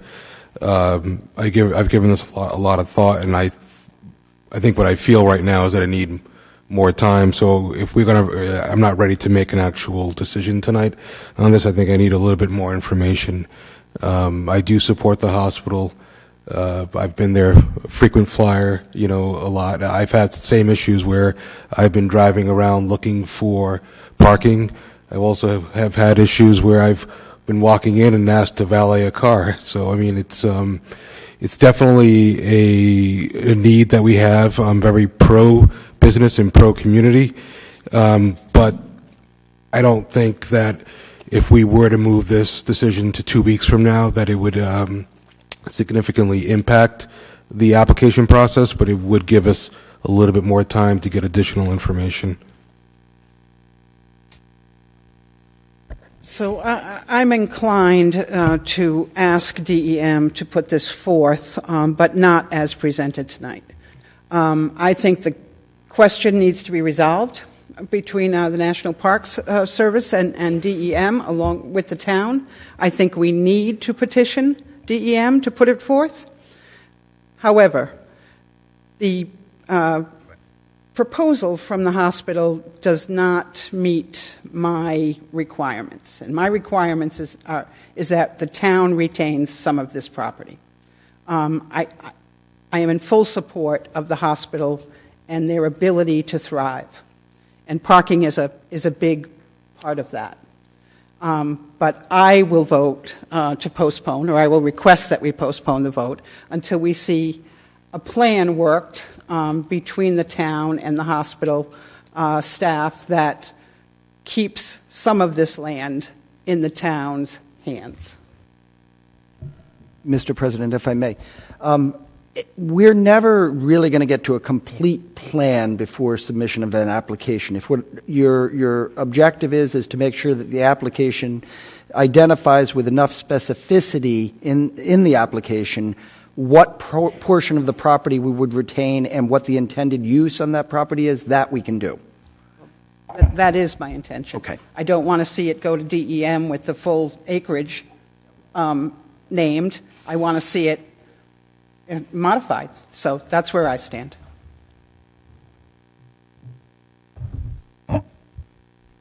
Anything to add, Rob? Well, speaking for myself, I'm of an age where I was born at South County Hospital, and I managed to play baseball at both lower and upper fields in my time. I've had 4 children subsequently. Not me, but my wife. And, I love the hospital and what it brings to this community. I am inclined to support, what's been presented today. I've heard a lot of concerns raised about the loss of recreational opportunities in town, but I see, honestly, an expansion of the opportunities with the plan that was presented today. As a bird watcher, I would love to have access to that cove there and see down into it. I've bushwhacked trying to do that in the past. So I think that that's a great benefit to people who would come to the hospital and as well as people who live in the area. If we could connect that also to Marina Park by going through under the underpass, that would be excellent. I mean, I think there's a lot to be said for the plan that's presented. Not only that, but there's still a playground. So we're not losing the playground that's there currently. It's moving a few hundred feet, but it's still there for community members to access. The thing that we're really losing is just that lower ball field. And much as I love baseball, I have to admit it's been in decline for some years, and we have enough baseball fields in town to meet the need of the town. So I see those things at the property itself. I think the efforts to remediate the groundwater runoff through the green infrastructure look good to me. It looks like an area that you can treat the water runoff effectively. And then on the other hand, we have really this opportunity to turn what was 8 acres of town land into all the land at Tuckertown and another 35 acres in the northwest corner of the state, the town, that right now doesn't have a lot of access to recreational facilities. It's a beautiful piece of land, and I understand Save the Bay's point that, you want to keep it pristine, but if it's on the open market, one of the ways that we can best do that is by having the town own it. And then you're allowed to give public access to some of these beautiful spots and hopefully maintain it in such a way that we're not impacting that piece of land. So I see a lot of things to speak well for this plan. I understand some of the hesitation by council members. I think it would be good to send that presentation to the Rec Commission, have them vet it, and send us an opinion before the next council meeting. I feel like 2 weeks is not a huge amount of time to postpone this decision. Mr. President, speaking to the town solicitor, the issues that we think need to be addressed procedurally are whether or not the public hearing is closed. The public hearing is open at this point, whether the public hearing should be closed, and how to memorialize the objective that's been stated now by several members that the town retain ownership of a portion of the park in such a way as to allow for a play set and allow for a walking trail and allow for these vistas. I would suggest that it probably makes sense to amend this resolution to say those things and either close the public hearing and table the resolution so amended, which would allow you to come back and deal with that once you've got a report from the Recreation Commission, or simply hold the public hearing open, which has some advantages and has some disadvantages. So, my recommendation in terms of how to get us to the objective that I've just heard stated would be to amend the resolution, close the public hearing, amend the resolution, table the resolution to your next meeting, and we'll have a report from town staff describing how we can achieve the objectives outlined in that amended resolution, which are to retain ownership over a sufficient portion of the park area to allow for a linear walking park and a play set. That's really what we're talking about, because all of the sort of interior screening things and those, that will come in the master plan development and in the development of the parking lot itself. So hearing that, my suggestion is this. I don't even think you need to amend the resolution tonight. I think if you close, it's just like any public hearing. You can close the public hearing. When you come back in 2 weeks, you'll have the report from the Recreation Commission. Then based on that, the manager's mentioning the 1 acre holdback. Maybe it's 1.1, maybe it's 0.9, I don't know. You certainly can develop the resolution at that next meeting that you continue this to. So, Mike, would there be any benefit of holding the public hearing open? I mean, keeping it open? That's totally up to you in terms of if you think you need more input from the public. So I'd like to see the public hearing held open. I think when we see the new schematic here, however, this new iteration of this, I would like to hear from the public. So I would prefer to hold the public hearing open. All right. Any other opinions on? The new schematics will be drawn up based on the public hearing comments that have been given up to this point, which is the 30 days. Is that correct?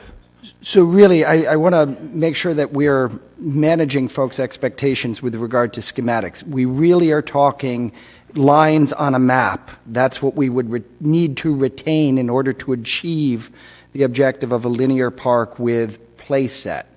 I don't want us to get too wedded to the idea that we're going to have a particular picture. I appreciate, and everybody who wants to develop land comes with pretty pictures. All we can really do at this point is delineate where we're going to retain ownership and assert that that must be sufficient for the development of the features that people say they want. My expectation is not to have a drawing, an artist's rendering. Right. My expectation is to see a map with lines on it. That we can do. So again, thinking about that, the question of whether or not, holding the public hearing open so that you can lay out the map, there's some virtue to it. The only thing that I would suggest that council is against holding a public hearing open is simply you're going to have folks coming out again or not coming out again. You're going to have folks who have participated in the discussion tonight who may not be able to participate 2 weeks from now. And I don't want to... Yeah, but I do think that, for me, I took notes. There was about 25 people that spoke, and we can also go back and look at the video of the night if we needed to. I don't see anything wrong with holding the public comments open, especially when we don't normally see this many people. So I don't want to be too pointed about it. My only concern is that we not disadvantage anybody in the discussion. To the extent that you've got folks who've been able to get their crowd out tonight, to the extent that the hospital was able to tell its side of the story through the people who've experienced the situation, and the neighbors have been able to do the same. I don't want anyone to get the impression on a second night that one side or the other didn't care enough to show up a second time, because there may be many reasons why one side or the other might not be able to show up.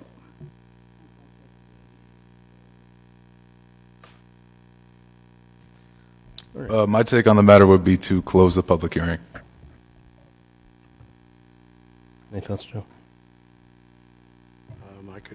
I could go either way with this. I mean, I think that I have heard plenty. I would always be open to hearing more or again, but I feel like I've gotten enough information. And the clarification that we're looking for, we'll get from this map and other feedback from the hospital and from staff. All right.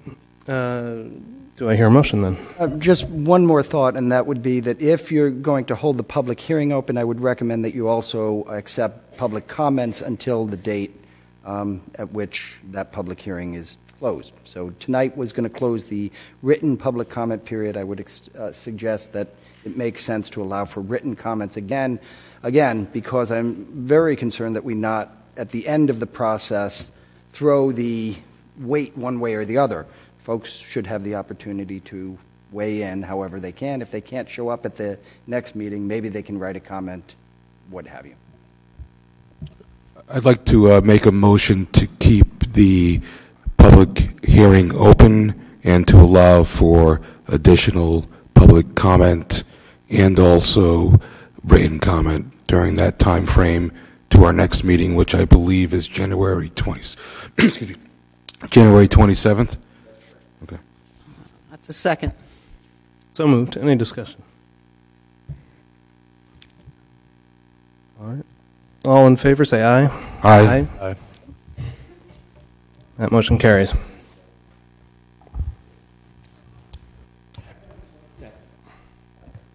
And public comments will be, written comments will be accepted until the 27th.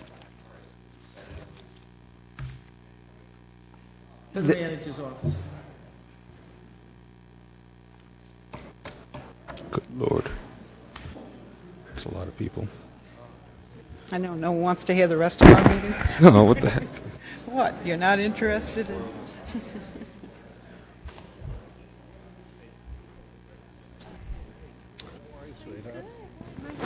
Thank you all for coming tonight.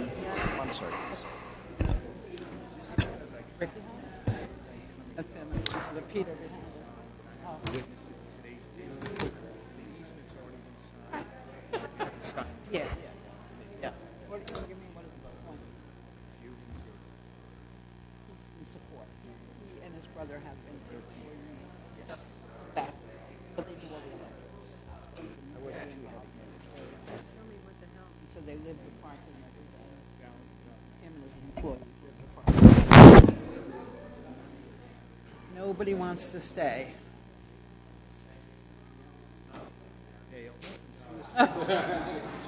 We pride ourselves on that. They actually watch our videos. They're amazing. The people are great. They really are. Even the press is leaving.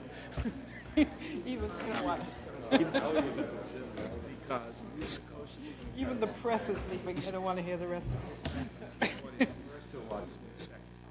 Is this the colored, is this the one that we had to get the colored map for and redo the maps? No, but we'll get out of here quickly now. And the easement has to go first? No. Okay. Okay. The deed goes first, yeah. I'm going to write. Record deed that's first. right. Deed first. I'm going to give it to, deed second. okay. Lou Sakosha? Yeah, he'll be in tomorrow.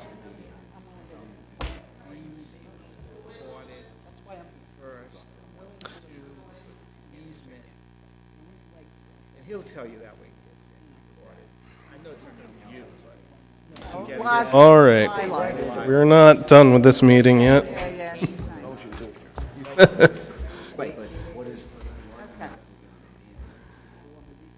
That concludes 7A for the moment, and brings us to item 8 on the agenda. 8. Bless you. Communications. Communications 8A is a resolution adopted December 9th, 2019 by the Charlestown Town Council in support of fully funded E911 statewide and municipal services. It's received and placed on file.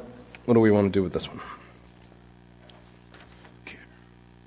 I'll make a motion that we place this item 8A on file. Second. So moved. Any discussion? All in favor say aye. Aye. 8F is an email dated December 9th, 2019 from Council Vice President DeCruz concerning regulation of chickens. I'll speak to this. It's not what how it's worded. It's not that I want to regulate chickens. I'm in favor of chickens. I love my fresh eggs, and we're a rural community that definitely should be afforded the opportunity to have chickens. But when you're in a small parcel of land, say 10,000 square feet, or even in my neighborhood where I think the average is probably a 40,000 square foot lot, I've seen chickens just walking down the street, and I don't know whose chicken it is, but sometimes I try to bring them back to someone, I don't want chickens to get hurt. But at the same token, when you talk about these small lots that we have out there, and we also have a lot of people in the community that, don't want any kind of strife with their neighbor. They want to get along with their neighbor. But if you don't contain your chickens, especially on a small lot, they're going to end up in multiple people's yards. They're going to be on their decks, on their patio furniture, and chickens like to poop. So we need a chicken leash law. Yeah, chicken leash law.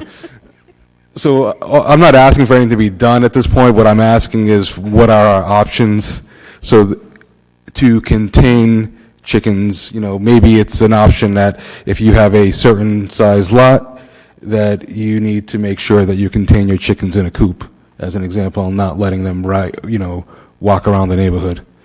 And I am surprised that they do find their way back, though. So that's basically what I'm asking for, is just to ask the solicitor to give us some opportunity and some options. I'll definitely give you some thoughts about what we proposed in the past, plus what we did in another community or two, and a lot depends, as you say, on the size of the lot, but also you can look at restricting the number of chickens that a person can own, like, only 6 or only 9 or only 3. I mean, there are all kinds of things you can do. I don't think we should. I don't think we need to restrict it. I think people just need to be responsible. Get ready for the deluge. That's all.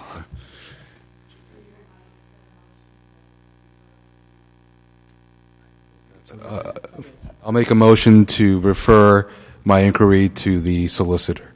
Second. So moved. Any discussion? Keep control of your chickens, folks. They're going to get eaten by it otherwise. Yeah. I've had this experience. All right. All in favor, say aye. Aye. Motion carries. 8G, an email dated January 7th, 2020 from Michael Henry, resigning from the Zoning Board of Review, effective immediately. Received, placed on file. What shall we do? Make a motion to receive this communication item, place it on file, and send a letter of thanks for his service. Second. So moved. Any discussion? All in favor, say aye. Aye. Motion carries. All right. Number 9, comments from interested citizens. I know we've lost most of our audience at this point, but still, the opportunity is before you. If you have something to say, please come up to the podium. Let us know.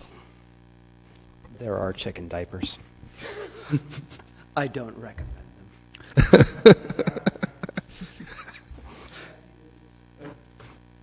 Yeah. All right. Any comments up here at the council table? Good. Town manager's report. We'll try to keep this quick. But There's actually quite a bit to report. Talk a little bit about the high school development project. The school committee is meeting tomorrow night and is expecting a report from the project cost estimators. Homeland Security, in light of the heightened tensions with Iran, has sent around a note letting all town employees, council members, everyone, in fact, know that there is an increased threat of cyber intrusion, cyber attacks, cyber schemes, and folks should be on heightened alert. We may not be, the most interesting program in the country to attack, but having our wastewater system crash is a nice nuisance, and if it can be done, those who are hostile to us may indeed try to do it. A note for the public and for the council, there was an article in the local newspaper that indicated a $3.5 million bond request had been recommended in the CIP. That's actually a $6.5 million bond request. The $3.5 million request was only the roadway and road infrastructure portion of that request. We're also proposing to make some improvements using bonded money at recreation facilities, the Old Mountain Field, the Town Beach, and the boat launch down at Marina Park, and to make a $2.2 million improvement to the public radio system. So that's actually more than the 3.5 that was reported. The radio project has moved on. We've got the contractor putting together a request for proposals, and we'll see how far we get with that. If all goes the way we hope, we'll be able to actually put that request for proposals out and start building out the system. If we cannot, we will have the RFP in our pocket. The system that we need is not going to change radically in the next couple of years, and we do need to move toward having something that's the equivalent of shovel-ready. In this case, it's being administratively prepared to go to the market. I will note that we have had some concerns over the course of the last year about the cost of the charging stations for the electric vehicles that we installed last year. It looks like the total cost of the charging stations is going to be close to $2,000 by the time we're done with this fiscal year. That money is coming out of the rec department's budget.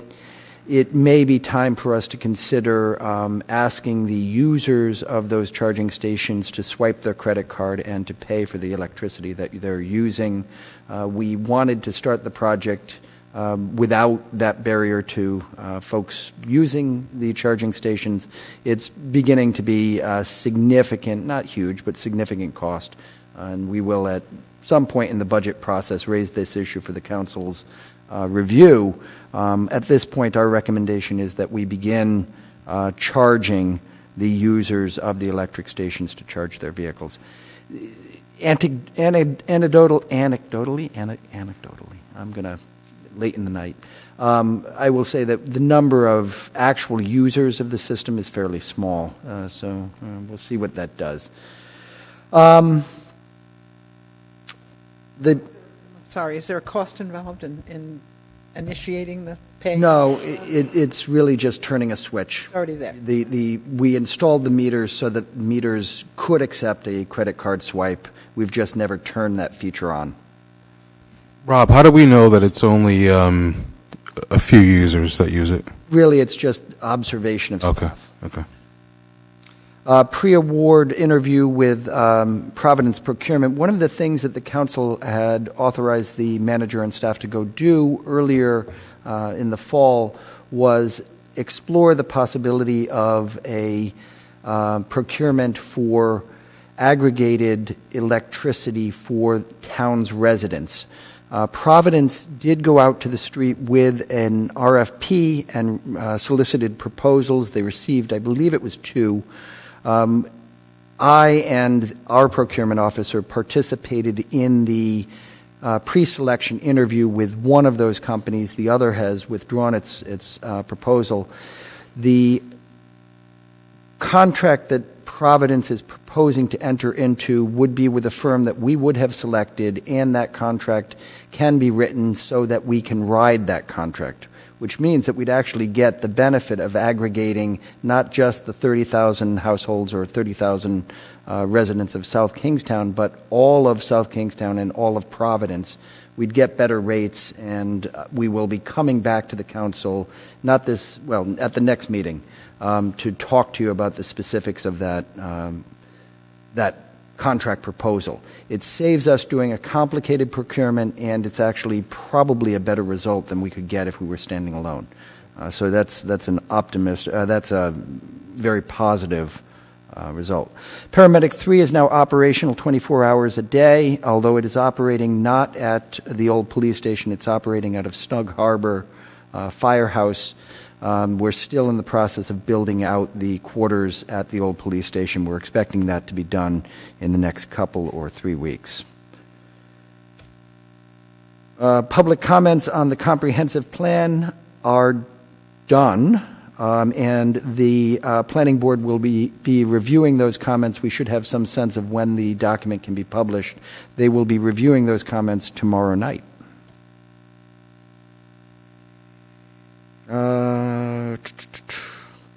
Water meter replacement at the water program is about 35%, 37%, I think was the number John gave me today, complete. And the mobile food truck and temporary mass gathering license applications are available online. Our statistic for the week comes from the police department. Not a perfect number, but it's an interesting one. 6,077 traffic stops were made in South Kingstown last year. There were no claims by motorists who were stopped that they were stopped for a racially biased reason. That begs all sorts of questions. I'm going to just leave it where it is. I did want to spend some time today just letting the council think through a problem that I think we're going to have. As I say, the school committee is meeting with the folks who've done cost estimates on their plan to build an addition onto the Curtis Corner Middle School and to use that new addition and the old Curtis Corner building as the high school. This is really two projects, and they're both pretty significant projects. We, earlier in the evening, were talking about the difficulty of getting rid of a small 30,000 square foot elementary school, trying to dispose of the high school, which is much larger, 230,000 square feet, and a much more peculiar building in many ways, is going to be a challenging project all by itself.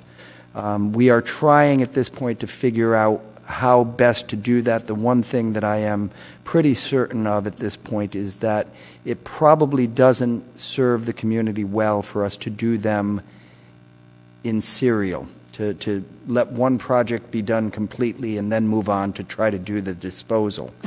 We've talked to folks in the real estate industry, and if we try to simply dispose of an empty high school building, it will be viewed as having negative value. The reconstruction costs there are so great that renovation reconstruction costs that no developer is going to likely give us value, give us money for the empty building. So we are trying to figure out if there is some way to bundle these, and if not bundle these two projects, at least to do them in parallel so that we're not sitting on the high school building for any period of time. The measure of success that I'm using here is that 1 day of vacancy in the high school is not success. We want to be in a situation where the building is gone as soon as the students are. There may be some ways for us to actually tie the two projects together. Toronto has done a swap where old building was tied to the construction of a new building. We don't think that there's much value in the building itself, but to the extent that the high school can be disposed of in a way that allows the developer, the redeveloper, to get tax credits or to get tax abatement. So maybe if it were developed as affordable housing and we agree not to accept taxes on the property for some period of time, we may be able to generate some value that could then be shifted to the construction of the new high school. So, in principle, the idea would be if you tell the developer, take on both projects, build us a new high school, take on the affordable housing project, and you get 10 years, 15 years tax-free on the affordable housing units. The value of those tax abatements is $10 million. Take $10 million off the price of the high school, and we're all good to go. That kind of concept is one that's going to require us to engage in some conversations with the development community. We're putting a request for information together now. There may be some other, even more out-of-the-box concepts that come to us when we ask the community. I just want the council to know the RFI, request for information, is being developed now, and we do expect to be on the street with an RFI in the next few weeks, maybe month. And that's the manager's report. Thank you. All right, appointments. We'll get the solicitor's report later. Yes. Two new ones first. Yeah, sure. I'll make a resolution to appoint Mark Kravitz and Mark DeMorinville to the South Kingstown Sustainability Committee. Second. So moved. All in favor, say aye. Aye. Aye. Reappointments. Yeah, let's do them. Resolution to reappoint Thomas Browning to the Saugatucket Veterans Memorial Commission. Second, you need a second. So moved. All in favor. Where am I? Second. All right. All in favor, say aye. Aye. That one carries. And is that? Let's see. I said we two. did both of them. Yes, Mark Kravitz, Mark DeMorinville. No, we just did Thomas Browning. Thomas Rutliff. Thomas Browning? Reappointment? To the veterans? Yes. I got more. Resolution to reappoint Thomas Rutliff to the EDC. Second. So moved. All in favor? Say aye. Aye. And then a resolution to reappoint Richard Jerzak and William Rosen to the Zoning Board of Review. Second. So moved. All in favor, say aye. Aye. Motion carries. Thank you, Joe. And that brings us to new business.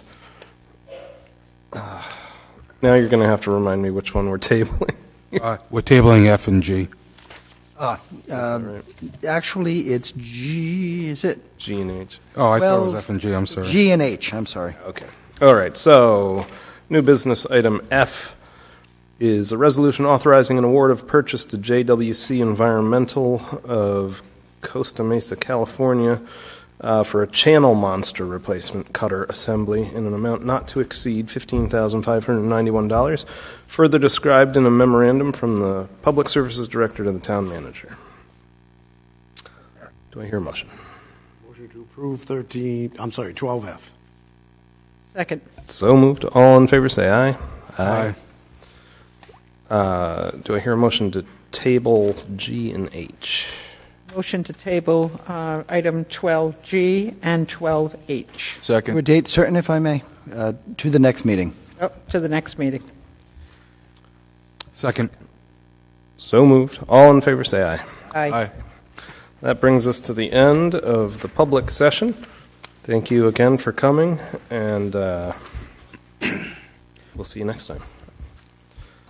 I'd like to make a motion to move to close executive session pursuant to RIGL 42-46-5A2 to discuss matters pertaining to litigation, including Modine Manufacturing Company versus South Kingstown, Roland Fiore versus Zoning Board of Review, which is case number WC-20150285, and Roland Fiore versus Town of South Kingstown, CA number WC-2015-0049. So moved. All in favor, say aye. Aye.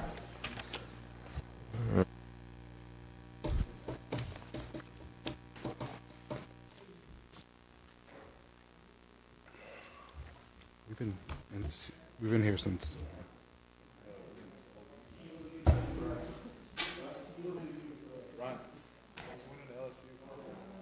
I don't know. It was a little. I'm just wondering what my wife was texting me. I was wondering where the hell you are.